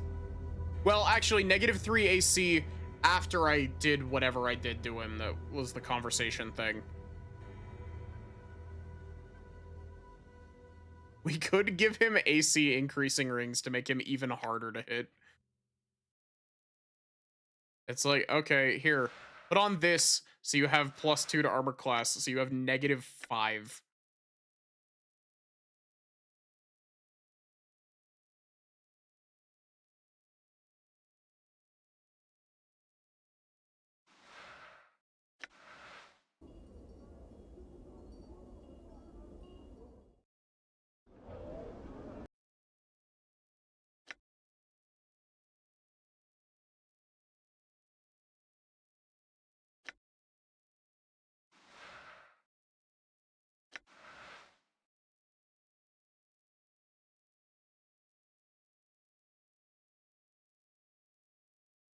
Just like looking through my stuff and I'm just like, man, I just haven't looked through a whole lot Like, I haven't done a whole lot of messing around with other characters aside from myself. All right. Into the cube. Because for some reason I can't just use the portal lens in normal Sigil.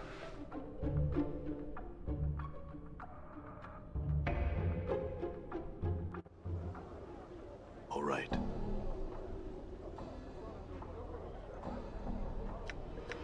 Yes?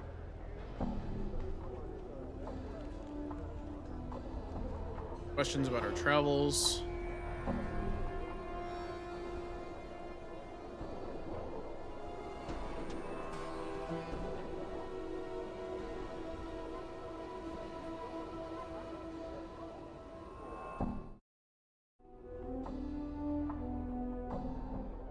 Done. Yeah, -3 is already crazy high.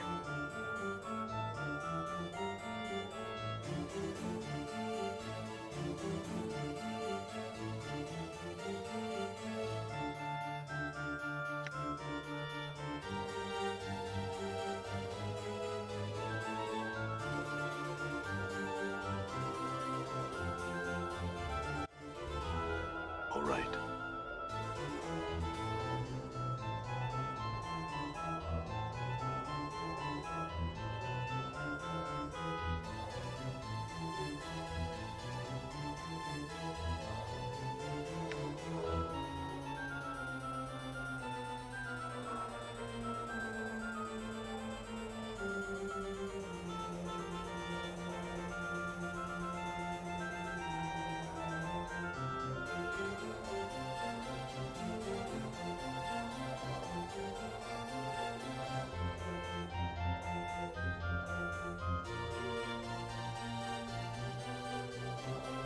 Okay.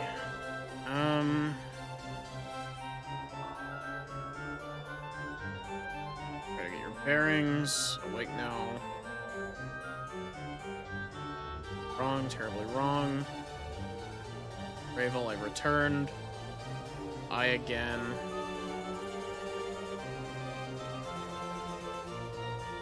Up.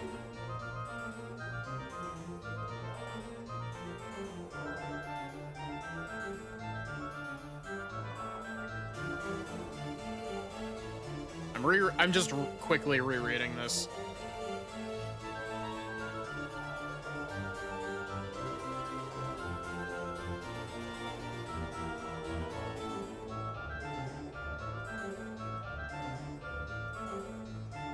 Door. Not a finished thing. At least when I last gazed upon it.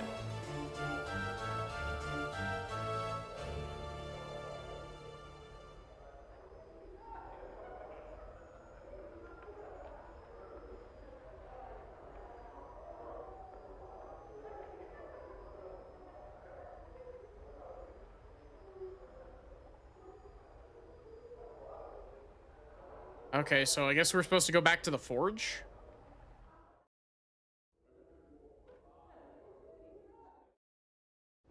Done.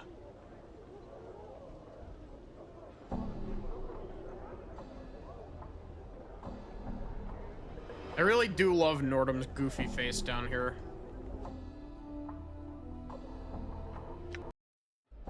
Done.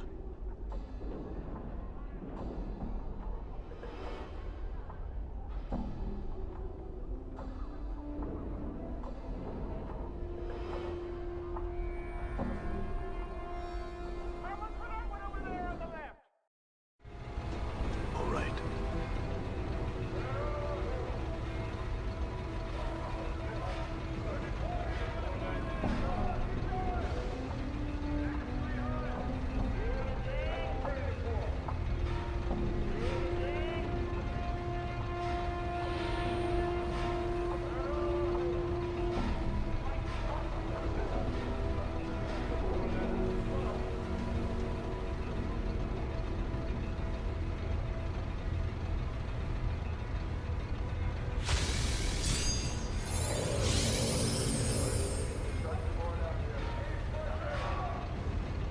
Oh, there's a room down here.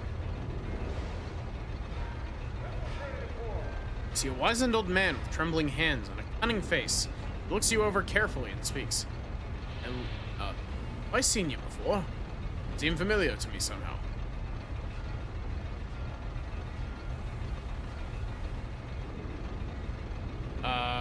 Suppose it's possible. I never forget a face. It'll come to me. It's a Beethoven. Do you remember where? It's important to me. Not so fast, lad. Takes a while for the mind to warm up to the task like this. I've lived a long time and seen a lot more faces in that time. And it ain't so easy to remember. Memory's a fleeting thing. And that's something you can bank on. Before replying, you mutter, tell me that out loud.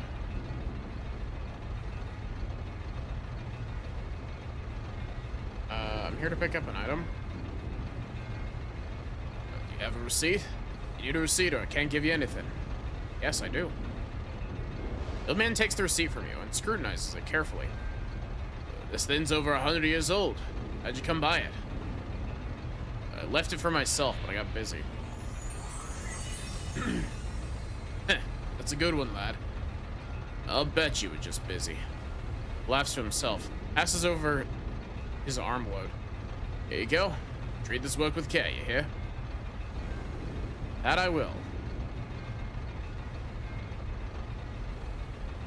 And no, I just wanted to see your smiling face. Bless you, son. If you'll excuse me, I have some windows to look out. All right. Curious ironwork. This is a shimmering piece of filigreed metalwork picked up in the Great Foundry. It looks almost gauzy. Sharp edges protrude from it. You have no idea what to do with it right now, but it must be important if you left it behind for yourself.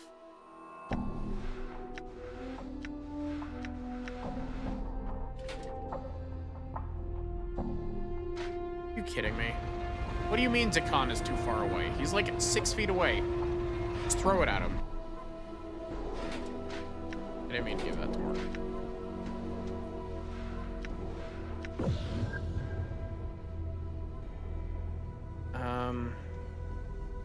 All you need to activate it is to find the proper key.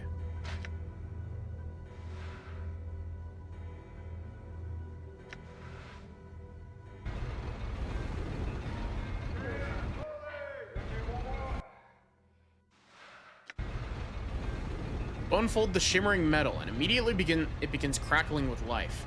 It begins forming itself into a metallic circle, hovering in the air. There's something in your possession that's activated this portal. Get the feeling you probably ought to make sure you have everything you need. Might not be back in Sigil for a long time. Okay, I think that's officially the point of no return that I've been told about. Entering that portal. Done. But seemingly have all the pieces that we need to advance the plot. Finally.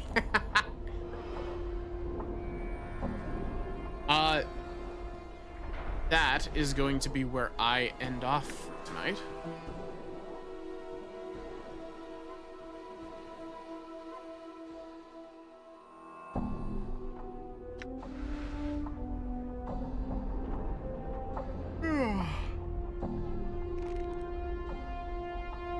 Which means it's time to fuck around and do side quests. See, here's the crazy thing.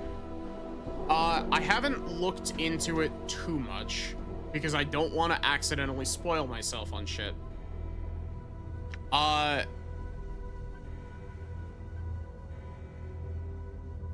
Some of the... Basically, we could spend another 30 hours doing side quests here. Because if you class change into other classes have their own side quest strings that are exclusive to them. And I mean, we do also still have Under Sigil. We probably need to absolutely, like, load up. Like, we need to we need to make sure we are kitted to the teeth before we go in there, because we won't be able to go to like stores and shit.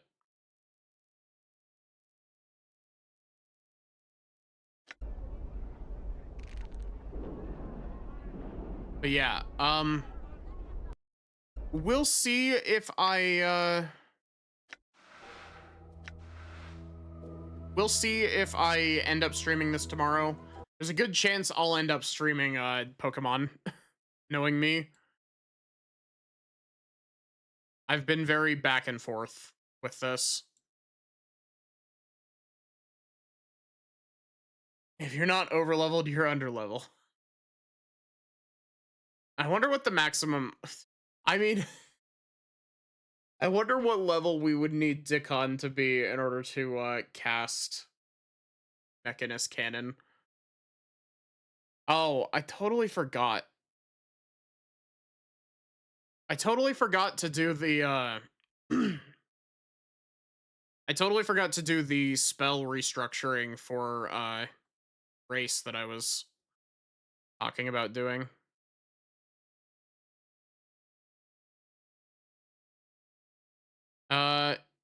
Ando the Tort is doing some Rogue Trader.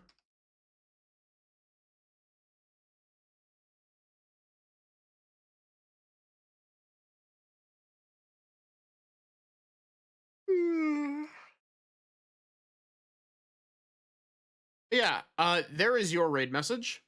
Thank you all so much for watching. I hope that you enjoyed. 50-50 chance between Planescape and Pokemon. I feel like we're getting kind of close to the end of Planescape. Like, I'm not entirely sure, but I feel like we're coming up on the end of it.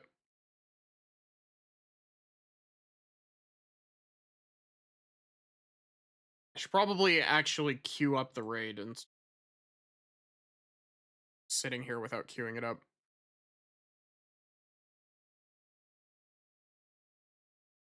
But yeah, it's one of those things where it's just like Planescape can be very tiring. And Pokemon is the game that's like, yeah, I can just kind of vibe and just like, I don't have to be constantly reading when I'm playing Pokemon, you know?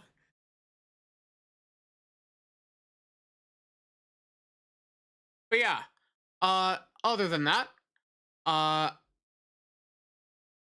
I hope to see you here tomorrow. Have a good one and take care, everyone.